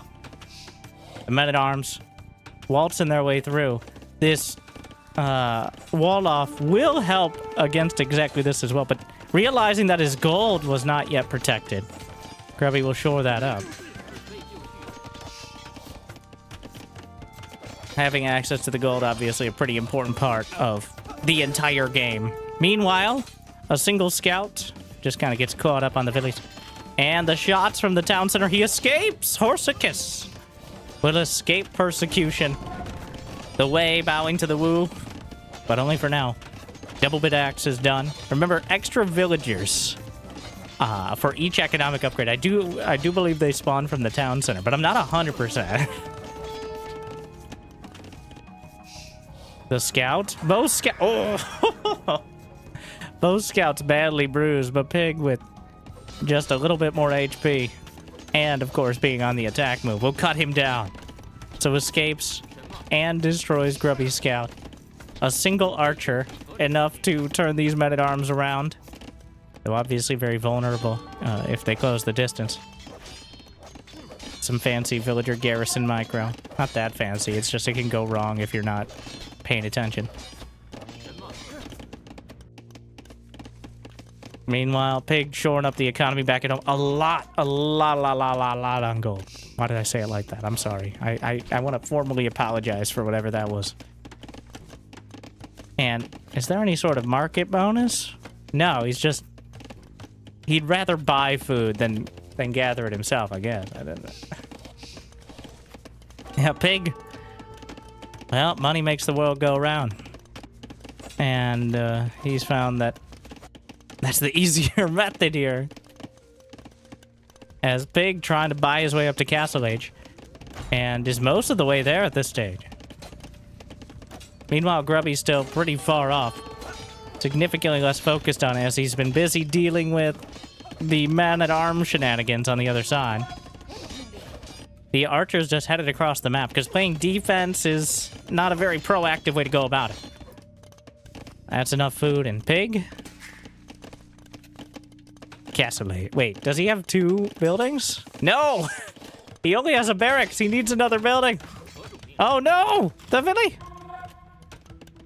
So far, no villager losses, but that could change quickly. It's so close, but he doesn't quite. Well... Oh, what a play! What a save by Grubby with a body block on the archer. Seemed very intentional there. And everyone is saved. And still the only unit that has died this game is that one scout. Castle Age starts, but the delay may cost him. The archers are inside the gold line, and Pig may end up losing a villager first. Indeed he does. Oh, well... Another village. Oh my. He's gonna lose the archers, but we'll lose a couple villagers and a lot of time. Meanwhile, well, both sides taking a lot of... I'm gonna say taking a lot of damage, but it really does seem like Grubby is handling this much better. Unfortunately, though, that was right up until 3 villagers get chased out. He's gonna try to go for a quick wall of sorts, but now the man-at-arms on the outside of the walls.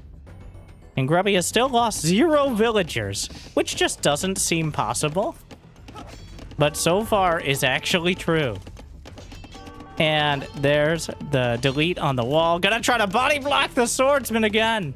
Finally, 1 villager dies, but Grubby's micro is absolutely... Well, body blocking is almost second nature. And first, it seems here. As, wow, the micro is effectively perfect. And... Pig kills 1 villager throughout all of that. But, despite all of that, Pig, the macro, potentially outstripping the micro, as the Castle Age has already completed, whereas Grubby is just now scrambling to start it. So 2.5, at least in-game minutes, which 1.7 times faster, in case you didn't know. But still, quite a time to make up for. And now the swordsmen on their way across the map. I'm not sure what they have that's different than the standard long swords. In fact, they do seem to be just an entirely different unit. And movement, speed, and attack, but loses armor when a damage threshold... What? Their own damage?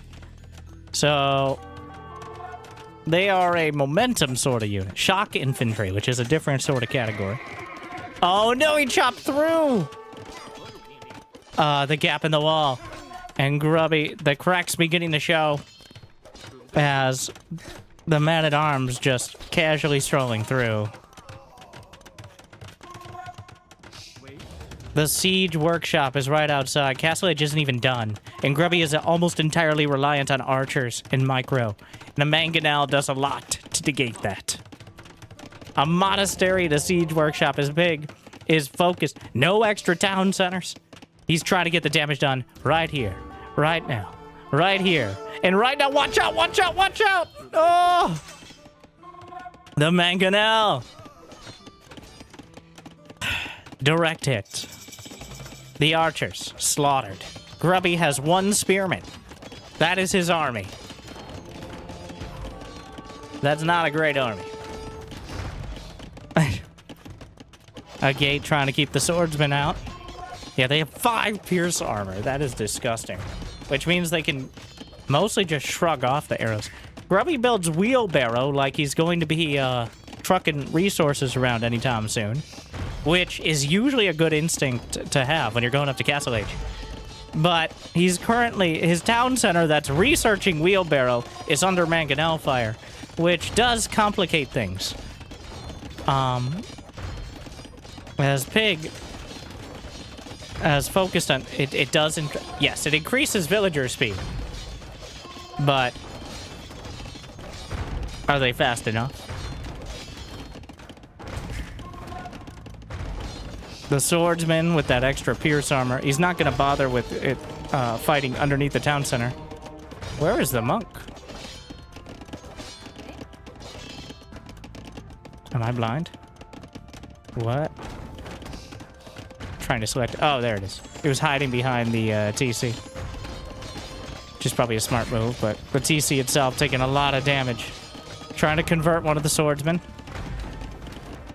It may be successful, but monks are very vulnerable to massive mangonel attacks. And the monk's really stressing Pig out to the point that he's kind of broken off the attack somewhat. Dodges one. Mangonel off to the side. Good convert. Good. Oh, big shot.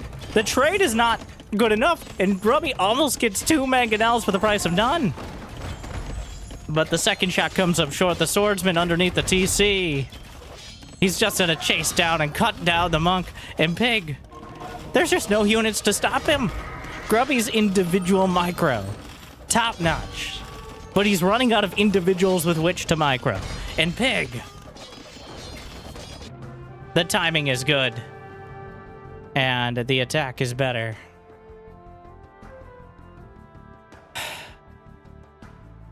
It's too much. Pig with an incredibly well executed attack. Sure, he didn't get as much done as he might have liked in Feudal. But the game plan was clear. And a decisive finish. We're all tied up. 1-1.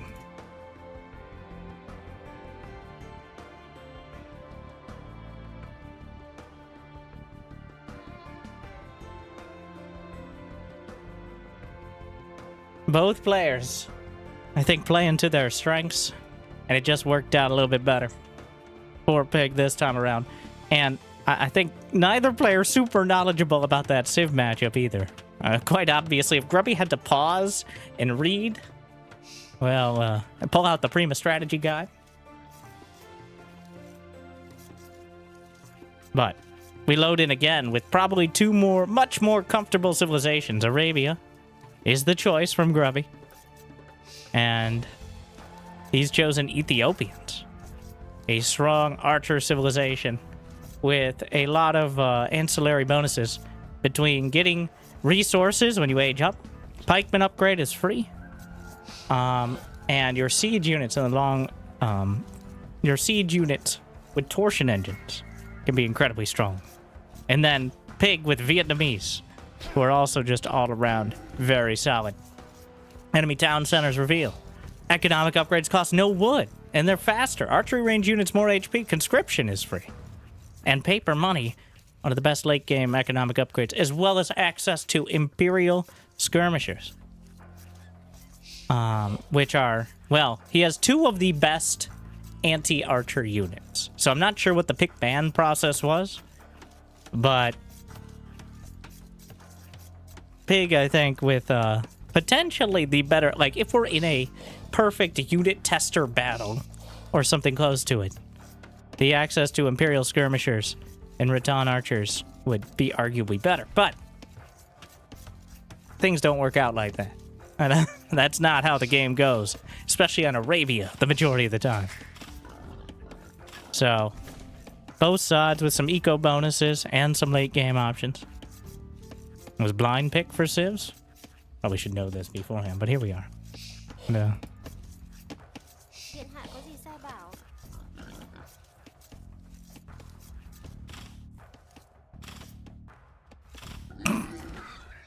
The biggest admission, the biggest change for non-Hera players, I think, in Age of Empires 2 history, was allowing you to kill the boar with the TC and it not ruining the entire game.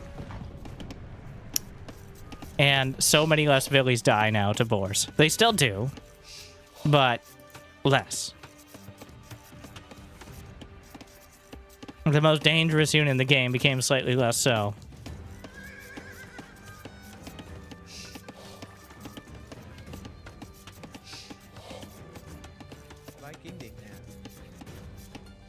Oh.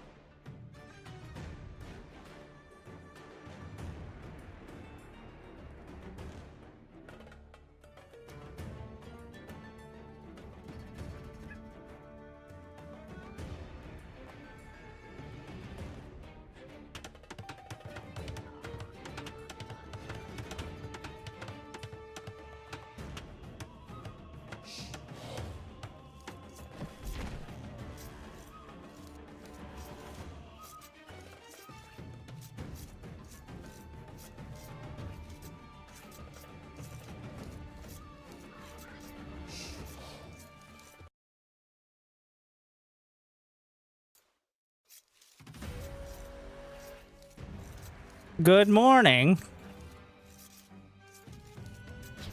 Yes, tell everyone. Tell your grandparents. Tell your sheep. It's time for refreshing. Sure, many people may have fallen asleep hours ago on one of the Regicide Fortress games. But we've made it. Back to game 3 of Grubby versus Pig. Hera's $10,000 King's Gauntlet Invitational Tournament. It's all on the line. I got attacked by a boar after insulting their skills, is what happened. That is true. I told you how dangerous they are. And here we are again.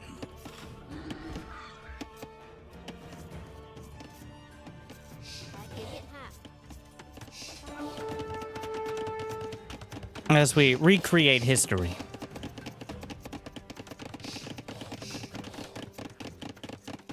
I forget where we were. Gotta get back in the groove. But Game 3, Arabia. Ethiopians versus Vietnamese. Much more comfortable civs, I'm sure, for both sides. As the feudal age begins, Grubby at 18 pop.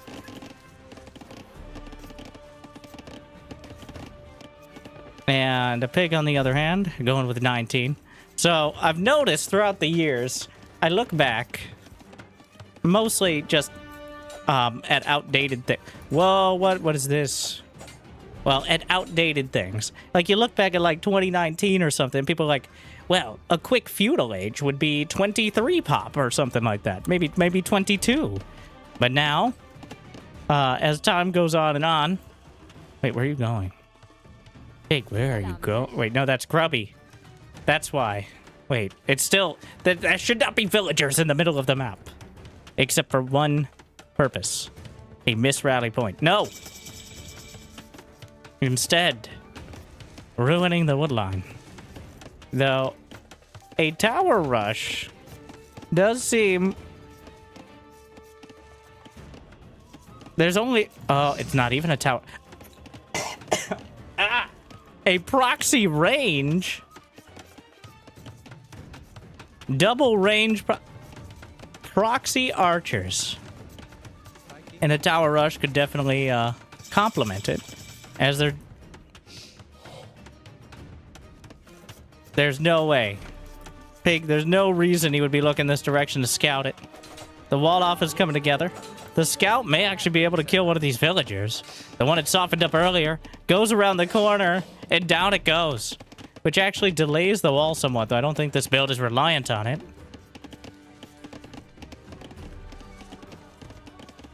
The villies themselves might be able to help break through. He's chasing down the cavalry. Gonna try to cut it down from the inside. And this is gonna get real suspicious! Why do you have villagers here? And with the archers behind, one of the villagers is struggling, but... And villagers are actually kind of good against walls themselves. So, the damage done by the scout earlier is now opening up... an opportunity to get the damage done now. As the archers moving their way through. Pin cushioning, the villagers. The villagers fighting each other. Oh, and he finishes off the wall. But what even is there? He doesn't... He just has one scout. Which, well, that might be something. But villagers stabbing their way through one another. I don't believe they're much faster, if at all faster, than the archers. Yeah, the archers are actually faster. Unfortunately, they can only use their bows against deer and other such creatures. It's illegal to use them against humans, because that would just be unfair. The proxy range, though. Pig ends up losing 3 villagers. But of course, this costs 2, and a lot of time walking across the map to build the ranges. So, meanwhile, though, Two of the villagers were chasing down one of the archers on its way across the map, and Grubby still. Enough arrows, the palisade, you would think would just create another palisade wall. But there's a couple skirmishers. Not enough to make the difference. Neither side has fletching right now. One of the archers trying to split. The villagers getting involved. Everyone getting involved. The scout with 1 HP. Still, it could absorb a hit or two. Now the villager might... Oh no! It gets a kill! That last hit! And the archers... Oh no. Just standing on the wall, making sure it can't come together. Fletching will be done quicker for Grubby, giving him a distinct advantage even against the skirmishers. And more archers coming up. Oh no, the damage. The villagers... one skirmisher comes through. This is a lot of time lost on the wood line, too. More... It's a massacre throughout the base. And Pig, he's now lost 6. Grubby has not built any villagers at all throughout this. He's still focused 100%. He has 9 archers and no villagers in production. So if Pig can stabilize, then there's still a dream here. But it's slowly but surely being riddled with arrows.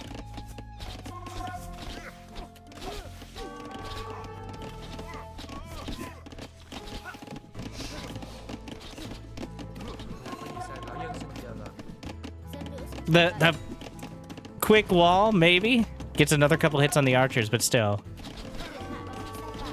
And another villager almost taken out. The archers slowly but surely being whittled down. Now finally villagers in production for the first time in like 8 minutes.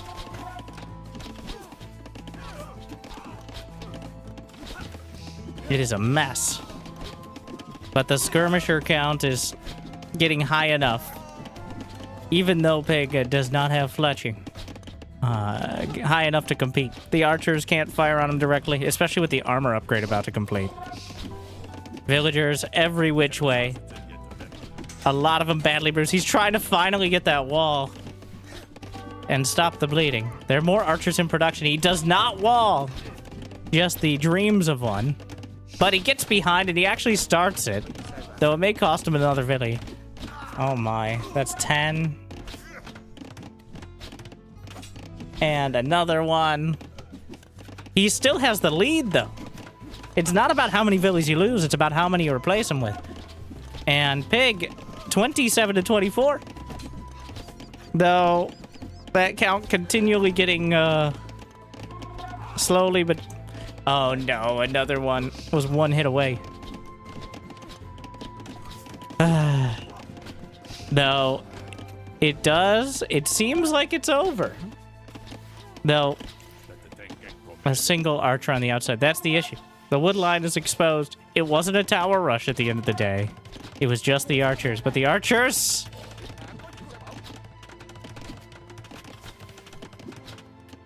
Oof. Grubby not microing that one, but... he gets the kill. The skirmisher survives. Pig chasing down the archers throughout the field. Another villi? No, but the skirmisher, the real hero. 5 kills on that skirmisher. The archers are still being produced, but Pig has survived, and he has more villagers. He lost 13.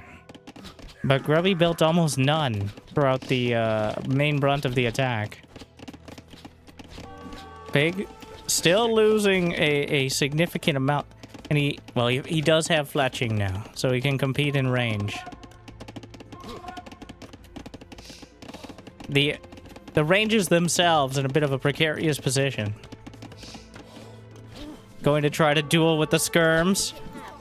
About half the villagers are still badly bruised. Some of them not so badly bruised because they're badly dead. That's number 14. Which brings us dead even in the worker count.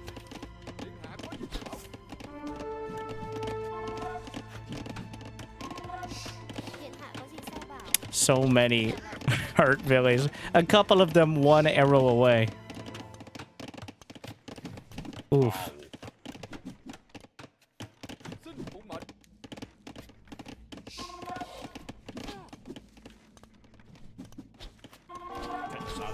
And Grubby's not done. All right, still finding damage and denying the gold, which is wide open to all this. If Pig doesn't have the numbers, he can't defend it against this much. No tower. And obviously you don't want to invest in a tower if you don't have to. He doesn't have the wood. A stable is on the way. Gonna try to shore it up with maybe some scouts. Grubby back at home. 34 to 34 villies. A hectic game. The javelins of the skirmishers. You'd think they do more, but only against archers. Otherwise, they mildly inconvenience most units. But eventually enough of them. What upgrade just finished? Double bit horse color. Grubby does not have horse color. The archery ranges are still producing. In fact, he has a bunch of skirmishers queued up. And the gold, Pig does have... They both have enough to go to castle. But not enough food. Gold-wise, doing a lot better. A single scout. And the skirmishers, they do nothing. Just running past and trying to target their counterparts. But Pig stabilizing. But it's finally cost him. Grubby taking the worker lead. Pig unable to maintain villager production quite as regularly.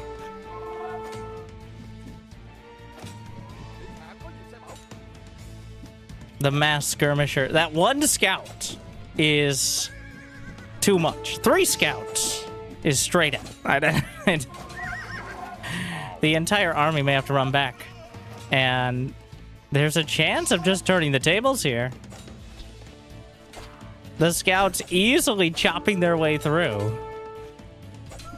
Grubby clearly angling to get castle as soon as possible, which was the decisive advantage for Pig in the last match. Grubby selling wood for gold. He has enough. He starts castle. The timer begins. But now Pig on the open field with scouts against archers and skirmishers. Pig surviving the onslaught with a mental stability and tenacity that I think most players of almost any level would struggle with. Because he clearly lost so much. 14 villagers dead. But 41 survive. And despite the losses, he's now narrowed down. The ranges can be camped by the scouts. The skirmishers are trying to trundle across the map. Knight's an obvious counter. As the stable is about to complete. Moments before the... Well, he really needs that stable to be done. It should be done momentarily. But a single dot... Well, it's not a wall, but I don't know if that's really where you want to go. The skirmishers, a hilariously low amount of damage against villagers. And that's with +1 attack. The range is no longer being capped, which means Grubby sees an opportunity to maybe move out. Pig is getting wheelbarrow on feudal, as not quite finding the time to get castle yet, but he's going to be very much incentivized momentarily. Bodkin on the way. Crossbows as well. Committing to these, even though his ranges are on the other side of the map. Castle starts for Pig the moment he finishes wheelbarrow. He's at 44 to 41 villies, but the numbers may tilt back in Grubby's favor, as of course, you got to spend some time on the TC to get to Castle Age. The scouts, the moment that crossbow and +2 finish. Oh, it gets a lot harder here. But there's enough skirmishers to keep them at bay. And keep them busy. Actually picks off one. And those are our Vietnamese skirmishers, which I believed? Yes. Archery range units get plus 20% HP, which is certainly helping, and a big reason of why Pig is not dead. A tower? The Villies. Oh, one of them. I don't even know if he... Yeah, he definitely targeted. Oh, no. Ow. Oh, no. But the tower... The crossbows just kind of stride away. More losses. A single night before the dawn of the Castle Age might be the end of the day for Pig. The knight shrugging off the damage, and he doesn't even have armor. And while Pig has survived thus far, what's the play? Now, even with Castle, the stable is not complete for some reason. The knight's just rampaging underneath the town center. And where do we go? Even with Castle done, the knight's just shrugging off all of the damage. The crossbows right outside. A single knight makes it into the wood line. He's making knights himself. He does have the +1 armor. But Pig is now down 12 workers and has no real tech to fall back on. The damage just continues. And surviving this long has been impressive. But the chances of turning it around are dwindling quickly.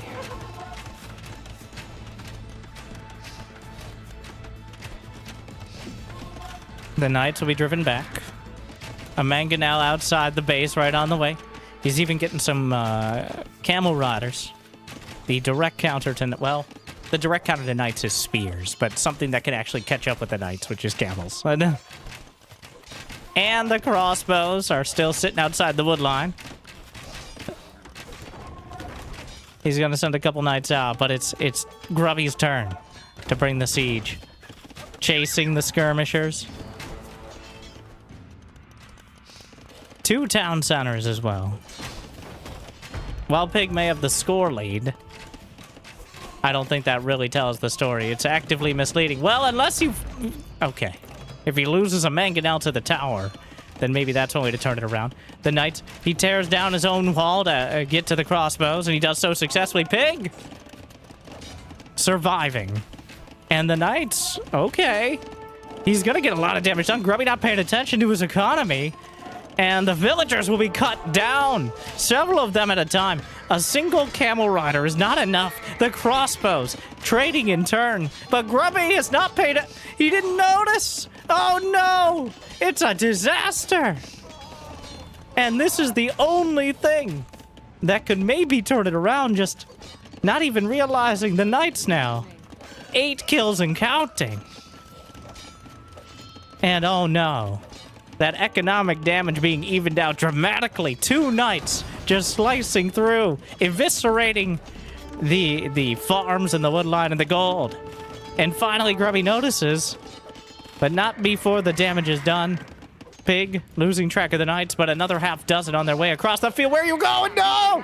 No! No! What? No? Yes? No? No, in the other direction! Turn around! Oh, Grubby just threw the game, but Pig let it pass right by instead of hitting the home run. Oh, no. And now, wait, no, Grubby turns around. No, come, where are you going? Come back. What a disaster. Oh, no.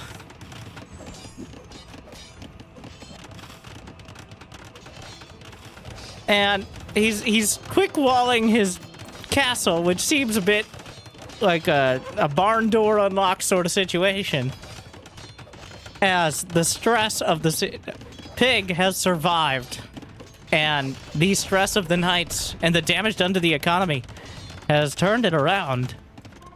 And Pig is actually gathering relics throughout this. And by that I mean his first relic now, but that's one more than Grubby's been able to get. Does he have a monastery? I don't think so. Grubby has no units! doesn't have any units!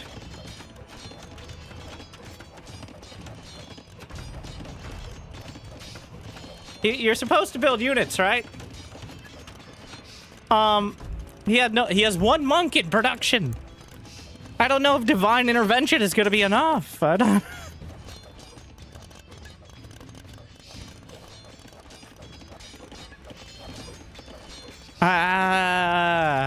It all... Wait, the pig refused to die. He lost 31 villagers. And he's still down by 20. But Grubby has no units. He has a castle. Pig got his second town center. The knights are chopping through the archery ranges. A third town center for Pig. He also grabbed one relic. A town center, a third TC for Grubby. For defense as much as anything else. Where did that monk go? The camel riders should be enough. Grubby has no melee upgrades. Which, compared to the +2 armor... Of course, the +2 armor isn't very relevant if your own knights get turned against you. Actually, it is relevant. It does not help. No. And Pig found the money for elite skirmishers as well. Not that skirmishers are really going to be very helpful here, but, you know, they're better than nothing. Barely. The monk's heading out. Pig has 3 relics?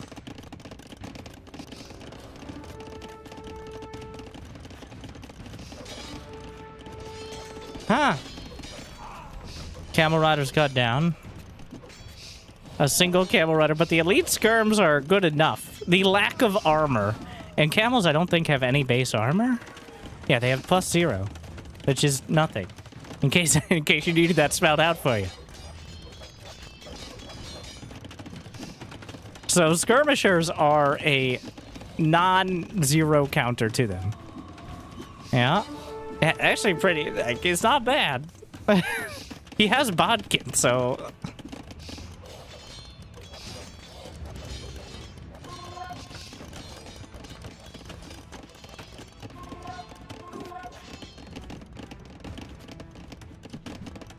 And some villagers dying to the skirms. The knights should be...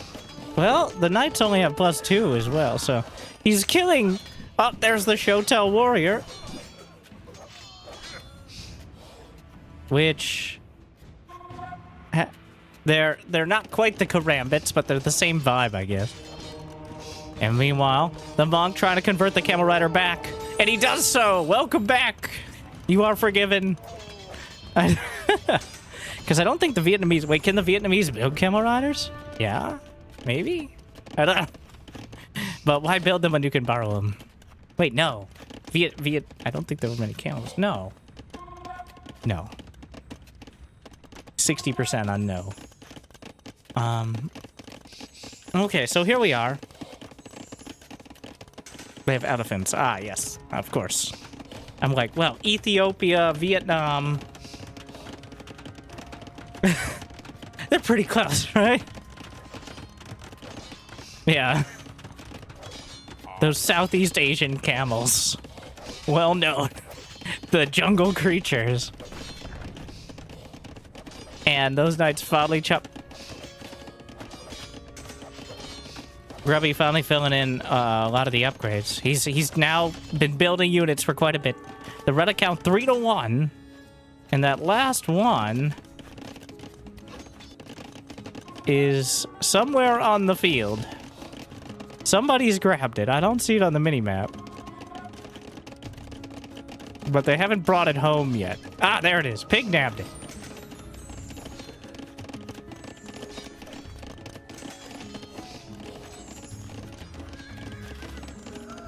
The camel rider's caught. And the game is now... has gone entirely sideways. As Grubby's early attack did not do enough damage to stop Pig from surviving the castle. And then the tunnel vision on the attack meant that Pig's knights cut down enough of the economy. I feel pushed Grubby into a much more defensive position than he needed to be. But now he's looking to remedy that. There's a castle dropped right outside the base, though a single Villy starts it, giving Pig maybe a little bit of extra time to react, and the Knights will do so. A single monk and a couple crossbows. Oh, the monk! Though he looks the other way, he tries to turn it. Does he get the convert? No! He's not convincing enough. The castle will be walled in, though. He should be able to complete it. But the rest of the army, a monk is on a peace mission to the western front. The wall is effective, and the castle will complete. But a counter castle, a little bit late on a Pig, though. Wait, does he have Bodkin? Yes. A lot of those villagers will die. Though he's not target firing. The castle is coming together as quick as he can. The monk still trying to convince everyone nearby that it's on the wrong side. The Shotel warriors, and I'm probably pronouncing that incorrectly, but here we are. The villagers going to be slaughtered one at a time. But the castle will complete in the process and stop the bleeding somewhat. And there are some cavalry archers joining into the fray, and they will get behind into the farms. And there's nothing back at home to defend, as Grubby's units are 1 knight, 3 monks, 7 pikemen, and 119 villagers. Thus creating quite a quandary, where it's, he doesn't have any units.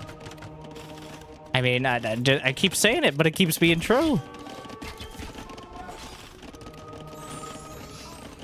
The conversion's going through on either side. Imperial Age on the way for both of them. The pikes are no match for the cavalry archers. They can't get close enough. There's not enough of them. Cavalry archers also working on the Shotel warriors, which have only 1 pierce armor, so easily pin-cushioned. They're just not fast enough to outrun the arrows. Pig does have ballistics, as does Grubby. The castles, he's mining the gold. This is Pig's secondary gold, but not right now, it's not. Oh, the cavalry archers are turned against one another. And suddenly, those are Ethiopian cavalry archers. And Pig will be forced away. The damage, good, but not good enough to turn the tides. Imperial Age is completed for Grubby, but seconds away for Pig. And the castles are in shouting distance. A trebuchet has already begun and is halfway there. A trebuchet being started for Pig. But Grubby's starting to restabilize. He's got Bracer and Chemistry on the way. Pig did not get... Also Bracer and Chemistry, but a little bit behind. And the unit count has grown dramatically as Grubby leveraging that economy. The cavalry archer count is too damn high. He can't go close, even with the upgrades. He's going to pick off the cavalry archers that were formerly known as Vietnamese. The crossbow count. He's building... Well, he's got 20 crossbows queued up, but not enough archery ranges to make that happen. Pin cushions even more. The trebs... Oh, he didn't...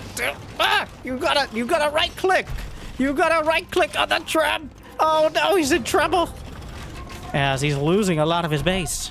And on the other side, the crossbows chased down by the knights.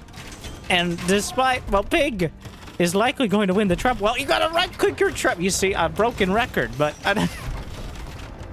The struggle continues on both sides.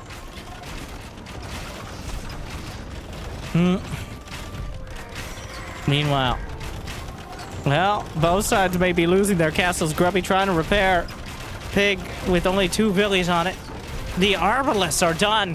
The mangonel dueling. He fires off a shot. It misses the mark. And chasing down some of the reinforcements. But the first castle to fall is Grubby's.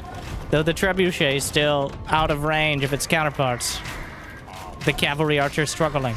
26 arbalists against just 12 cavalry archers. And Pig has been evading the death ball of disaster for this entire game. But now Grubby has finally really launched into unit production. And Pig's gonna struggle to compete. A few more villies could get taken out. Grubby's actually gonna get supply blocked at 175. Actually, no, he's got a couple more houses on the way. The tower, which has held so long, will now be challenged. The skirmishers being pulled back into the fray. The trebuchet is warring. The castles have fallen. The arbalest in the tower, though. Oh, no. That's a lot of dead. The score is over 9,000. Though the disparity between the two is almost non-existent. The arbalists outranging, but almost no one is better at dealing with archers than the Vietnamese. The Imperial skirmishers are the best possible counter outside of, you know, landing some mangonel shots, but let's be realistic right now. Meanwhile, the archer, I don't think murder holes is there. No. I don't know how much that'll end up mattering, but another castle down the center. Pig has broken the critical mass of arbalists, at least for now. The elephants, the trebuchets, and oh, he's gonna wall in the treb. What a play! Okay, Shakespeare, but it's not enough. Wait, he gets distracted. Don't stamp the thing. Meanwhile, the skirmishers and elephants down the center. The skirmishers just firing at each other. Though some of the skirmishers distracted by the mining camp, which is less than ideal. The trebuchets just right-click forward. Oh no! Expose the elephants! We'll take down at least one, maybe both, as the arbalists are distracted. Meanwhile, the cav archers managed to find some more success despite everything. He's trading with skirmishers. He's out-repairing the elephant! And the treble survive. Though the arbalest dead on the field by the dozen. He's down to 18. Meanwhile, the trebuchet... Wait, no.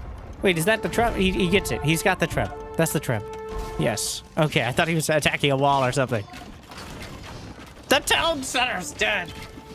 Where is the... Okay, there's the monastery. Meanwhile, some skirmishers somehow made it that far across. They won't be making it any further. The town center stops them. The arbalest inside the base. The Shotel warriors just slashing through the farms and the wood line. And there's not much to contest them. Pig, 117 villagers to 127, though that number's going to be cut down again. He's lost 67 and counting so far this game. What's to make of it? The more cavalry archers. Still that one cavalry archer on the other side. 4 kills and slowly working through some more villagers. Another castle to protect the gold. A couple trebuchets to break through. Bombard cannons have hit the field. And the castle is under heavy fire from trebs and bombards alike, and there's almost nothing to contest them. Grubby has lost the critical mass of the archers. He has nothing else on the ground besides skirmishers, and none of those will deal with this level of siege. Pig, weathering the onslaught, the storm of arrows. And now there's daylight on the other side. Elite versus Imperial skirms. And the difference is in the name. He's reclaimed the gold, and I think Pig may have reclaimed this game. As Grubby, so close on so many fronts. But finally Pig has the tech and the position. He's had one or the other the whole game. But the tech, the position, and the economy. What? Set. Air conditioning is off. We paused for, he typed 2 Gs, which I think meant go, but is an awkward thing to type at this stage of the game. It's getting so hot and heavy right now that Grubby had to pause for an air conditioning break. But we don't pause for anyone here. Not even to like and subscribe. The bombard cannons. It's a single G. Any amount of Gs is really a suspicious amount. As they chop through waves of the trees. There's almost no trees left anywhere closer to the base. It's been an hour. Wow. What a game.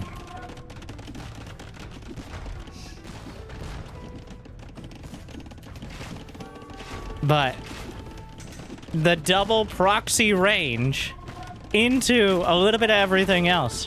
Pig eventually finding the counter damage just enough to slide past the defenses. And now These are almost entirely skirmishers. A few arbalists mixed in.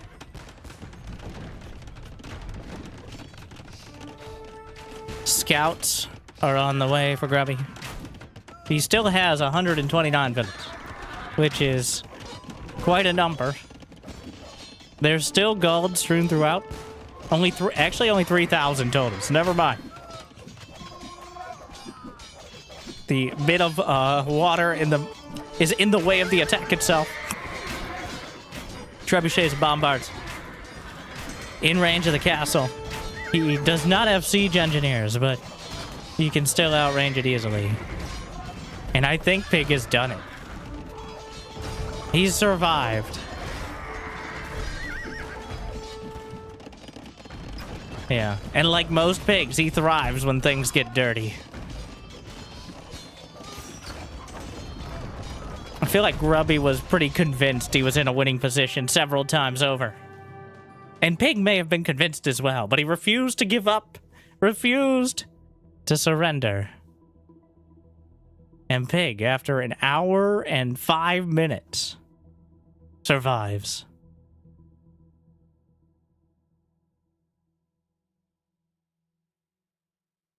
Well, that at some point, Grubby had 0 units. It wasn't the start of the game, which feels like where we really... that was the big turnaround. It wasn't enough. Pig was so far behind, though. Even that was not enough. He still needed more. But... And then the castle that was... sending the 15 villies out for the castle. The knights running right by them. And then turning around. Oof. But still, then the knights killed all the villagers on gold, which is better. The way it panned out. Pig got 4 relics as well, which may have made all the difference. Going into Imperial. Well.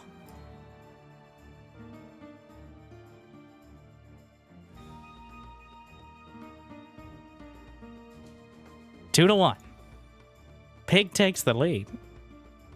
Which I think is quite a surprising state. But, oh my. Well, here we go.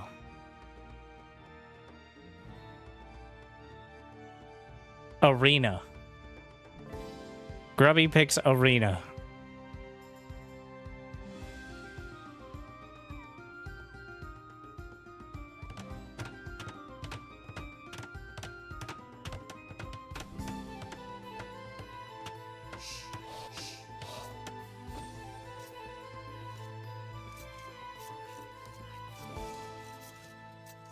Burgundians versus Bohemians. Who's got the bigger B? So, the Burgundians, with the equivalent of paper money from farms, I don't know what the numbers are, but Burgundian vineyards, as well as eco-tax even earlier. And the Flemish Revolution, if you get desperate. And relics generating food in addition to gold. The Bohemians, with... their Hussite wagons and the super bombards and the Hufnitze. I'm pretty sure that's it. So, a strong late game composition. But against an incredibly strong late game economy. And these things are extra relevant because on Arena, here on Build Order Simulator, it's very likely you're going to get at least to the Castle Age and probably past that point.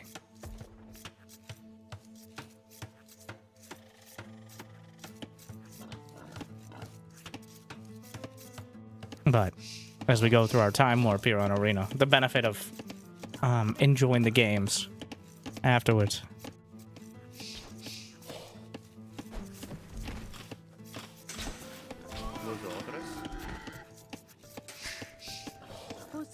At least you didn't lose it. No. It was just a lot of garrison micro. Pig as well.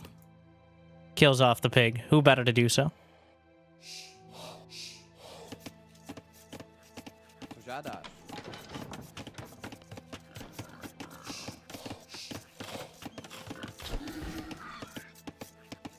the boars slaughtered. And I wonder, I don't think any would prefer a castle drop. Like, the Burgundians have nothing to make that more of a possibility. The Burgundians want as long of a game as possible, I think. They can get there easier and thrive at the late game economy. Whereas Bohemians definitely focused on that strong push, which Pig has demonstrated an ability to execute. Didn't quite come through in game 1 with the Portuguese. It's Portuguese, right? Against the Malay. But I think a similar strategy can be executed on Arena. The gunpowder push in the late game.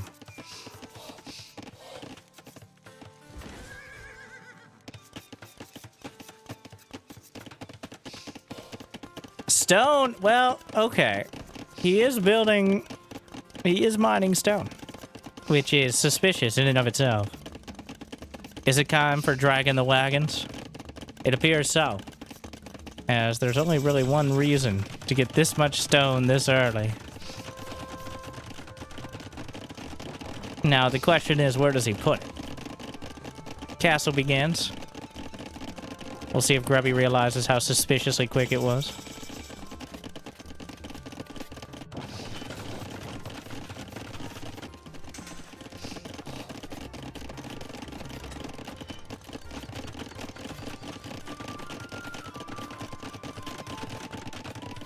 It will complete.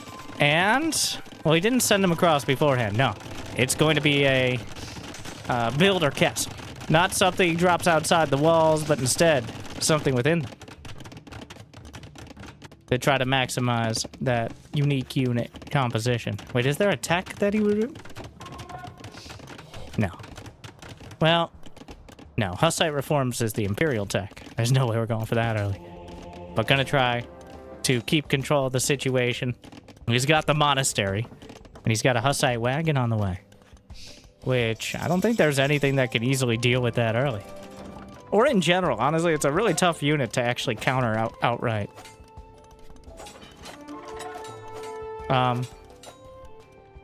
Yeah, come on in. Take a look around. And the monk... Oh no, he went to the wrong side! Oh my, that could cost him the body block. Ow. Well, that's subpar. That first monk, quite important in getting the momentum, but he let the scouts in, and despite the castle and the wagons, they kill off the monk. And, well, that slows everything down by about 1 monk build time at least.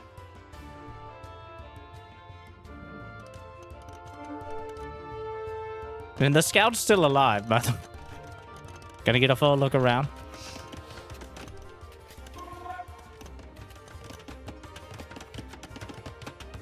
He's still mining stone as well. Grubby will actually see that second TC, which is quite helpful. You can convert the wagons, right?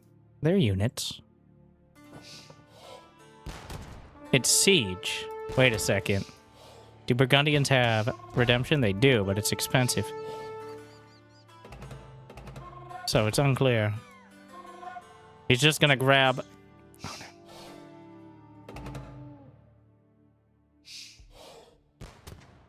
No, Pig! No! Don't offer him the relic! Oh, he's trying to save the monk.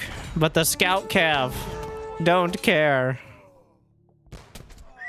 He tried to save it, but the wagons will eventually kill the cav, but it's gonna take so long. Another monk. Oh my. A relatively cheap counter. Oh no, he's gonna spot it. Wait, no, he turned it around! And there's a chance. He finally nabs one.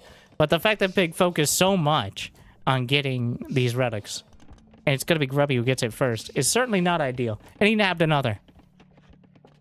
It could easily be 3. And the 4th one is still in doubt here. And the simple fact is behind it, Grubby has 3 TCs. Pig just finished up his third, and he doesn't really have the food economy to build villagers nearly as regularly. Oof.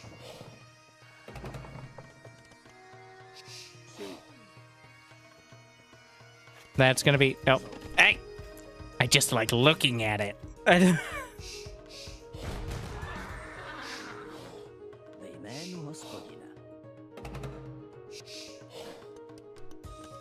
He'll escort the monk home.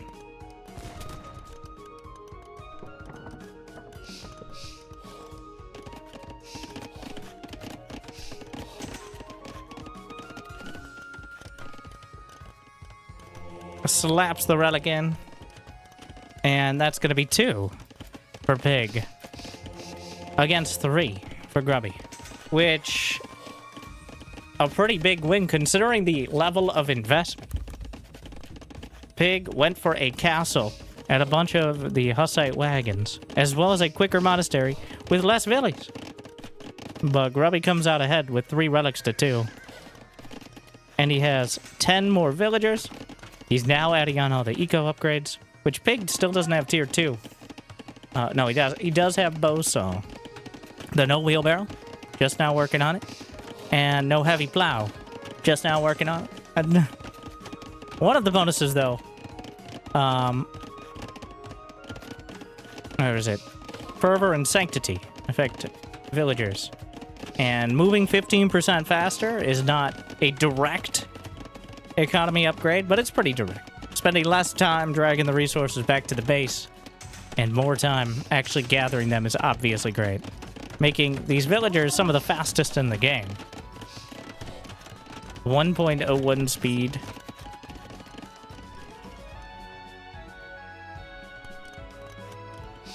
So now, the macro phase has continued after the relic duel, but unlike on Regicide Fortress, there's not as much incentive, I feel, to be moving out. Eventually, you want to gather, or you want to secure some of the resources out on the map, but they're both clearly locked into the booming phase. And, well, that means that Grubby has a clear advantage.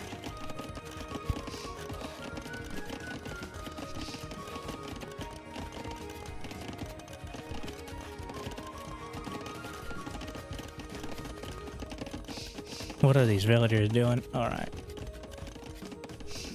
As we go through a time warp. Imperial. In production. Filling in the armor. Hand cart. Town watch. A 4th town center. For Pig. Trying to catch up economically. Just now getting loom. But, of course, the villager is not under fire till now. A whole residential complex.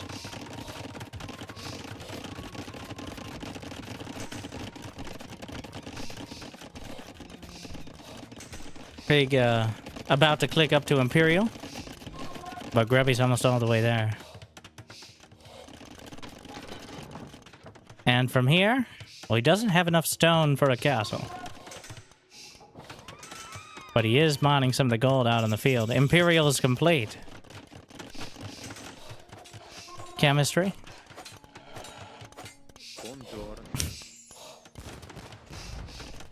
The wagon's holding the line.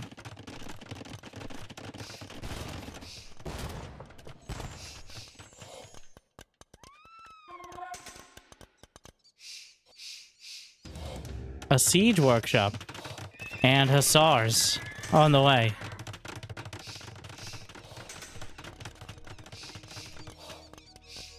The bombard... Wait, do they have bombards? I assume. Yes, bombard cannons. A castle, finally. Which means Pig might actually have conscription faster. Assuming that's the direction he wants to go. I mean, who doesn't want to go conscription? You can. Wait, don't you get it for free? No, that was a different civ. They all blend together. War! As we return, snap back to reality. Bombard cannons for both sides, and the BBC wars will continue. Access to these arguably, I don't think it's that arguable. The strongest siege unit in the game is obviously a huge deal. The range of a trebuchet with the maneuverability of a walrus, but obviously on land. Walruses are probably way faster than bombard cannons, but any maneuverability is a relevant point when it comes to the bombards. Cavaliers on the way. The knight upgrade for the late game. Do Burgundians have paladins? Indeed they do. Hand cannons. Already 10 of them for Pig. He's at 11-1 Villies. Not really focused on adding any more. That's a good enough economy in the late game, and now it comes down to the composition. As the unit counts start to grow dramatically. A whole bunch of Villies are pulled. As he tries to break out of the base. Where is he headed? There's nothing queued up at the moment. There's enough for a castle, but the walls are being torn down. There's Hussars ready to stream through the gap. And Pig is simply not ready for it. The Hussars moving in. Wolves being dealt with. The monastery is being targeted. The bombard cannons. The relics have been a struggle this whole game. A lot of the villagers ready for another castle. Though the resources aren't there. Return some. And where's he gonna put it? Meanwhile, the Hussars will easily be cut down, but that's not the main issue here for Pig. The walls have been opened up, the gates. And he's building a mining camp, which is also... Though that doesn't protect you as well as a castle, but it helps you get there. The bombards are dueling. And it looks like a select all army from everyone involved, or at least the idle army. As 180 to 175 supply, Pig actually has a slight advantage there. Though, in terms of gold value, they're also about even. It's gonna come down to the bombard micro, and whether the hand cannons get the shots. And so far, well, the halberds out in front, some conversions, and so far Pig's bombard's finding a lot better shots, as Grubby's more focused on taking out the castles, and if he can do so, there's not gonna be anything to fall back to. The Hoof needs upgrade. It's an upgrade? Wait. Oh, it's a unit. Oh, he's building the unit. They're just take forever? I guess. That might be it. Oh, yeah. More bombard cannons on the way. The castle will crumble, though. The main army is the better upgrade. Hoof needs some. There we are. I'll try. Wait, that's a Burgundian bandit in the chat. I don't trust him, considering the context. But who better? The bombard upgrade. Look at their fancy skirts. And with those super bombards, the hand cannons can't compare. And with 4 of them... Oh. Hand cannons retreating into the castle range. Everything on the front line cut down. Grubby still with a significantly better economy. And Pig has survived. The villagers are stabbing the trebuchet. And will eventually take it down. Oh! The bombards will not care too much about collateral damage. Hoofnitsa goes for the shot. Is he targeting the bombards? Indeed he is. He gets a double kill. And Grubby, 150 to 150 supply. Retreats back. Still in the midst of everything. The bombard's doing so much damage on the outsides of the battle. Hand cannon still blasting through. Quite a good counter to the Hussars if they're allowed to actually stand and shoot, which is not always a guarantee. Another trebuchet putting a timer on the castle. Cavaliers being upgraded to paladins. Though I don't think he actually has any of either. The Hoofnitsa. A monk obliterated. And the cannons just... Oh, the hand cannons. getting punched through. Able to get a bit of revenge. Hussars on top of more of the bombards. Turns it around. The halberds get in the mix and stab through the hussars with ease. But the castle is crumbling. One more shot in a single villager is not enough to stop it. More hand cannons take it down. The castle crumbles. And with it, any ability to really stop the hussars, but Pig still holding it together. 160 to 140 supply in total. Grubby still suffering from a severe lack of units. But the castles are holding it down, and now he right-clicked the hand cannons. A couple more taken out by the volleys of arrows. Only 9 hand cannons remain. The bombards dueling on either side of the fray. A couple halberds actually get through and stab through the only cavaliers moments before Paladin is completed.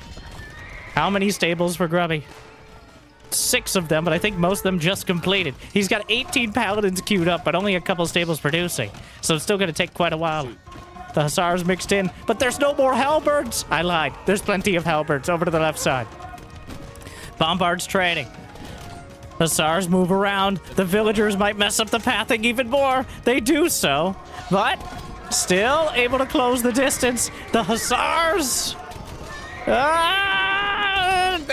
they struggle so much. Cartographically challenged. And what do you get? One of them, maybe? The Hoofnitsa evade destruction yet again. And the bombard out in front. The halberds will stab through. A lucky break, and he breaks it down, but the paladins have arrived. And Grubby, he hasn't actually upgraded the vineyards, which the relics are helping out maybe a bit, but the halberds! And again, the paladins trying to close in, do what the hussars could not. A bombard cannon lands a shot. He turns it around, but at the end of the game, it is not. And no matter what he thought. Yeah, the halberds, there's a whole lot, but the paladins will avoid being got.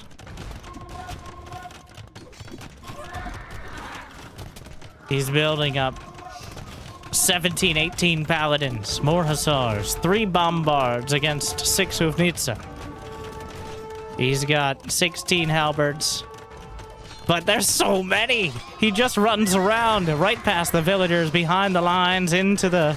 well, whatever else is behind.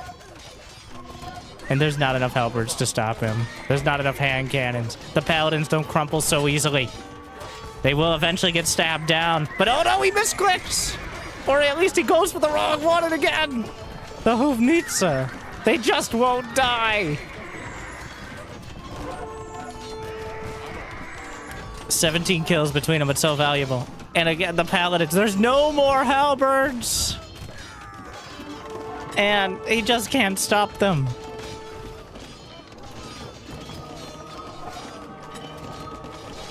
He's gonna try some conversions. Borrowing the paladin seems like a good idea, but Pig has been on borrowed time throughout this. And now, with the final sieges, like, they're still not dying. They're still going. He's still sniped off another bombard. Fires off another shot. They're still alive. Why won't you die? Pig is down to 77 villagers, but he's still got 2 of the bombards.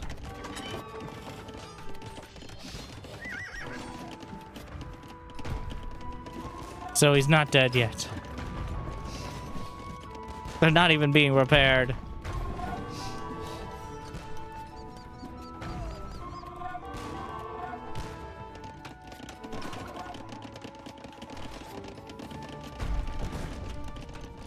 The Treb over to the left side. He's gonna push out one last time. The economy gutted. It's 141 to 77 villagers. The paladins will close in the last bombards. And there's nothing left but halberds and some skirms. And he takes out the trash. GG. Grubby capitalizes on the initial advantage, holds it down though. Pig still playing very hard. A slippery. You got to be careful when you get down in the mud with him. But not able to evade it. Pig's still fighting so much. But at some point, he actually had a huge military advantage, but the position on the map and the economy behind clearly making all the difference.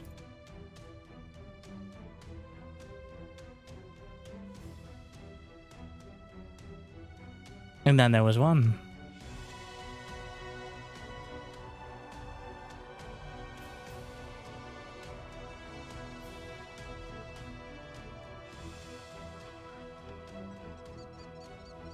Oh.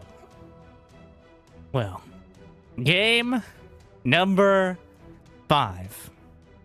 Pig and Grubby going back and forth to give us the most games possible here in Hera's King's Gauntlet Invitational. And Grubby, a potential favorite to win it all. Pig, definitely no slouch, but certainly standing up to the occasion at the moment.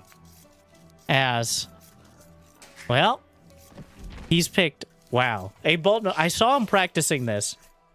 Widely considered to be the strongest civ in the game, but also one of the most difficult for less experienced players.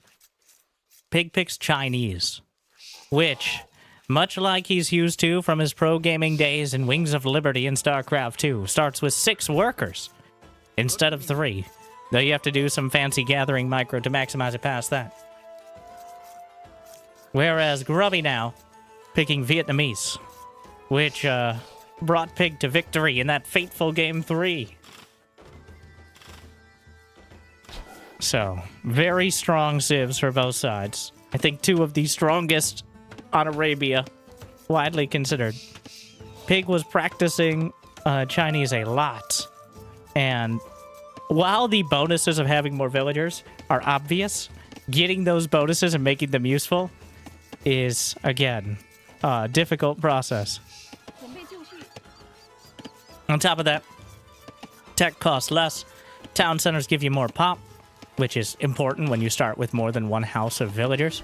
I think is a big factor. You got the Chukanu, foot archer, the repeating crossbow, which is uniquely good against certain units like rams, for example, as well as rocketry. And farms get a bit more food on top of everything. So just a good all-around with a solid starting economy. Whereas the Vietnamese, with their stronger, well, more healthy archers and their anti-archer and Imperial skirms and Rattan archers, as well as paper money in the late game and economic upgrades costing no wood. So, strong economies, leaning towards archers. So I think the Chinese are a little less committed. That's the thing with these 2 civs, is you could pretty much do anything. Even though Vietnamese is listed as an archer civ, Pig won with knights and skirms. And I guess skirms kind of technically count as archers, but and Chinese could easily go for at least knights and potentially, I don't know if infantry are as viable. Yeah, they don't have gambesons for the extra armor. But otherwise, access to all the basic upgrades.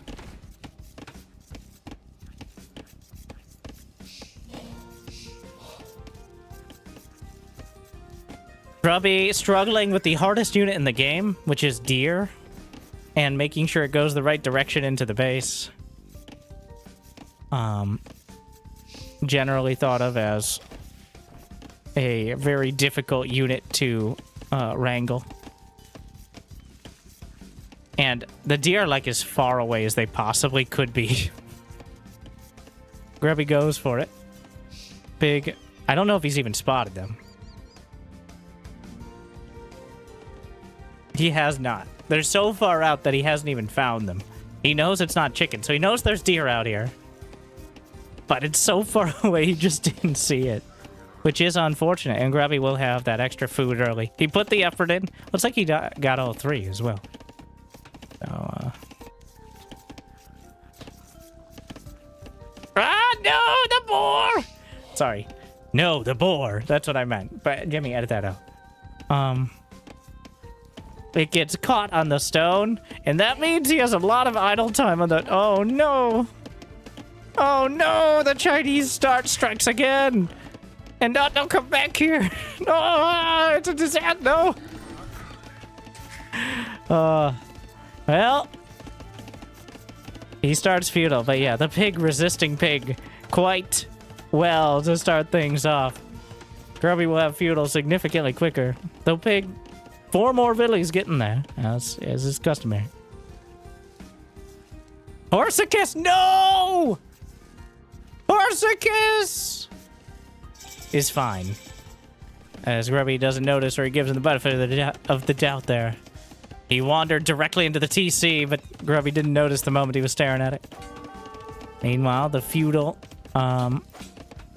scout, much more dangerous to villies. He did get loom. Oh yeah, loom is the first thing you get as Chinese, because you literally can't do anything else for like a minute. Well, a little less than that if you're really good at the worker micro, but since you start with 0 food.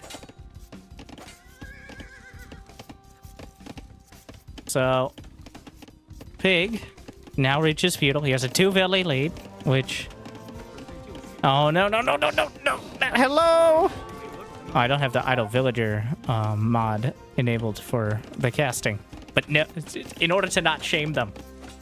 But that's 2 idle villies! Oh, no! And they're kind of hidden, so it's not super obvious if you're not looking for it. He's clearly looking at the scout. Ah! Well. The scout chasing it down, and what's the choice? It's gonna be an archery range first. Meanwhile, a scout rush out of Grubby. And chasing it down. Oh, going for the wall of the pike?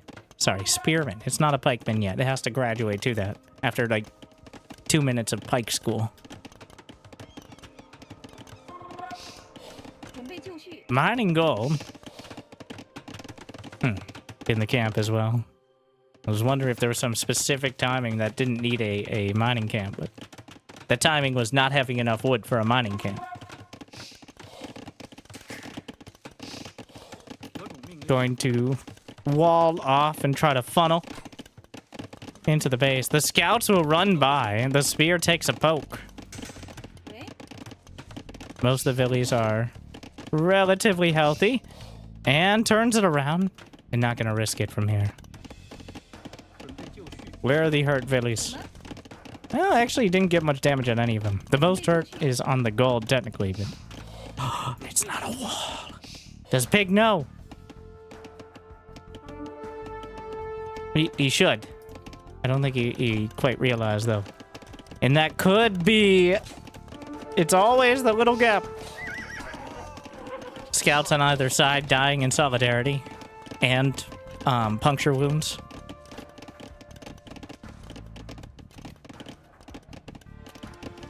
So Pig has walled off all but that fateful spot as he realizes now as he chases the scouts out.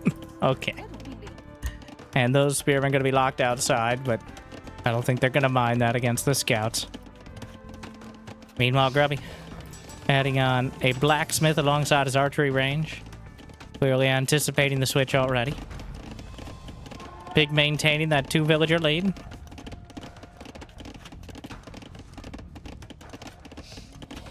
And no horse collar for either side, but double bit axe is already completed. Wheelbarrow for Grubby here. 30 villies, but picking it up as soon as he can, it looks like. He doesn't really have the gold for going to Castle Age at the moment. So instead, the choice is getting wheelbarrow in a timely fashion.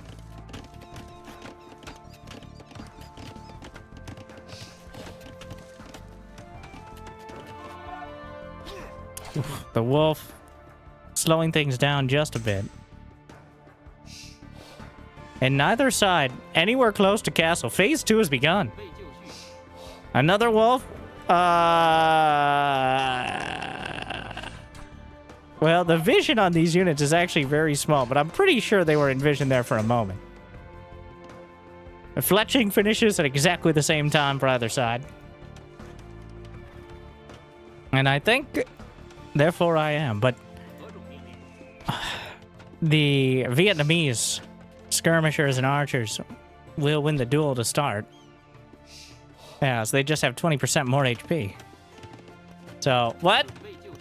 It's not a wall! Well, he just walked in because it's clearly not a wall yet here. But he finishes it off. Ow! Because obviously, of course. Meanwhile, Pig actually goes for the tower.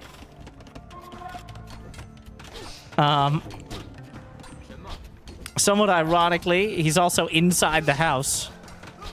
And, well, is there enough?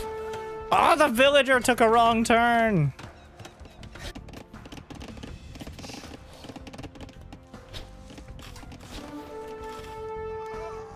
Oh, the town center. He could get out the same way he got in. But, wait. Is that true? Did he fill it in with a wall? No, he could get it. Yeah, same thing for Grubby as he tries to... The spears are right there, but they decide they'd rather stab the house instead. But a lot of damage done to the scouts. The skirmishers have made their way back. And still, neither side risking clicking up to castle. So, oh no, the town center! No, no, no, no! Ah! You come here for the illustrious commentary, I know.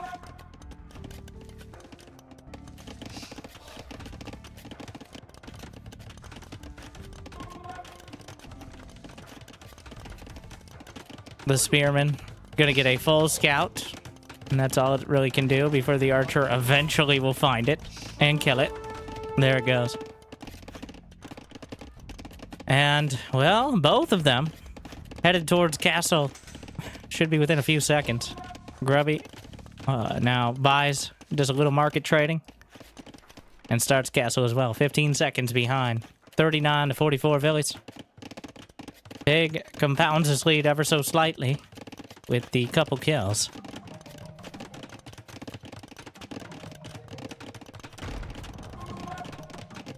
And here we are. Both players in... I mean, Pig has the edge with the villagers and the eco upgrades. Grubby did not get horse collar, which is one of those very sneaky upgrades that... So horse collar increases the amount of food provided by farms. And it's proportional to how done the farm is. Like, if your farm is full, it gets you the full amount. If it's less, I believe it's an exponential curve, but... So, you want to get it as soon as possible. That means you don't have to spend wood in order to reseed your farms, rebuild them. And the longer you hold off, the more painful it will get in several minutes down the line when you need those farms. So, the longer you wait on horse collar... Oh no, a scouting villy! Or is it? We're given the benefit of the doubt, but I have some serious doubts. Which means that some of these farms actually just got reseeded, which does cut into the economy, but the Vietnamese can absorb it a little better than most because their eco upgrades do not cost any wood, so they do have a bit more to work with. And actually, it's kind of a lot more. It's several hundred, like each age. Castle age for both sides. Bodkin and elite skirms for Grubby. Bodkin, wheelbarrow, and infantry armor. And he's... Wait, are those fire lancers? Fire lancers? Which do not take bonus damage from skirmishers, unlike your less explosively inclined spearmen. Both sides going for siege workshop. Pig a little more forward as the not-so-scouting villy there. The town center, it's not going to finish. Grubby went for a town center out on the field, and the crossbows are already there. He's gonna spot the town center half done, and that's unfortunate. That's it just wasn't quite close enough. A few more seconds, I think he could have just stuck it. He would have lost some villies, but at least finished the TC. But instead, he's breaking through. A mangonel. No, a rocket cart, sorry. For the Chinese completed. Meanwhile, a mangonel for Grubby, but the crossbows are in the base. That mangonel could pop out at any time. Pig, I'm sure, knows it. But, oh, he's got to be so careful. Oh, it's going to be close.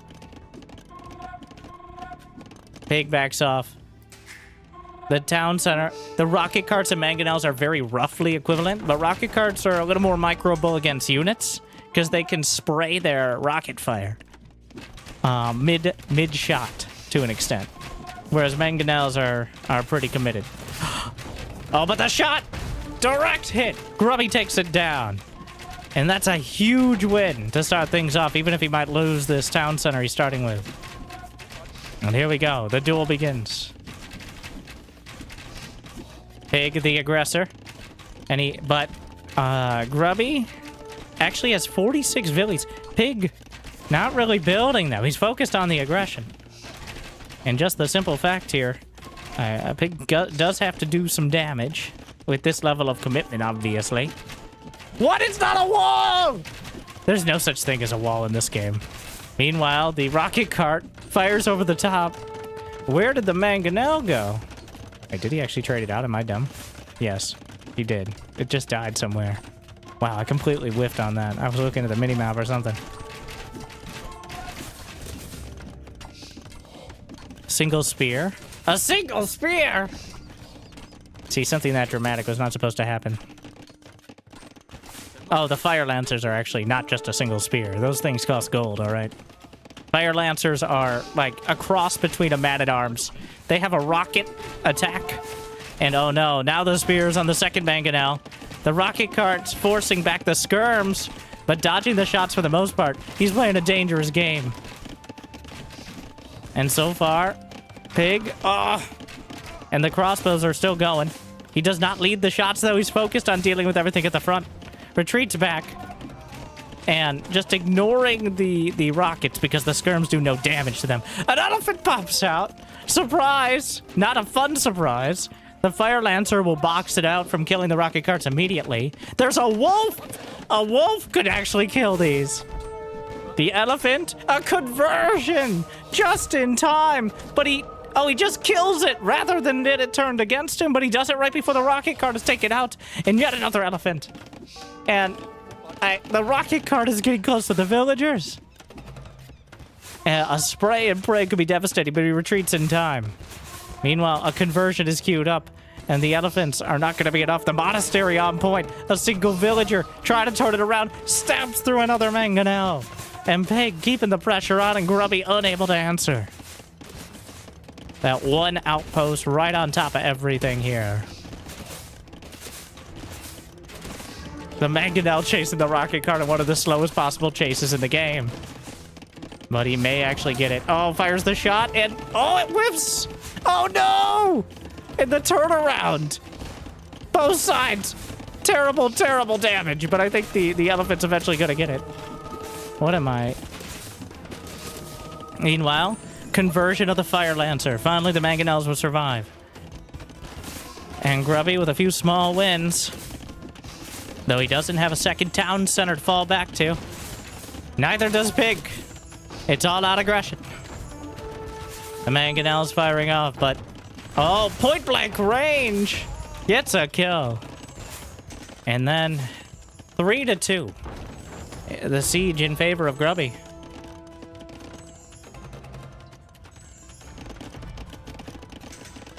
A lot of stone mining as well. So very awkward position. As Grubby angling towards a castle, maybe. I mean, what else would you be going for here? As Pig goes for a very forward town center, already queuing up the farms as well. The mangonel count, the conversions. He just kills off his own elephant. And a single spear getting in the way. The rockets fire off a shot, knocks out the crossbows. Fire lancers close in.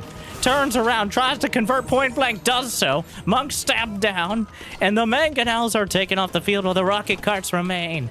And Pig with another victory overall. But a villager! A villager! And maybe some not so friendly fire takes out one of the rocket carts. The fire lancers still working on the buildings themselves. 3 TCs now for Pig.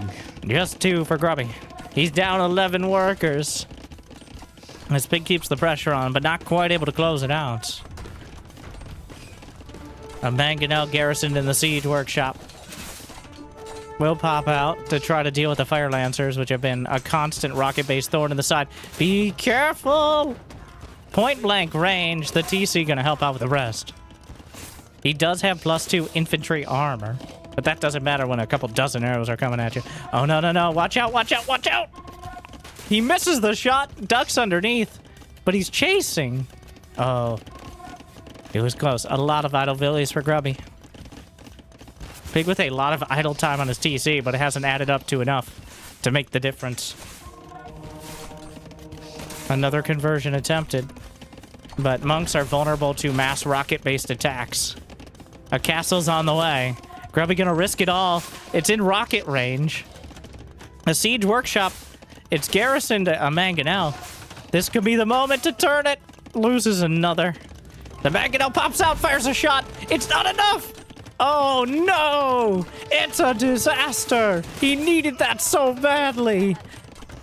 And the castle was a bit optimistic, and now it's just looking reckless. Fires off a shot. Mangonel. Oh, double kill on the... What? The plot armor! The mangonel from the grave gets a double. All the villagers committed. Can the rocket cart be in range? Definitely of some of them. Working on the fire lancers. The rockets... Oh, they get the monk, but the conversion at the last second.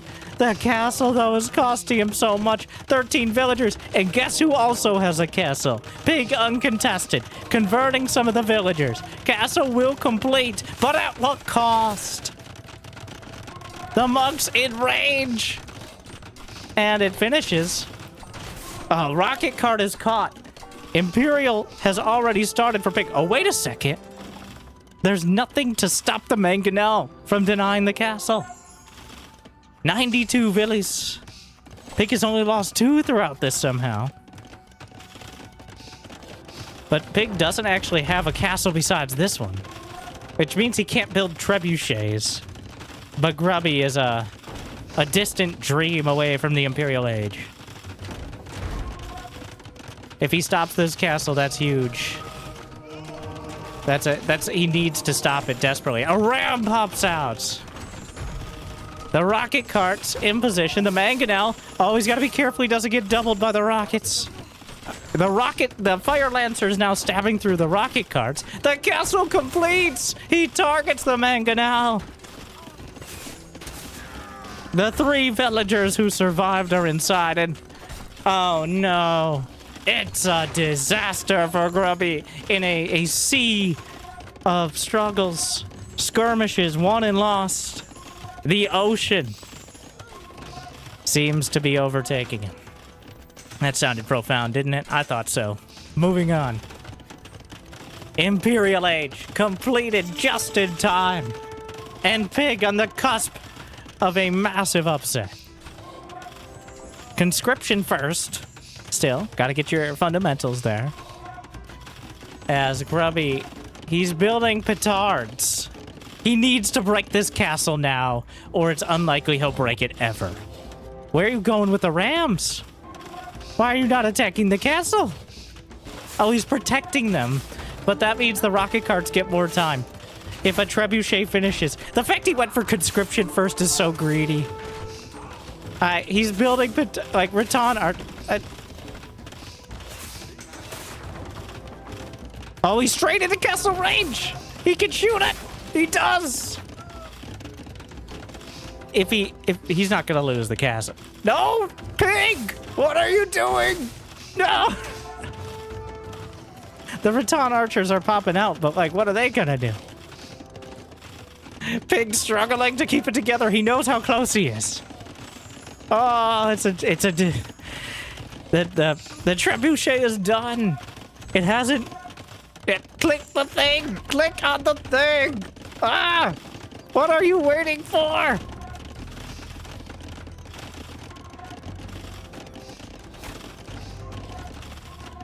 There's nothing else. It's 4 TCs. The trebs, they can't quite get in range. It's a very awkward spot, I think. Like, no, it's not. He could just siege. What's stopping him? Does he want to make sure he decisively wins the fight? But no, the trebuchets, he knows the trebuchets are on the way. I don't know what he's waiting for. But Pig with another castle. Maybe they were just struggling. Trebuchets are sometimes... They're not all there. Let's put it that way. Oh, another castle on castle war. Another situation that I think Grubby will get the castle first because of the commitment, but Pig will have it last, I think. Man, the castle that has stood for not long enough will finally fall. It's Imperial versus Castle Age. And the age is ending. As Pig takes a seemingly insurmountable lead. The pressure, the back and forth, the pressure on. The practice of the Chinese civilization. And Pig wins 3-2.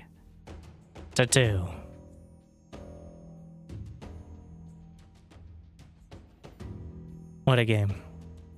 The practice paying off.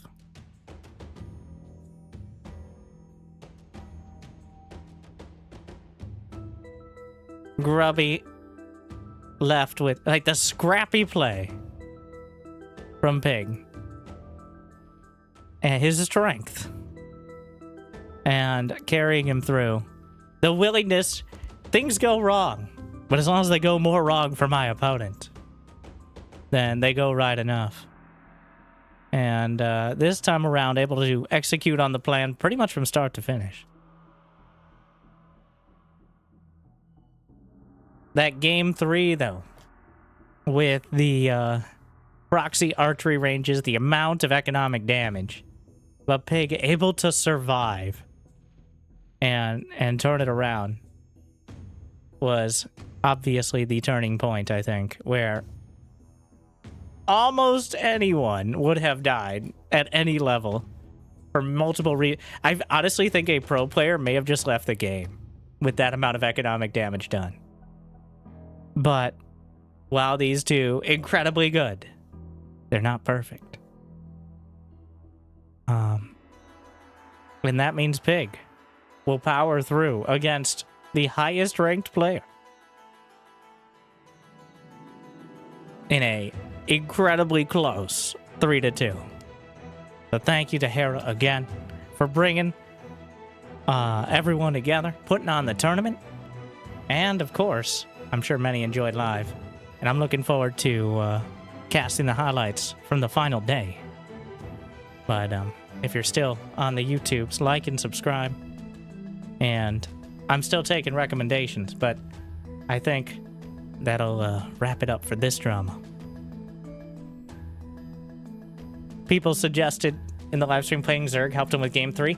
Oh yeah, playing Zerg is essentially just getting cyberbullied the whole game, losing your workers to random things that outrange you that you can't deal with. And still surviving and winning sometimes despite that. So, I would agree that that experience playing Zerg is definitely helpful. Even more than Terran or Protoss. The first of the day was Sing Sing versus Wagamama. That was a warm-up. Now, we did have the internet explode in the midst, which is why this stream says it was only an hour and a half, rather than significantly longer.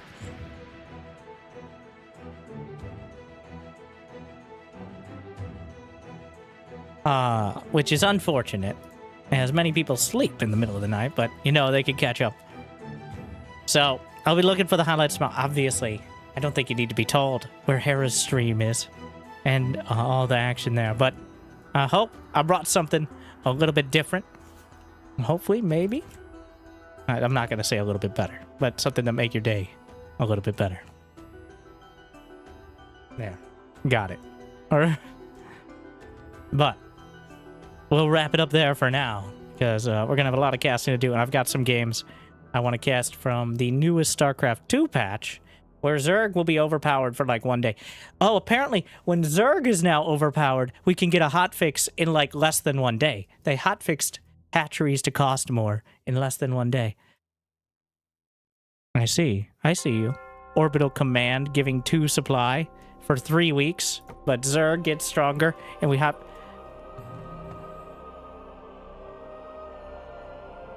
It's super broken, though. Like I said, from my first impression, the larva is completely broken. It's utterly... It's unbelievable. And nobody who's ever played the game at any level, any high level, would have suggested that. So I don't know how we decided that was a good idea. But I'm going to spoil a little bit for you. For you StarCraft fans out there, there are dozens of us. But these are not the results that you would usually... You know, everyone had Lambo sweeping Hero, right?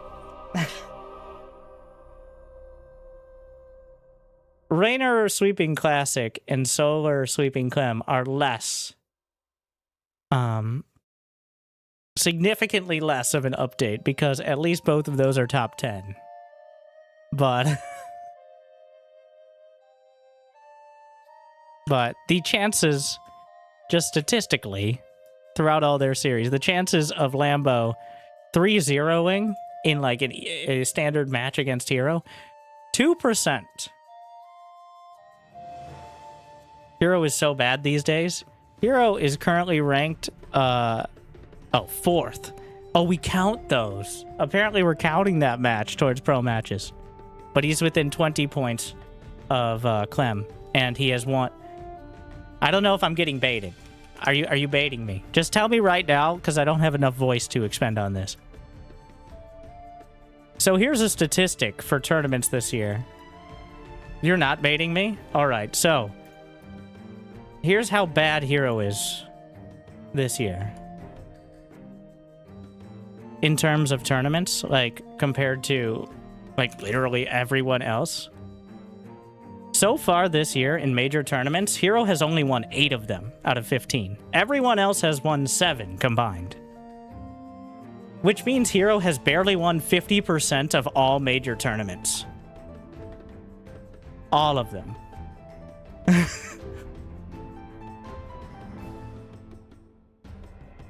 I did love this breakdown. That,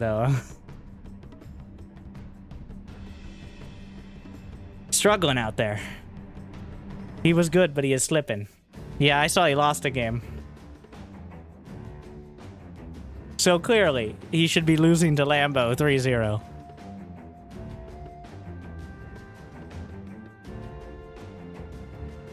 That topic came up enough? Yeah, because Hero, when he loses, he looks really dumb. Also, another fun fact, he has not lost to finals. If you look close here. Every time he's gotten to the finals of a tournament, he's won. Sometimes it's been a very dramatic process, but if he gets to the finals, he wins. So, that is, he's the most clutch player in the game.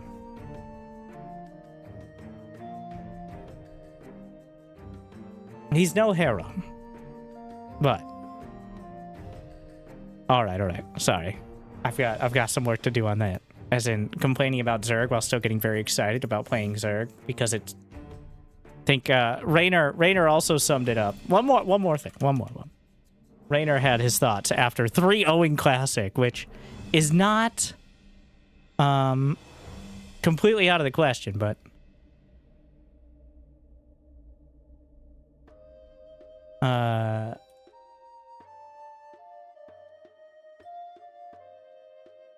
biggest smile I've had in quite a while.